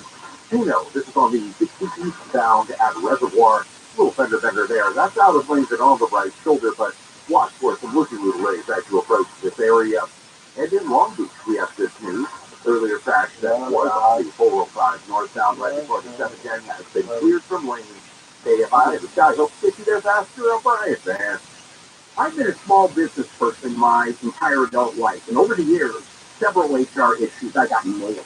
I could never afford an HR person. But there's an answer, Bambi.com. And with Bambi, you get an HR person starting at just $99 per month. And I thought this was too good to be true. This is real. Bambi helps you deal with your HR problems, like writing HR policies, sexual harassment training, hostile work environments, terminations. That was my problem. People complaining about other employees, all putting you and your business at risk. With Bambi, you get access to your own dedicated HR manager available by phone, email, real-time chat. Go to Bambi.com, type in KFI under the radio drop-down when you sign up. Bambi.com, that's KFI under the radio drop-down. On the credit card, spells every fucking kid that should have been bullied. That's Bambi.com. They're all fucking douche users. Oh, good times are waiting on. And I'm gonna fucking beat their ass. And I was Other figured games my list plus out. Fuck And that was the top 5 reasons for this phenomenal. Really? You should see me at 6. Number 4. Yo,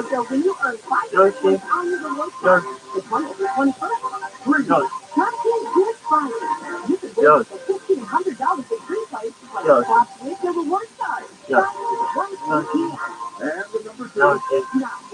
We work hard for you. That's why LA Times readers voted us the best casino in the Southwest. And the number 1 reason. Eat, drink, and be Irish birthday. Discounts on Blackberry Irish whiskey at Oliver's on St. Patty's Day. Morongo Casino Resort and Spa. Morongo, good time.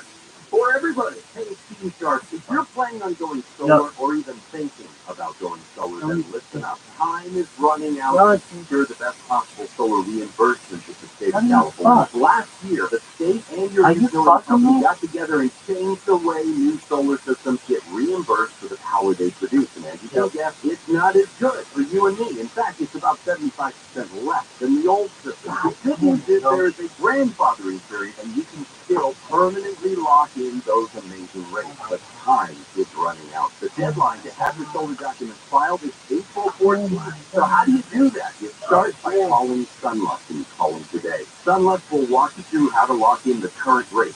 Even if you're not ready to install the system, it's okay. Call Sunlux and get your documents filed. There is no time to wait to lock in the best returns on solar power you will ever see. Start today at Sunlux.com. Sunlux.com. DSLB 100374.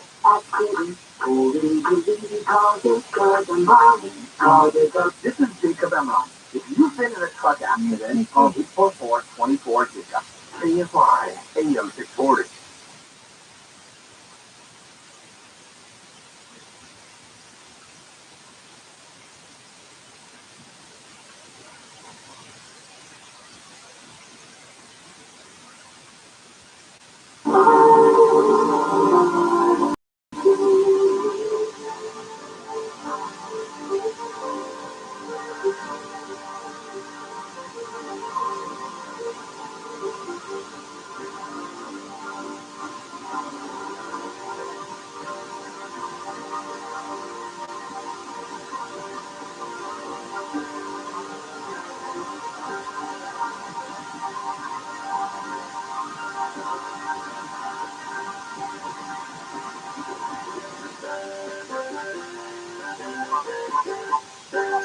You're a doctor. I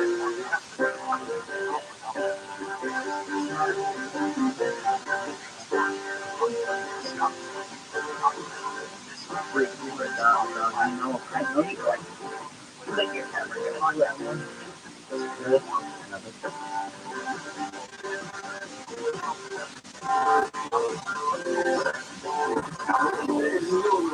That's the way you do it.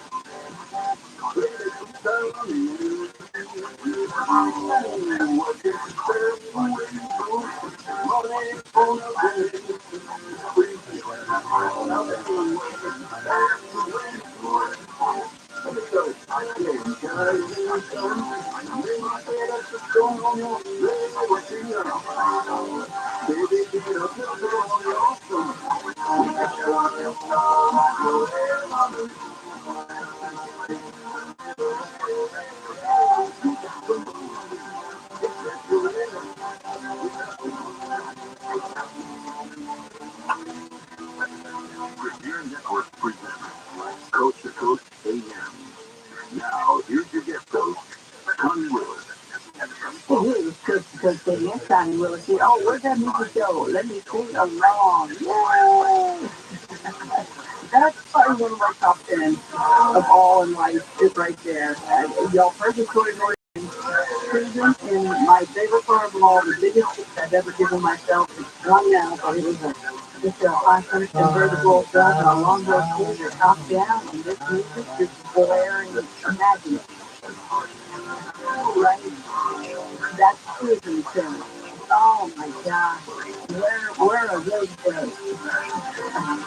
If you ever want to know about the bumper music, just go to our website, and that's where you can find out so many other things. In fact, there's a really neat feature all set up for you to follow along with our next guest coming up. So go check it out. Our next guest is Charles Osman, and you can go to our website and follow along with us visually if you like to do that. Stay with us and go to our website too, coasttocoastam.com.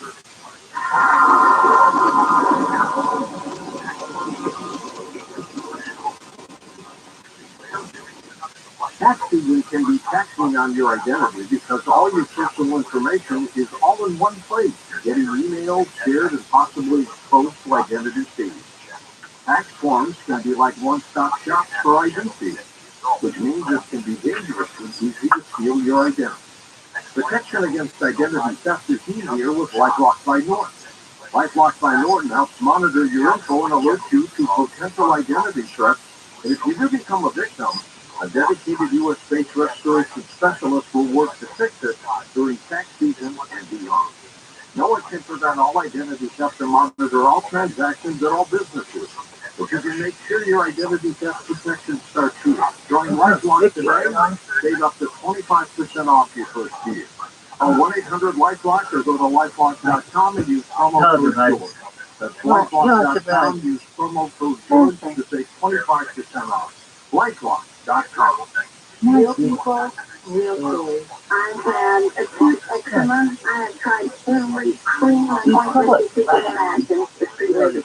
So I started taking Avora, and at this point, I don't want to ever be without it. Our little dog developed this lymph problem. But the chemotherapy lasted for 6 months. We started developing more lymph nodes that were swelled up. So I thought I'd just try carnivore. So lymph nodes started to go down, swelling dead. Then I took them into the vet and checked out, and there was no signs at all inside. My cat had issues that developed in his eye from my veterinarian said, you know what, just go ahead and remove the eye. I heard the carnivore advertising. So I said, you know what, I'm going to order this product. They did all the tests. I kid you not, this product saved his eye. Call 866-836-8735. That's 866-836-8735. Or visit carnivore.com. That's carnivore.com.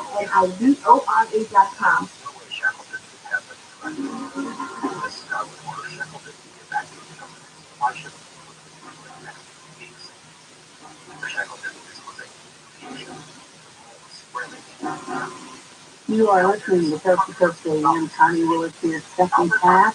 Hopefully some of you or all of you are on track with the time, by the way. I know some of y'all are feeling it, like, what's going on? Daylight savings time always does that to everybody, right? And you have to be consistent across the board. And any of those of you that follow my career, you know that we attempted to do that from WWKA out of Orlando. WDBO is the AM that you were supposed to coast on. We worked it into, I think it ended up turning into a bill.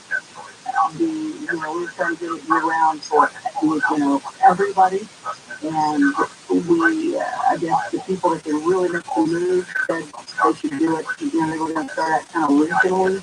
If that was a better way. I don't know. You know what? To me, it's a big jump. Little baby steps. You know what? Come on, people, grow up. Anyways, I'm sorry. That's just me. That's just me. Take the flying leap, man. Become the Jack LaLanne to me, Lane to Elaine for the world. But the first person to ever sign it was Sonny Bono. It's always kind of a neat little story to tell. But anyway, I hope you guys are back in action. Bodies starting to get used to it. Hey, come on. Get over it. Let's go. You're off now. Take a nap somewhere. Rain seat. Rain falls back. Okay, so come on. We should all be good. We should be insane. Anyway, I'm excited for our next guest, and I'm also a little like, whoa. So hang in there with me on this. First of all, if you wanted to know about Elaine's book, you can, of course, go to our website. You can, of course, go to her website. And you can always go to my website, too, at TommyWolf.com. I'll have her information up there, too, as well as past people's information. And we'll be putting all those people on the podcast as well. So you'll always be able to get more. So follow that so that you can go, I want more of Elaine, and I want to be able to talk to her, because they'll all set up some of those live podcasts so that you can do that, all right? So I'm just learning the developing of it and all the technical parts of it. So anything you'd like to do with me and join the show and just enjoy it, if it's a real good time, please go to TommyWillis.com, and thank you. Now, a lot of times when we take callers, there's some callers that, that I guess me as a broadcaster, I listen to, I'm like, come on, this person's pretty cool. And you guys know that live on the air, I'll say, all right, leave your information with Donna, or I'll call for you. Leave us information, right? And then she'll get it back to me. And that's when I'm like, I think you should be on. You should have your own show with me sometime. So this is one of the guys that's on next that I did that with, and lo and behold, he's been on with RSL, he's been on with ROTHSCHILD, a ton of bazillion times. He's been all over the place, and it's great to know that he's listening to the show and loves to listen to the show, and we'll call in. That's always a new thing. That's mutual. That mutual. Now, one of the things I like is he's highly intelligent. He knows what he's talking about, or at least leads me to believe that he's really good at that. But I can say, well, what's that? And he's kind. He understands it might go over your head, so he's not going to laugh at you. He'll explain it to you. And that is very important, because there's a lot of people, and you guys have heard them before, where they will just talk right over your head, and you have no clue what they just said. And you're like 5 paragraphs back, and you're so far ahead of you, you've already lost it. So as he talks, if there's anything where I need to stop him, and it just doesn't mean, maybe you're past that, but there's a lot more people possibly like me that are going to go, what? And they're very thankful that I might stop him and ask. That way we can stay in line with him. So we'll do our best to follow him, but he also knows, hey, you got to dumb it down for at least me, for sure. And so this is called Osman. You've heard him on here before, no doubt. His experience includes, I'm going to do a little bit here, and then I'll let him do a lot of it too, because I'm sure he will. He can name some things that I'll never have mentioned. But his experience includes 45 plus years in the fields of electronics, material science, computing, artificial intelligence, starting with 8 years at large Berkeley Laboratory at the University of California. Cool, and at Los Alamos National Laboratory. Cool. He's been a senior fellow at the Institute for Global Futures, a consulting group that provides strategic research services to private and government clientele. I love the co-founder of NanoSig, an organization with the primary charter of facilitating investment in nanotechnology-related ventures. In fact, basically tonight we're going to be talking about nanotechnology as a core catalyst of accelerating next stage evolution. What is and what is it not? Yes.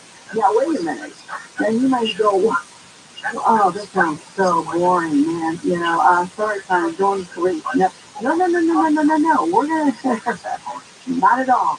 In fact, I love saying now, area, by the way. I think that's kind of cool. But really, the biggest thing is, and we're going to bring on Charles right now. Welcome once again, Charles. And the question what we're going to ask first is, why is that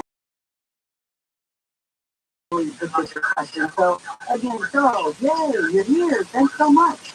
Well, and hi, Tommy. I've always listened to you for a long time, and here we are. I'm like, it's on it. I know, and we made it. I'm very happy about it. And what's cool is you have put together some graphics so that people can follow on the website. Yeah, that's the basic idea. And I wanted to make the point that it's not nanotechnology as a singular sort of vertical scope like development or technology. It's really a sensor, almost like an axis of a wheel, with all these different scopes kind of radiating out of it.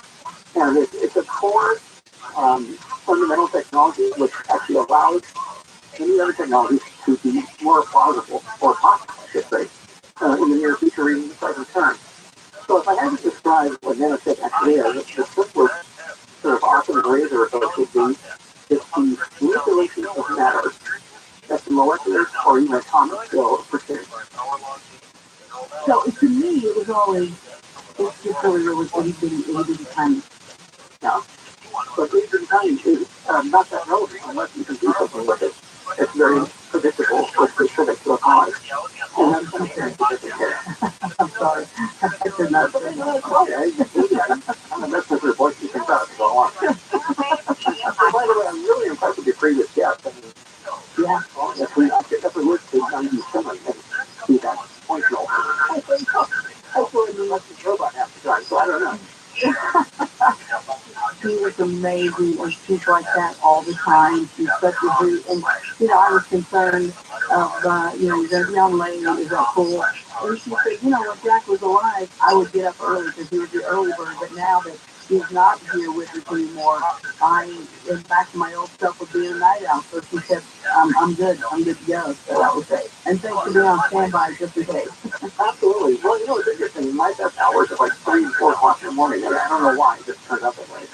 I really do wish to feel like moving time off art. Right. I'll get you off. I almost got thrown off because I didn't know it was what time it was. And I was doing all my stuff there, and I'll be like, oh, wait a second, I'm an hour off. Now I'm like, just want to make sure I get like just a show or something. So, anyway, here we are. We thank you for being responsible for that too. So okay, nanotechnology. Again, why should I care about it? What's the big deal with it with me? Because whether or not you're looking at computing, medicine, any form of telecommunications, any kind of manufacturing, just about all the stuff that you see in your daily life, and you yourself as a person, as a living thing, are already are in some way affected by nanotechnology. You may not see it. I mean, it's hard to see it anyway, but I mean, the artifact or the consequence of nanotechnology is already present in a lot of different materials and already products. It may not be that you wake up one morning and suddenly discover nanotech everywhere. It's more of a transition. So we're in a transition now. Well, I mean, aren't we because like the phones get smaller, or actually sometimes you want them a little bigger, but I like them smaller, but more and more things fit in on it and function comes from it. Or it's not like it's not so much a matter of complexity. In fact, there's something called motor flow, which talks about technology doubles every 30 months and so on. Well, that's kind of an outdated way of looking at it. They used to measure by the number of transistors you could fit into a specific area. But all sort of go against that. And I would say it's more to do with the amount of complexity you can turn into a certain amount of time space. That's probably a better way of looking at it. And especially now, if you look at quantum computing, which is on such a radical different scale of computational resource, that you try and measure the size of transistors is completely irrelevant, actually, in that context. But even before we get to quantum computing, just to get to other types of computing, of which there's both biological and sort of inorganically to keep it more effective. Again, it's not how small the thing is, but rather how much functionality can you tap into a specific region of space-time. So looking at some of the bullet points you and I put together, or you put together for me, so that I can go through this, because this is a whole another world for me. This is out of your brain. So what about some smart materials and all the stuff organizing and stuff assembly and all that kind of thing? Sure. So I'll start by saying this. We're surrounded by organizing and self-assembly now everywhere. Almost all living things are just that. If you look into a cell, if you look into the history of a cell, the organelles, the ribosomes, other proteasomes, etc., that's what they do. They literally take apart and reassemble various molecules to accommodate the physiological requirements of that particular cell, and more importantly, how it organs, if there were, function within a larger body. Now, what's kind of fascinating is, in the current scheme of things, in terms of what I call nanobiology, one of the main target goals right now is to use what I'll call quantity relative components to target something cells, like cancer cells, and be able to neutralize them. Or to target other cells and affect their physiology in some kind of hopefully proactive way. Viruses are really good at that. And you're just scared of being right place where people panic. There's actually a good side to it. Because if you try to break apart a virus, what it really does is have a program of signature, and let's go into a book. All cells are just most of it, have an outer piece of protein that sticks out like these are almost. It's the RNA signature that sticks up the cell. And viruses will target whatever cells have their external RNA signature will cling to. That's why you have different viruses for specific organisms, for specific organs, that kind of thing. So when the virus is healthy, the right kind of cell that's supposed to make for it, it will then, during viral action, maneuver its way up to the cell wall, go to the cytoplasm. Then, go target one of the ribosomes or one of the proteasomes, and force that proteasome to make more virus, as opposed to making more of the molecular structures that are normally going to even our cell function. Now, that's the part we don't like. But the first part is wonderful. Because now we have a way of targeting whatever kind of cell we're looking for, a cancer cell, and doing something with it. Hopefully killing it. Or turning it into a type of cell that will then go after other cancer cells. That sort of thing. And that's everything done. Like a double spy, man. Turn them around, make them go the other way. That's what reason.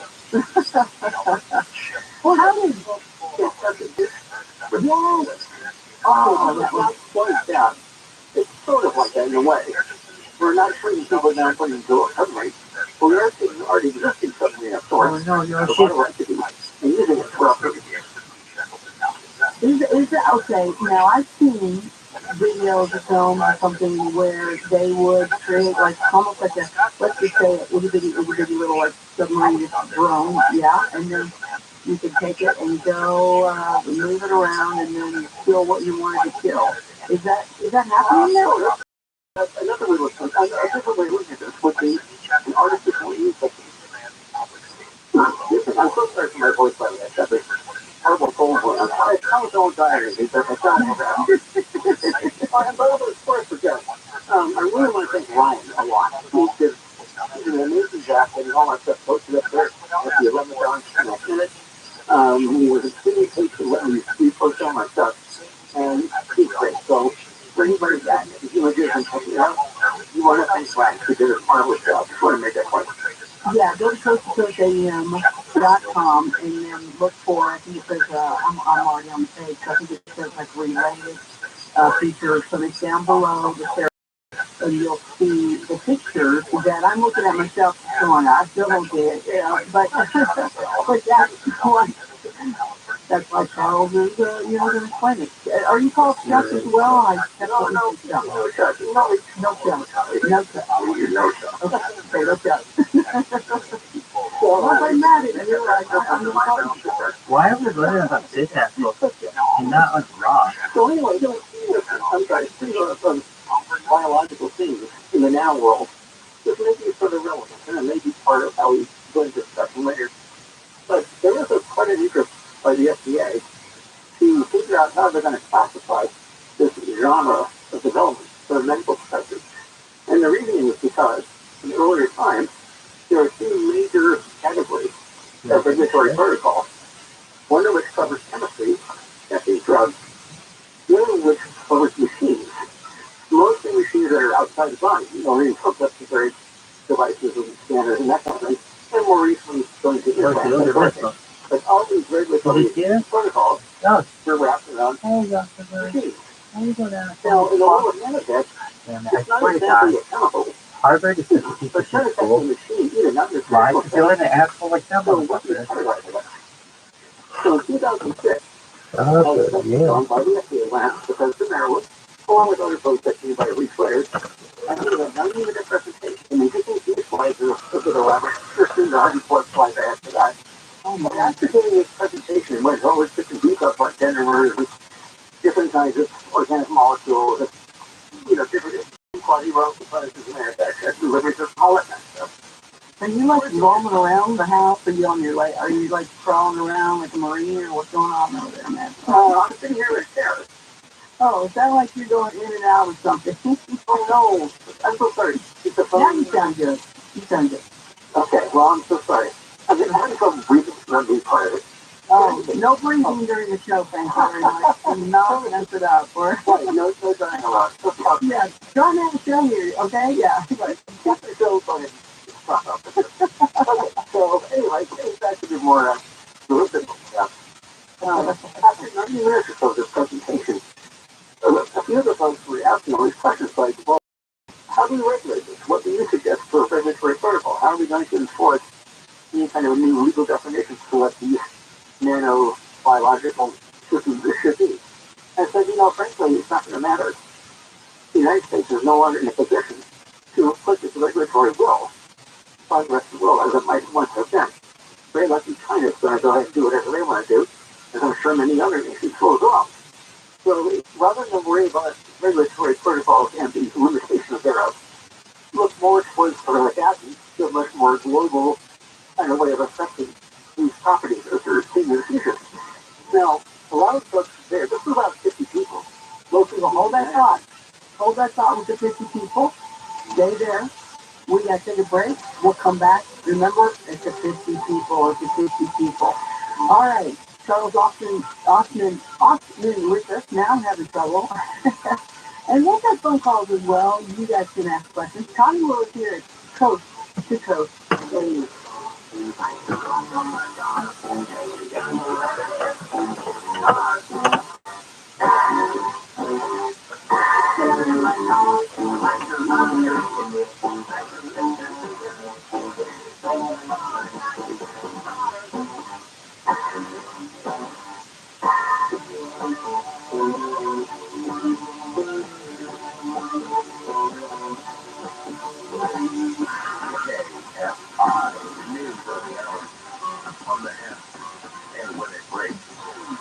I'm Bree Tennis in the KFI 24-hour newsroom. It's a wrap on Hollywood's biggest night. Everything, everywhere, all at once. The big winner of the 95th Academy Awards. Film took home Best Picture, Best Director, and Best Original Screenplay. President Biden expected to land in San Diego today. The planned meeting with prime ministers from Australia and the UK. One meeting will center around military defense among the three countries. A Long Beach lifeguard rescued a dog swimming in the ocean. The dog was off leash, ran to the beach, and into the ocean, and just kept on going. Lifeguard caught him at the swim line. The dog is described as a little white lap dog, now in animal control care, and the owner has not been located. We're holding steady at the pump. AAA says the average price of a gallon of gas in LA County, $4.95. Southbound weather from KF5, partly cloudy, highs in the mid to upper 60s. Right now it's 53 in Mission Viejo. Tucson at 55, it's 52 in Tarzana, and 53 in Fontana. We lead local from the KFI 24-hour newsroom. I'm Bree Tennis. In Riverside, which is off the 91 westbound at Madison, we have clean crews from an earlier crash. Picking up the right lane there. Watch for some stop-and-go traffic from Arlington. Also in Riverside, this is on the 215 southbound at Hot Springs. Honked out car that's taking up the right lane there. Watch for delays as you approach this area. Goes to Mesa, this is on the 405 southbound right before Fairview. We're getting reports of debris in the middle lane there. That means CHP is going to be running a break. KFI, this guy helps get you there fast, Zero Brian there. The Chief Marketer Support. Patricia Sayaletta, Global Chief Marketing Officer, Direct to Consumer for Warner Brothers Discovery, weighs in on building trust. Trust is a really hard thing to build and a really easy thing to destroy, and we have to be very respectful about that. Our partnership with iHeart has really helped us build that trust and that relationship. Talent. As the #1 audio company, iHeartMedia gives marketers access to the audiences, conversations, trusted influencers, insights, and data you need to grow. Go to iHeartResults.com for more. Jacoby and Myers is here to help you get the justice you deserve. We specialize in serious injury cases and have been fighting for our clients since 1972. Trust Jacoby and Myers to be your guide, your advocate, and your support system. With our unmatched experience and expertise, you can rest assured that you'll get the compensation you deserve. Plus, our consultation is always free. Call Jacoby Myers today and let us help you navigate the legal process and get the justice you deserve. Jacoby Myers, justice for you since 1972. Looking for your next investment opportunity? How about 100% passive ownership in commercial real estate? First National Realty Partners is backed by $1.5 billion in commercial real estate assets from Walmart, Whole Foods, Kroger's, Publix, and more. Grocery store anchored commercial real estate offers day one cash flow from high credit national tenants, tax advantages with 1031 exchanges, inflation-fighting triple net lease, and more. Get information on current and upcoming opportunities today. Call 888-301-9010 or go to fnrtradio.com. Become an investor in owned and managed commercial real estate with national grocery store brand tenants producing quarterly cash flow. Call 888-301-9010 or go to fnrtradio.com. Securities are only available to verified accredited investors. Investments are subject to risk, including loss of principal. Cash distributions are not guaranteed. Any representations made about investment stability reflect FNRC's strategy and may or may not be realized. Visit fnrtradio.com. KFI, AM 640, more stimulating talk. Remember, a one-year subscription comes out to only 15 cents a day. Sign up today at coasttocoastam.com.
Coast to coast and worldwide on the internet.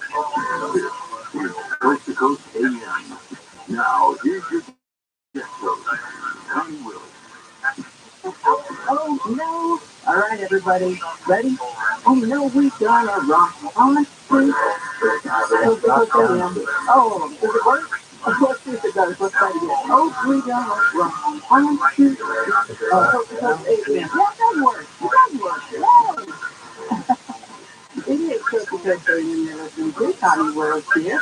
Eddie Grant is jamming it for us there. Go to the bumper music on coasttocoastam.com to learn more about that. And while you're there, learn how you can become a Coast Insider if you are not one. I got to tell you, though, I think 4 out of 5 people are Coast Insiders that I meet. It's just amazing because it's been around for a long, long, long time, and people have been in it. I don't know what the statistics are. I'd love to know, because I think probably as many people that listen to it live have to also listen to it as a Coast Insider. I think it's probably equal. I mean, I would love to know those numbers because, y'all are anytime anybody knows anything I do here, they're like, oh yeah, I'm a Coach Insider, and just blah, blah, blah, blah, blah, blah about it. And it's amazing to me because that's huge, you guys. That's a big deal. That's, I know we started doing something like this long before I think all the other billions of people have done something. I mean, wow, we're a pioneer in so many things. Thank you, George Noy, ourselves. Thank you so much for all this great, I can't push it enough, and I don't have to really. It's self-itself, right? You guys are here, and you know that if you cannot stay up late at night, well, become a Coach Insider here tonight. Right? If you want to know all the features of it and all the great things behind it, just go check it out at our website to learn more. Become a Coach Insider at coach2coachalian.com.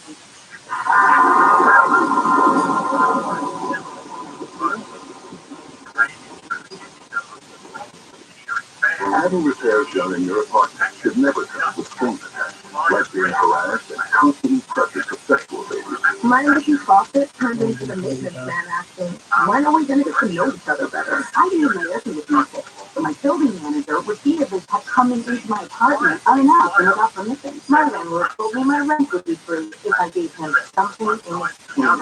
Sexual harassment by anyone associated with your housing isn't just wrong, it's against the law. The Fair Housing Act protects you from harassment, including someone making unlawful sexual advances or refusing to make repairs because you do not control service. If this happens to you, you can stop it by filing a complaint with her. So I called HUD and filed a complaint against my building manager. No strings attached. Fair Housing. The law is on your side. To learn more, visit hud.gov/fairhousing. That's hud.gov/fairhousing. If you fear for your safety, call 911. A public service message from HUD in partnership with the National Fair Housing Alliance. Marvelous Entertainment and author Marvin Sunderland have released the newest in-action adventure science fiction that specifically deals with the question, are we alone in the universe? This action-packed drama is a 7-novel masterpiece. Comic books, video games, and movies have started wagged journeys across the universe. Get 20% off the entire 7-novel series and all future graphic novels and the coupon code Coast to Coast, all lowercase on Marvelous.com. That's MARVALEOUS.com. For a limited time, it's back the 1-ounce solid silver Ghana alien coin, part of the silver starter kit exclusively at BullionNext.com/Coast. With inflation on the rise and a teetering stock market, now's the time to diversify into precious metals that you can store at your home. Go to BullionNext.com/Coast and they'll ship your silver directly to your home, fully insured. Now start building your wealth in precious metals at BullionNext.com/Coast. That's BullionNext.com/Coast.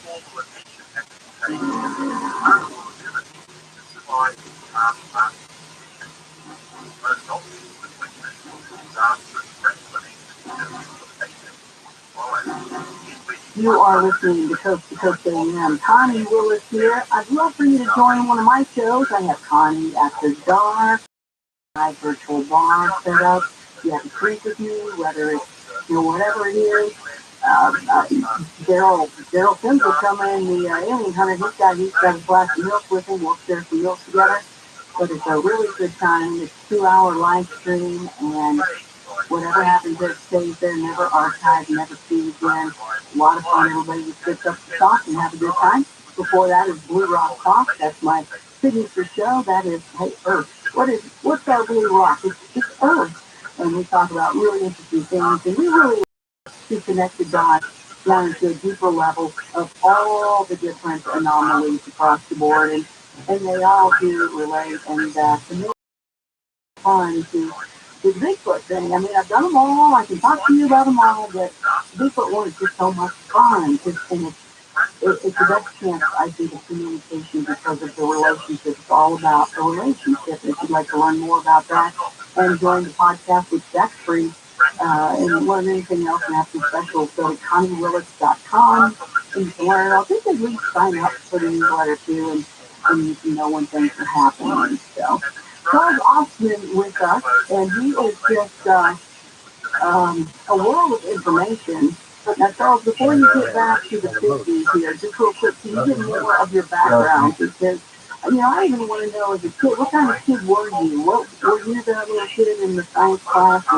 Or what? I was sort of an old nerd, however, I did leave when I was pretty young, actually. It's kind of a long story. I've actually rushed room where I was going like, so we're kind of the right place at the right time. I came to Berkeley, I came to San Francisco first, and then literally tried to hitchhike my way across the bridge to Berkeley. For myself. But I'm picturing a hippie dude with no shirt on, walking, and there were a lot of people, like millions of people actually hitchhiking around the country. It really was a moment of social disruption, I guess you might call it. And I think that's it, to be better than being sort of stuck in a very rigid. I was in a small kind of rural town with very specific sort of social rules, I guess you call them more. And I just wasn't a good fit for me. You know, I wasn't into like football, going to the high school prom. I mean, that wasn't something that interested me at all. I was much more in the context of learning about the cosmos, and who we are in the universe, and what our future might be. I mean, I always had this kind of thought. You know, I always felt myself being sort of like an alien. yeah. So when I left home, Look at this movie, yo. Focus on real important stuff. Look at this movie. That was so sick, my father. Who is this asshole? And back then, the cost of university was much, much less than it is now. That's the whole program myself. I think that the situation that we're in right now, where it costs, you know, tens of thousands of dollars per year, and a lot of people are going into horrendous debt for life. It's almost as much as like buying a house, that kind of mortgage, you know, with debt.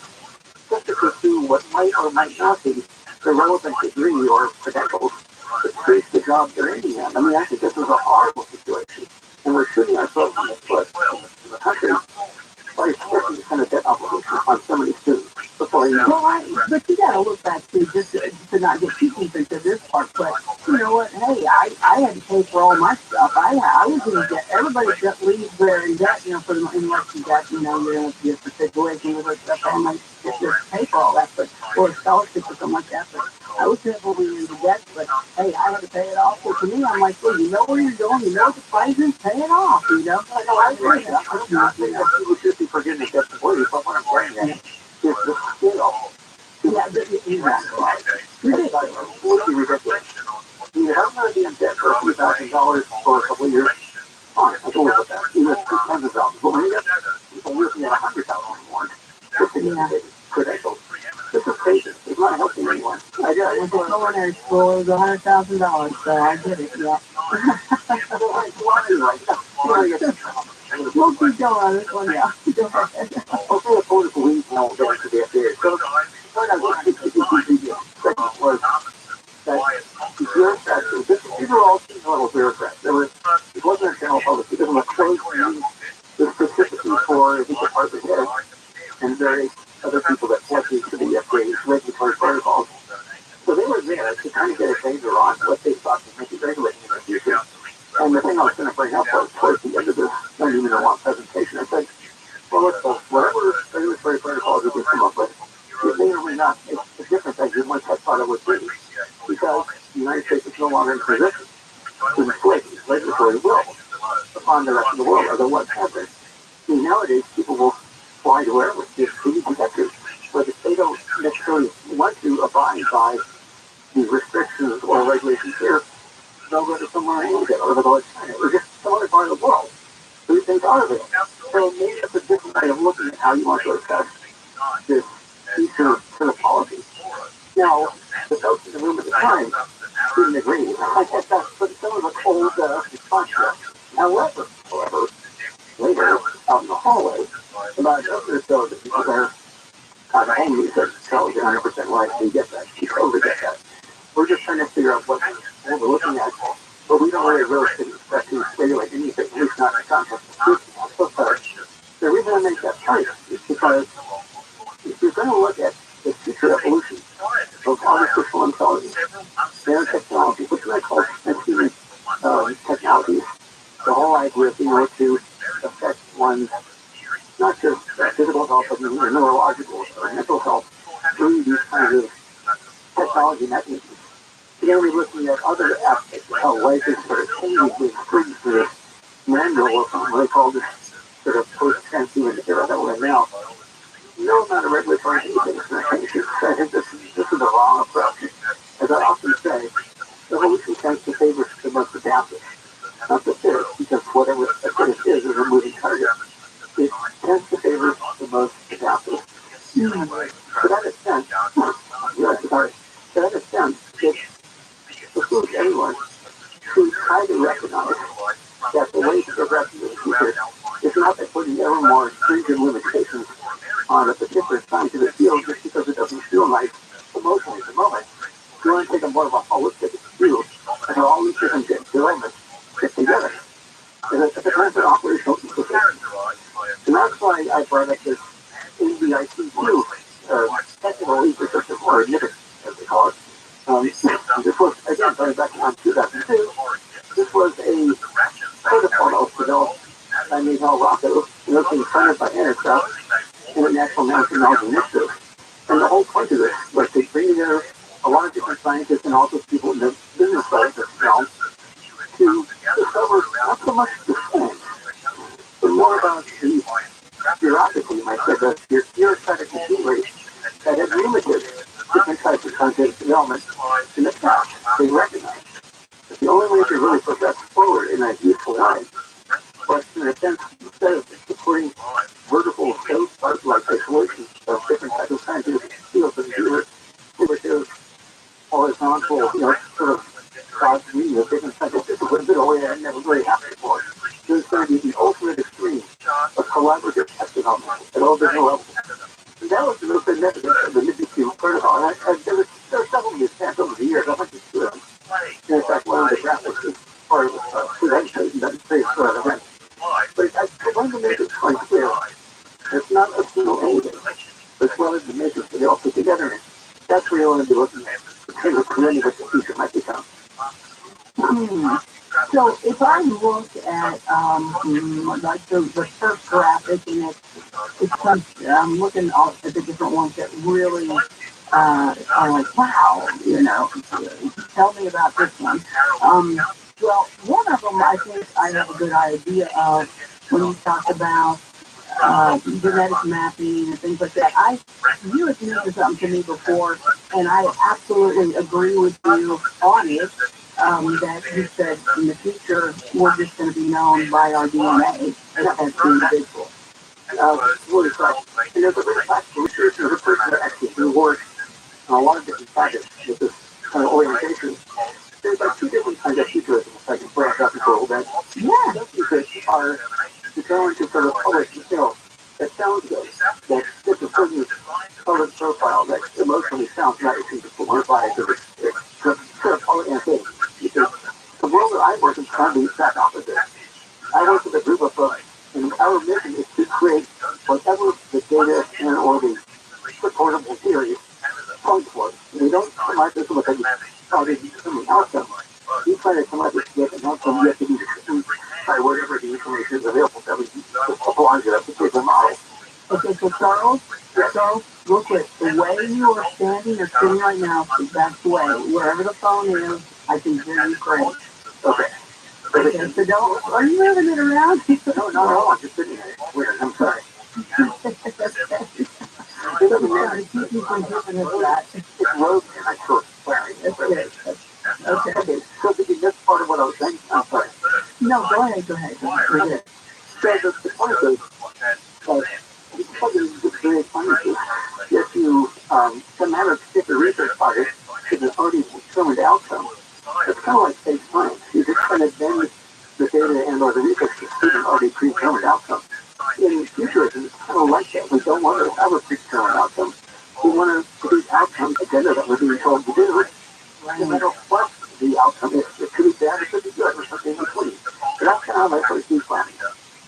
Is that where scientists always go? It's like, okay, I'm going to, is it basically the client is paying us $10 billion to do this, so that's why we're doing this. Is there ever any freestyle science, freestyle? No, it's a fair question, and there's no exact answer for that. There's so many variables involved. I mean, if you're working with a big school, big university, you're working with research grants, postdocs, and grant funded, that kind of thing. That's the one set of conditions. If you're working in the private sector, and there's a particular market that they're going for,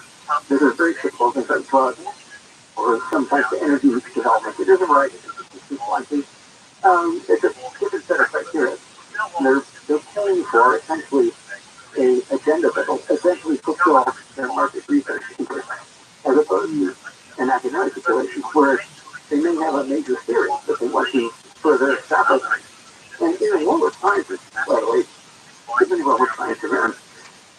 Sometimes you have a particular genre of expectations because the majority is sort of going in this direction. Science needs to be one of those that gets hard to go on now, which that right now. But it's a good example where sometimes yeah, because it's been cold a whole lot of happiness. yeah, what I was getting at is for every kind of politics and science together, it's a disaster. I mean, that's what Really? Oh, yeah. because for one thing, the politics really know that much about what's going on. They have advisors that tell them what's going on. And these advisors themselves, Yeah.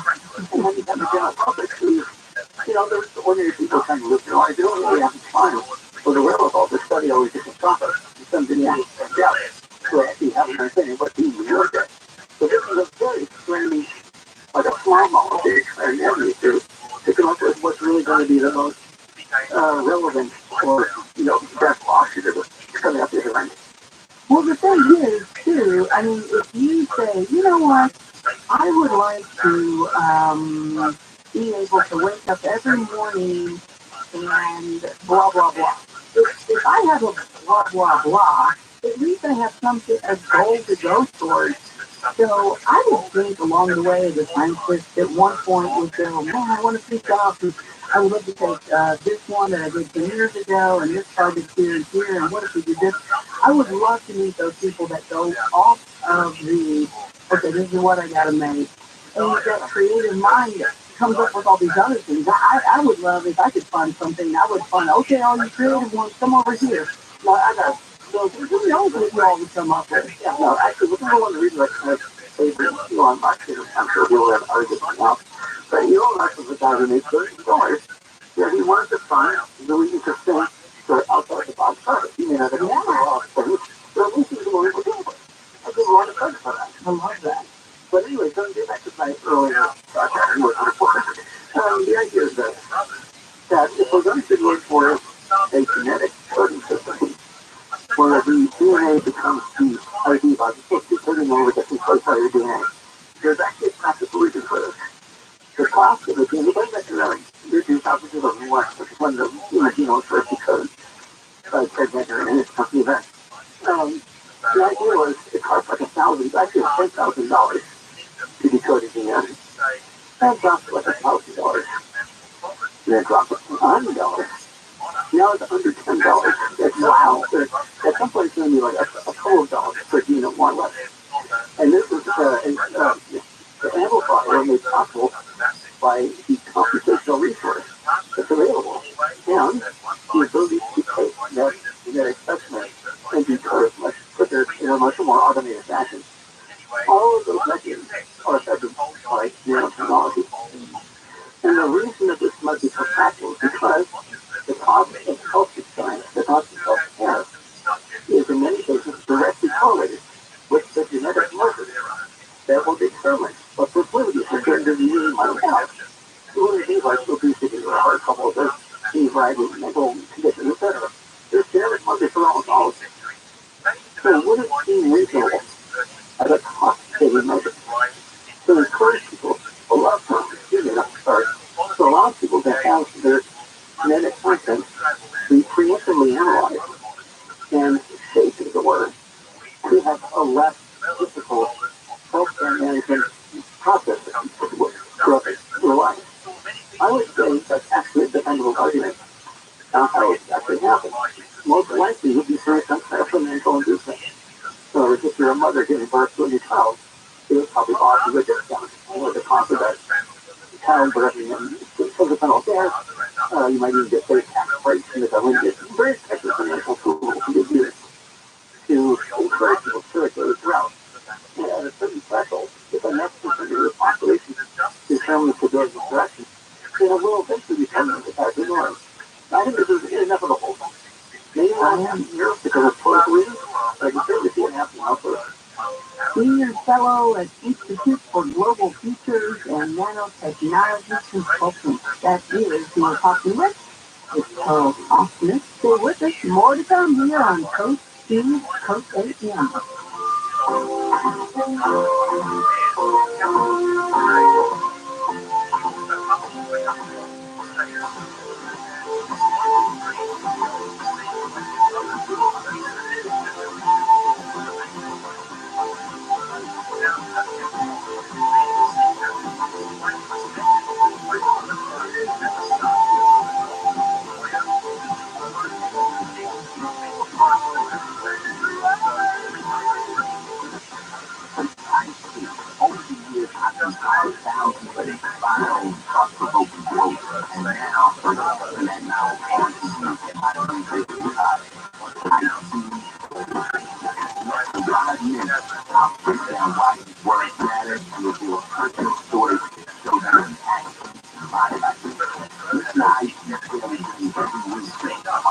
on Apple Podcast or wherever you get your podcasts. How much do you think your home is worth this year? Do you think it's going to be worth the same next year? If you're thinking about borrowing on your home equity, your odds of getting more out of your home is probably higher now than it will be next year. I certainly believe that. Some experts predict that property values might decline over the next few years, making it more challenging for borrowers to tap into that home equity. If you need $75,000 or more, HMS Capital can help you borrow the money you need with the equity you've built. So whether you want to consolidate debt, make home improvements, or whatever your situation may be, HMS Capital may have the best solution to help you. No appraisal, credit report fees to apply. I've done 2 mortgages with HMS Capital. Clearly, I'm a fan. I believe they are simply the best at what they do. Call 833-255-5698. 833-255-5698. Visit hmscapital.com.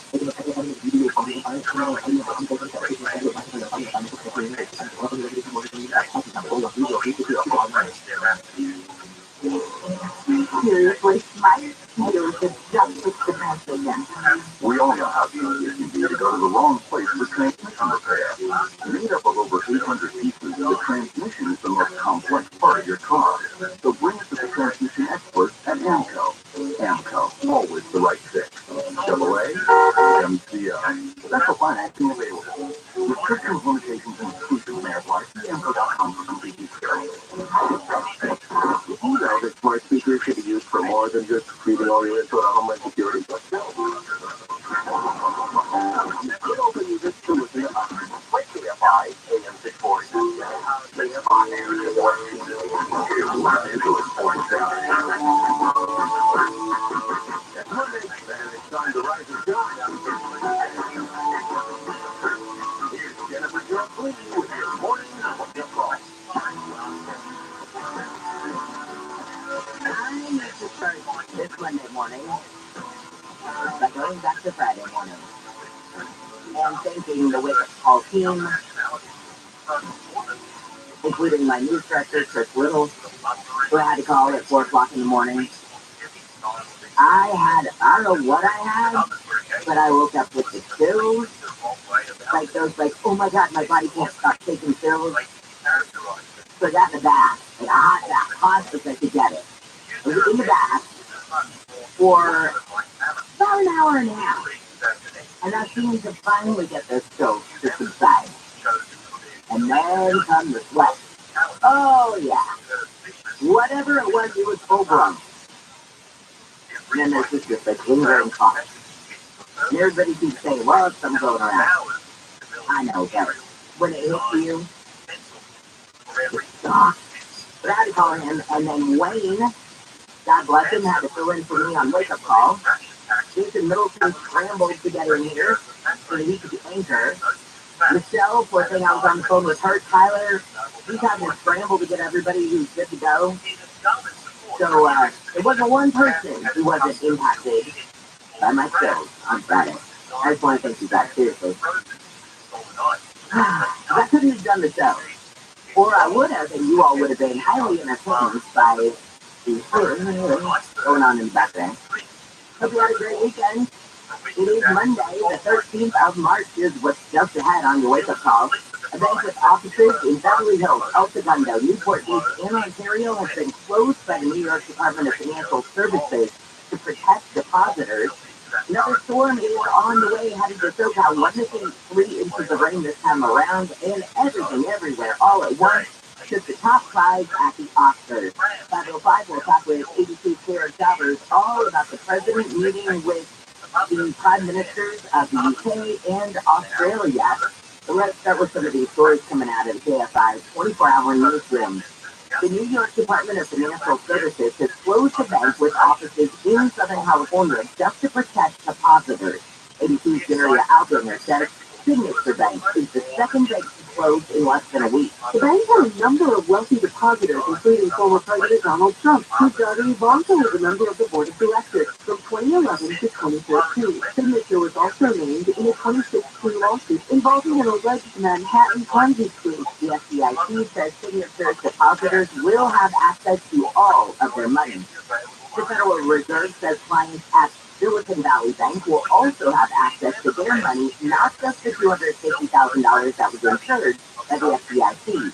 ABC's Andrew Zimbert says the bank was closed Friday when depositors began withdrawing their money, creating a run on that bank. Senator Bernie Sanders' efforts in recent years to relax regulations on small and medium-sized banks.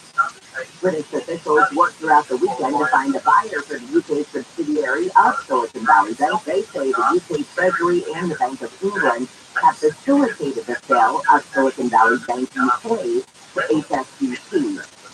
So we'll talk more about this as the morning goes on, and I'm going to keep an eye on the market for you this morning. The futures right now, the Dow is down 91, NASDAQ futures are up 75, so the markets are reacting in a big way at this moment, but we'll see what happens at the opening bell. President Biden's coming to California. He's going to meet with the prime ministers of the UK and Australia. We'll get into that with ABC's Sharon Travers in just a minute. He's also planning a visit to Monterey Park to talk about his efforts to reduce gun violence. That, of course, is where all those people were shot and killed at a dance studio. Everything, everywhere, all at once. The top prize at the Oscars, the sci-fi film also took away 6 other trophies, including Oscars for Best Actress, Best Supporting Actress, Best Supporting Actor. Brendan Fraser won for the Oscar for Best Actor in a Leading Role. His film, The Whale, also won for makeup and hairstyling. I don't know if you've seen, I've not actually seen the movie, but I've seen clips of Brendan Fraser in that. Oh my God.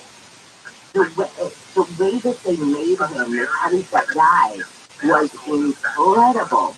All Quiet on the Western Front won for Best Music and Production Design. It was a night for comeback, thanks to bravery backstage at the 95th Annual Academy Awards. Never forget where you came from, because if you forget that, all humility goes out the window. That's Chief Wei Kwan, who won the Best Supporting Actor Oscar for Everything, Everywhere, All at Once.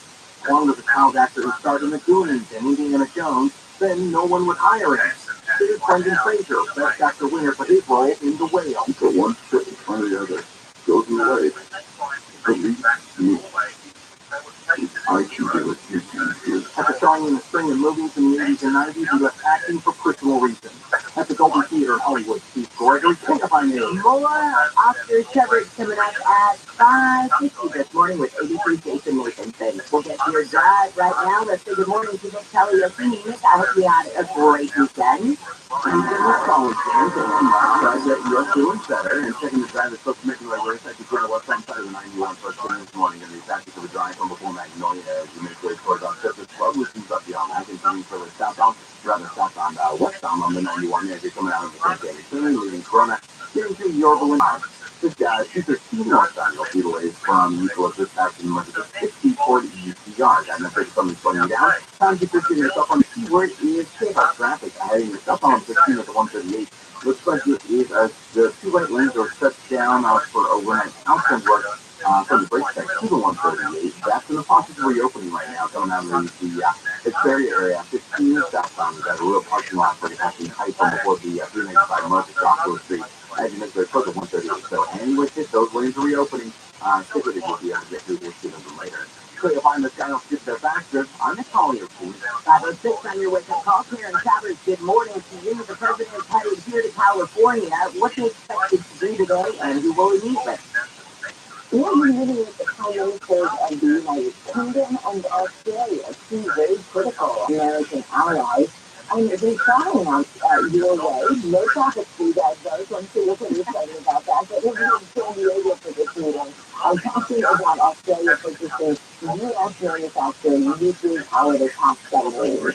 We talked about this a year and a half ago. Remember the acronym AUKUS? This is the White House putting a phrase of the Australia, UK, U.S. partnership, specifically around this security issue in these nuclear powered submarines. And remember, this is a big controversy back then because the Australian government had been in a deal with the French to buy their submarines, and then there was this bigger deal with the United States to buy our submarines. And this is something that the United States had been non-consensus with the French, so they were not happy about this. So it's pushing ahead, and here we are now today with this next stage of the announcement, and the president will be sitting down together with all 3 of the other 2 leaders, so all 3 of them together, and then have a separate meeting with the British Prime Minister and the Australian President. talking about, obviously, China and the concerns about China's sort of strength in the region and what Australia can do to counter that, showing that support there in the neighborhood. They're also going to be talking about what this war in Ukraine on the global economy and other big issues of mutual concern for these countries. The one thing I'm glad you brought up China, because China's arguing that the AUKUS deal is a violation of the nuclear non-proliferation treaty, saying that you can't have this one country giving the nuclear weapon state giving nuclear weapons to a non-nuclear weapon state, that's a blatant violation of the spirit of the pact. I agree, we don't see it that way, but what is our argument back to them now? Yeah. Nuclear power versus nuclear armed, nuclear weapons submarines. So they're saying that that's the significant difference. That these are nuclear powered attack submarines the United States is making, as opposed to ones with nuclear arms on them. But regardless of the conventional submarines that the French was so it does kind of take it up a notch. It does increase the difficulty there. But, the administration has said that they feel that maybe China is just making this an issue. They weren't surprised because it's becoming an issue. But for the United States, this is a significant partnership, and that this is meant to send a very strong message to China that the United States has a strong ally in Australia, meant to counter China's influence and strength in the region. All right, Karen, thank you so much. Talk to you soon. Have a great day. Thanks, you too. See you later. ABC Karen Travelers. We'll see how China reacts after we get more on this today. There's a new Gallup poll, and I'm interested. What do you think about this one? JJLKFI on Twitter. A new Gallup poll says people are split on the state of the COVID-19 pandemic. 51% of people surveyed say, not quite over. 49% say it is. 62% say they believe the situation with the virus in the U.S. is getting better. And a quarter of those polls say they worry about testing the virus. I have to admit, when I had the chills Friday morning, I thought immediately, because I've never had, I'm probably a no-fit. I didn't know that I had COVID, but I thought about it. But I've never had it that I know of. When I tested it, it's never come back positive. But I thought, oh God, this must be it. But I didn't, my first thought was not, oh my God, I'm going to die. It was, oh no. I was at work yesterday. I was in that small little booth. Deborah comes in after me. Great. Did I pass it to her? Did I pass it to Tyler and Michelle, who I'm in contact with all the time? It became more of a, oh no, who did I give the flu to kind of feel in my brain. And I'm curious how you feel about it. Is it still as dire as it used to be? Is your first thought, oh my God, I have COVID, now what? Or is your first thought now more like, oh man, kind of the feel of, like you have the flu when you get it to your coworker. I'm curious how you feel about this poll. Do you think it's over? Do you think it's getting better? Or do you still very much worry about getting the virus? JJLKFI on Twitter. The FDA has approved a new nasal spray to treat migraine. The drug made by Pfizer is the first and only migraine treatment of its kind to be offered in a spray. The drug maker says clinical trial data show it provides rapid pain relief in as fast as 15 minutes, with relief lasting up to 48 hours. There was a standoff with this guy in Belinda that lasted almost 2 days. LA County Sheriff's deputies were called Friday afternoon to an area on Wing Lane about a person firing shots at pedestrians. Then the guy also fired on the deputies, and then he holed up inside a home. Deputies eventually tore holes in the roof to try and reach the guy. He was found dead inside there, and he had killed himself. The search continues off the coast of San Diego for more people who were on 2 smuggling boats that flipped over in the water. 911 caller said one boat had 15 people on it, the other had 8. At least 8 deaths were confirmed over the weekend. But we were all documenting both vessels were capsized in South Dakota. That area is a very hazardous area, even in the daytime. San Diego lifeguard chief James Bartman calls it one of the worst maritime smuggling tragedies he can think of in California. When we come back, remember this guy, Michael Cohen. He is back in the news today. Not because of something that some book he wrote or something like that. No, he's expected to testify before a grand jury in New York, considering evidence of former President Trump's alleged role in the hush payment to Stormy Daniels.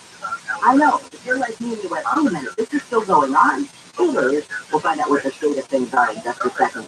Back to some problems on the road. This time it's in Riverside. Problem for you right around Columbia on the 15 northbound. That's one less Wednesday going by right. And that's why it's busy for you leaving the 91 heading north on the C-15. The C-15 itself can be back into your drive through Marina Valley inspectors from before you put this heading on way passing EUCR. But then 91 the effective growing up and still going for your inspectors from before Magnolia to make their first of pipe and passing pipe for you still there on the feeling south on them. Also thought that was Main Street. I had to make those for the 138. It was the escape ramp to the 138 two right lane shutdown program. Outbound work. They're possibly open, but that's why the mess is right there. Try to find the sign up to the faster. I'm a Collier. Attention Southern California, ViralRabbi is ready to install your solar now and complete your paperwork in time for NEM2. They have teams working around the clock 7 days a week and have processed over 35,000 applications and counting, more than any solar company in California. No one worked harder than Semper does with this free decor and honor. Go solar American style. Declare your independence with Semper Solaris, your local and federally-owned solar contractor who gets the job done right. Imagine no money out of pocket, no payments until 2024. Call 877-211-5591. Worried about blackouts? Tesla and Enphase batteries are in stock. Plus, Semper offers new furnaces AC systems with a lifetime warranty and new roofs with a 50-year warranty. Don't wait. Get your solar system installed by Semper Solaris before net metering changes and rates go up even more. For all offers, call 877-211-5591 or visit SemperSolaris.com. This report is sponsored by Blindster.com. Hi, I'm Kyle at Blindster.com. Shopping for new blinds? At Blindster, we offer over 50 different blinds, shades, and shutters at low prices, custom made for your windows, and shipping is free. Shop at home and order 10 free samples of any product before you buy. Blindster.com. It's Ross Tucker. Here's what's trending from the iHeart Sports Network, presented by DraftKings. The Lakers wrapped up their homestand with a loss to the Knicks. LeBron James is still out with a foot injury. Coach Darvin Ham said his recovery is going as planned. The Clippers welcome the Warriors Wednesday. The Rams agreed to trade quarterback Jalen Lynch to the Dolphins. And March Madness is finally here. UCLA men's basketball earned its QC, and the Bruins will battle 15 teams USC Asheville and Sacramento Thursday. I'm Mr. Jordan. Hey, it's Ross Tucker. If you'd like to make things a little more interesting, download and listen to the newest episode of the Even Money Podcast that DraftKings releasing every Tuesday, available wherever you listen to podcasts, football and betting. The Even Money Podcast. What we can do is the secret cabal of the most powerful folks in the United States told you, hey, let's start a team. Back in the 1930s, America was 70 buckets, all that stupid team, U.S. and basketball. I'm Ben Bowen. I'm out. I'm President Butler. Join us in a sordid era of ambition, treason, and what happens when evil tycoons have too much time on their hands. Listen to Let's Start a Team on the iHeartRadio app or wherever you find your favorite show. Giants keep transmission words. Seriously? You're just desperate. We all know how to get to you go to the wrong place for car repair. That engine light is right. So don't risk it. Take your car to the experts at Amco. AA MCO. Check engine light on? We'll check it for free. Restrictions, limitations, and exclusions may apply. See Amco.com for complete details. A light storage system gives you filtered and electric water straight from every tap in the house. It filters out the chlorine and contaminants while retaining healthy minerals, and there's no filter system ever. It's maintenance-free. New customers get free Epipure antibacterial filter that's worth $825. This ends March 31st. Call 800-803-2696. Visit lightsourcewater.com. Lightsourcewater, safe and sealed together. Oh yeah, seniors, how to protect Medicare scans. If you get them from whenever you ask your Medicare number, you're going to get your number. Just say that. how to use it check for Medicare fraud. Just like I check my credit card statement, I check my Medicare statement monthly. And if your statement when you see something that you know you did not have done, you report it. Call the Senior Medicare Patrol. To report Medicare fraud, call 855-613-7080. Losing air conditioning on a hot summer day can be a sweaty all-nighter, and no one wants that crap. Help your air conditioner last longer and reduce breakdowns with a refrigerator. Woman, take critical adjustments so you'll stay cool, use less energy, and increase the life of your system. We'll clean the outdoor corners the right way, not the easy way. Rejuvenation, just $129. Dell Air Conditioning and Plumbing. We'll use PCL.com. We'll keep you cool, but it's hard to sell. Line number 1047-781. Bills and summary. Don't stop. Medical bill, dental bill, car repair, rent food. Honest people need it, but just don't ask. As a nonprofit, JFLA has been helping people overcome financial challenges since 1904. We provide zero interest, no fee loans so that emergencies don't mean financial ruin. Support our efforts and learn more at jfla.org. Need to loan yourself? We're here for you at jfla.org. Prayer.com's meditative prayer podcast is the best way to bring God perfect peace into your life. Each meditative prayer helps you focus on God, fight anxiety, sleep better, and relax. Close your eyes. Ask God to come and fellowship with you. Open yourself to the Holy Spirit. Listen to meditative prayer on the iHeartRadio app or wherever you get your podcasts. They've all pissed off at LAPD claiming they didn't offer me housing. They offered me housing. Yeah, they didn't offer me housing either when I came here. I had to go to work and buy a house on my own. Didn't you learn that as a little kid? John and Ken. And then you complain, oh, wait a second, you didn't give me a free house. Live 1 to 4 p.m. on KFI and on demand anytime on the iHeartRadio app.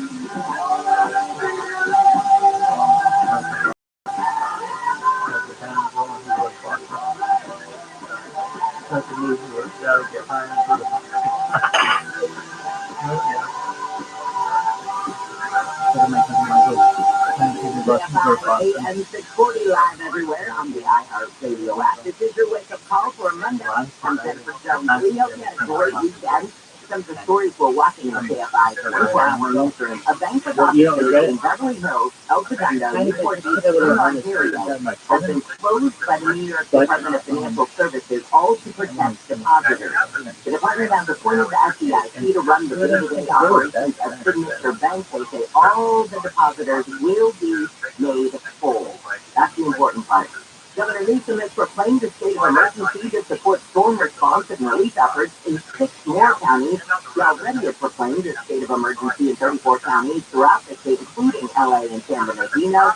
And everything everywhere all at once. It's the top 5 at the Oscars. More on that with ABC's Jason Nathanson coming up at 5:50. Michael Cohen, back in the news this morning and back on the stand. Aaron Kaczynski joins us now.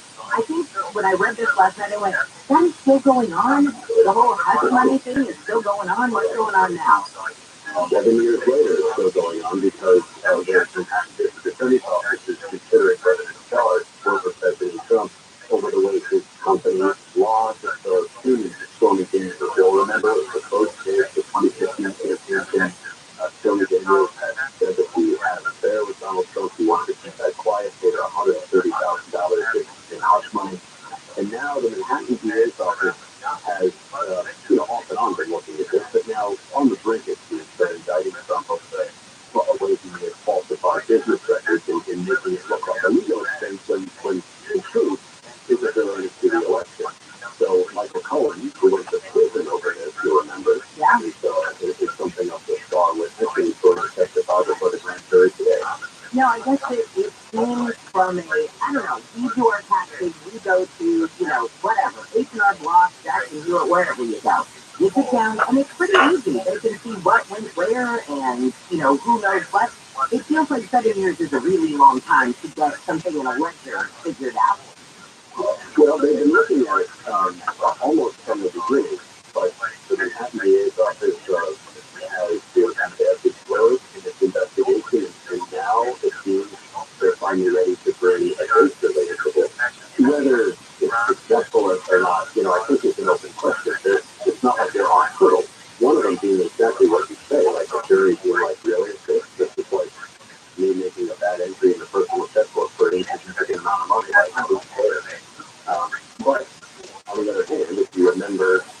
the time when the famous was made, what its significance was or could have been, had Stormy Daniels not talked publicly, not been quiet about the election. So maybe it's a bigger deal. Michael Cohen's gone to prison for it. Maybe it's still time for accountability, because if you remember, Jen, and I know this is going back up, when Cohen was charged, the charging document said he acted at the direction of individual one.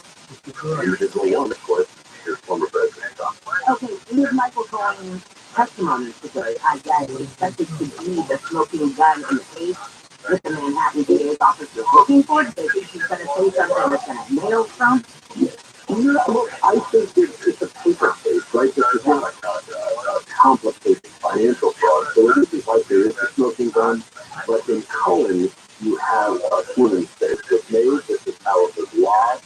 And oh, by the way, I went to prison because I made it seem like a legal expense when in fact it was a campaign expense, and that was a violation of federal law. But I didn't do it on my own. There was this guy who told me to do it. And I think that could probably be maybe the final piece that a grand jury would need to return and indict. I mean, in some ways it feels like, I guess, going back on the stand is going to feel extra dry. He went to prison, of course he's going to want to get revenge, or, hey, I'm not the only one, I get it. At the same time, it's just hard, I guess, to wrap our heads around this being such a big case based on the fact that it does feel like something a CGA should have noticed or, figured out. That would have been a very easy open and close case. It may feel that way, and that is the danger. It's kind of a theory. And of course, Trump's faces, I guess, maybe some more significant potential charges in the Fulton County VA over efforts to overturn the elections of a special counsel appointed by Merrick Garland over classified materials on January 5th. But things here in New York make us be the first out of the gate. And if he is charged, Trump would be the first former American president ever to be indicted. Yeah, well, and that's what's going to make Michael Cohen's testimony today so important and so watched, or, so covered. So I'm glad you're there, Aaron. Thank you so much. Thanks, Joe. I see you later. I do see there. Sometimes, whether or not this case, whether former President Trump is actually charged, remains to be seen. But just from the gossip standpoint, or the, oh my gosh, Michael Cohen's back on the stand. That guy is so colorful. When he speaks, that you sort of can't help but watch. And whether or not you believe the words that are coming out of his mouth, that's up to you. But it's still entertaining sometimes to catch for people like that to get on the stand, especially when they have an act threat. A Downey police officer has been hurt in a head-on collision between the patrol and the SUV and the car. This crash happened early this morning at Lakewood Boulevard in Columbia Way. The officer was taken to the hospital. The Red Cross is trying to get more people to donate blood. So those who donate this month will get a $10 gift card. They'll also be entered for a chance to win a $3,000 prepaid Visa gift card. Former Vice President Pence has criticized former President Trump for his role in the January 6th attack on the Capitol. ABC's Rick Klein says the timing of Pence's speech Saturday has a whole lot to do with the 2024 election. Let's do exactly what he was doing when he said, and I quote, "History will hold Donald Trump accountable for January 6th. President Trump was wrong," he said. "His reckless words endangered my family and everyone at the Capitol that day." It was a very strong message. Pence spoke to the annual Gridiron Club dinner at Washington, D.C., in Washington, D.C. I want to say kudos to the lifeguard in Long Beach who saved a small dog that jumped into the ocean and started swimming, but out to sea. The fire department says the dog made it all the way out to the swim line yesterday before crews on a boat were able to help the lifeguard get the dog back on a rescue board and safely restored. We're going to talk dogs in just a second, and I'll explain, but first, who the hell thought we needed this in Southern California? Whose idea was this? They clearly don't know about my phobia. LA is getting its first ever Bunny Cafe. Tyler and Michelle, no, we are not jokes. It's going to be in Woodland Hills for a limited time, and this cafe is not like any normal coffee shop. It's a bunny cafe where you can go in, enjoy a nice cup of coffee, food, and treats, all while hanging out with cute furry bunnies. So you'll say it's Tyler, you tell him I go without you? Oh yeah, you guys go all day long. Because this looks amazing. Okay. I'm looking at it right now. That's the reason I said that. I'm not just going myself, so. All right, what looks so amazing to you? Because all I see is bunnies who are twisting and to kill you. Right, wow. It's not, we're not talking like, just my bunnies from the, what do you call it? What's the movie? Where they oh my God, Monty Python. Monty Python, there we go. Thank you. No, they're all like that. They just have it show themselves up here. Oh, come on, Dan. It's 2 types of tickets. It's a 1-hour ticket costs $25. 2-hour ticket costs $44. You're going to sit there with these furry little animals that are sticky attached that may kill you, and you are going to pay for it. Of course I will, because I mean, if we're going to go to Barbie, we might as well go see bunnies. So, but the Barbie is a story for another day. But yeah, I think this looks amazing. It's something that's been culturally a part of a lot of Asian cultures. Yeah, in Asia, studios, the Cat Cafe, I'm definitely allergic, so I will never go there. But you can go to many other ones. I'm down for a bunny cafe, and especially we're coming up on Easter, so this is perfect. Oh yeah. No, Tyler. Thank you, Tyler. Animal lovers. So, you know what? I love traditional sounds the line in the sand. No, here's the thing. I would get animals adopted. Even bunnies deserve a good home. But get them at your own risk, people. I told you, I warned you. We're not going to the bunny cafe. Okay, I'm going to put some of this video up. It's really cute. All right. Twitter, so I'm going to be tagging FJJ out there on Twitter to enjoy it. Everybody else can enjoy it. All right. And Jen doesn't want it. But I do like this next story. Bob Ryan, co-founder of Missing Canine Rescue. Have you ever wondered what happens to war dogs? So their military uses them overseas.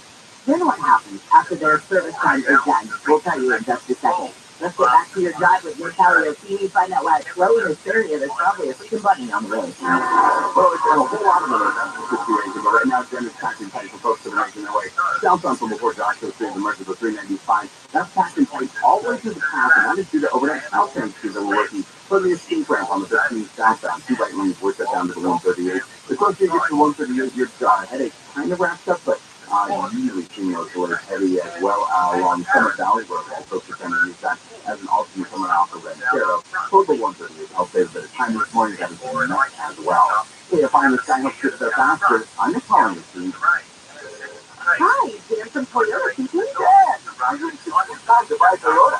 Sure is. From now until April 4th, you can shop all your favorites like Corolla, RAV4, Sequoia, and more. Awesome. I've been eyeing that new Tundra. Well, imagine yourself in a new Tundra. Conquering the ocean off-road or mud and rocks have got nothing on you.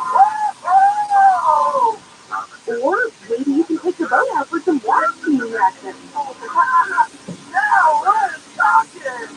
Or maybe you can stop at the home and listen to us. You can only go back to Washington, promising about it all year long. Sarah? When did you hop on the call? Hi, Dad. Mom said you were too long in the phone. Also, hi, Sarah. Hi, Sarah. With your imagination rolling with a new Toyota, like Highlander, Tacoma, Corolla Cross, and more. Stop by a participating Toyota dealer today. Toyota, let's go places.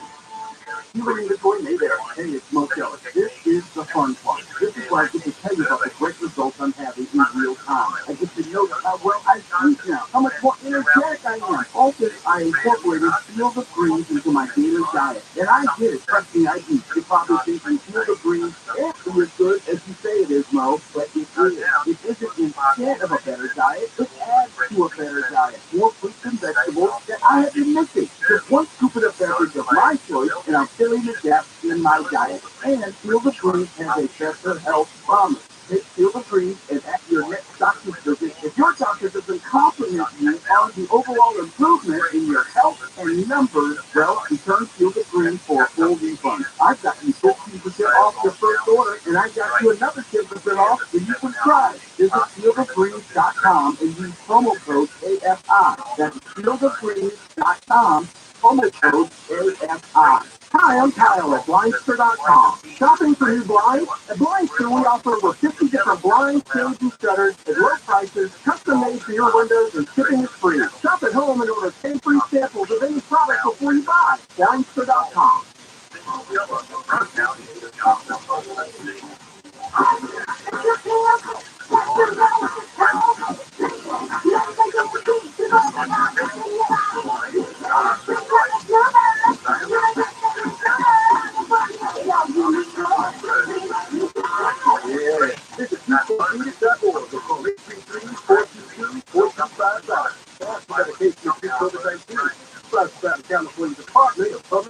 I'm John Morgan of Morgan & Morgan. I'm about to tell you a secret that'll make the insurance companies madder than a wet cat.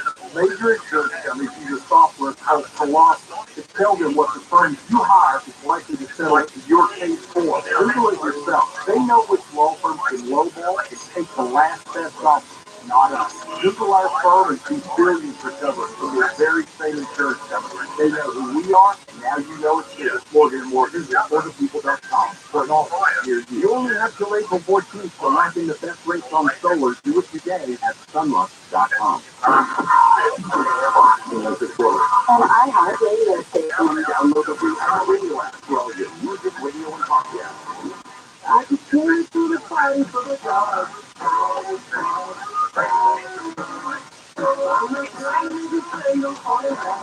Rabbi AM 40 live everywhere on the iHeartRadio app. There is a very important agency that we're going to talk to in just a second. It takes care of our war dogs. I'm Jennifer Jones. This is your wake-up call. The New York Department of Financial Services has closed the bank with offices right here in SoCal. And they're doing it to protect depositors. Signature Bank is the second bank to close in less than a week. The FDIC says signatures depositors will have access to all of their money. North Korea's state-run news agency says the country has launched 2 missiles from a submarine in the Sea of Japan. North Korea's military says those missiles traveled more than 900 miles and hit their target precisely. Launched yesterday happened 3 days after North Korea shot at least 6 short-range missiles into the Yellow Sea. All right, let's take a morning now to Bob Bryant, co-founder of Missing Canine Rescue. And I think probably a lot of us never even stop to think, what happens to war dogs, those dogs that are used by the military overseas, but what happens to them after their service is done? That's where Bob and his group, Missing Canine Rescue, comes in. Bob, thank you so much for your time this morning. Jennifer, I'm stoked to be on KFI this morning. I'm a long-time listener, big fan. I'm actually out in South Dakota, so I listen to you guys constantly. Oh my God! All right, well that is awesome, and I'm glad to have you on this morning. And I love what you guys are doing. I'm a former Army wife. I love the role that I hear that dogs play. You know, when my husband was overseas, and I love what you guys are doing here because I don't think that we think a lot about. What happens to those dogs? They're in service. They love it. You know, they love to have a mission and be a part of it. But then what? After their service is over, what happens to them next? Well, there's an assumption that these working dogs are automatically being taken care of with the service, but that's not the case. A lot of them stay stuck in killers, not just in the U.S., but overseas, and we really need to get them back. We honor these dogs, we're giving their lives for it, and we want to make sure they come back and return to the road. I see that you guys have rescued, Missing Canine Rescue has served more than 1,100 dogs. How did you get a hold of them? How does this work? The partnership, do you have a partnership with the military, or how does this work that you get the dogs in the first place? We have a very good relationship with many parts of the military. Also, there are dogs that are owned by private contractors that we work with as well.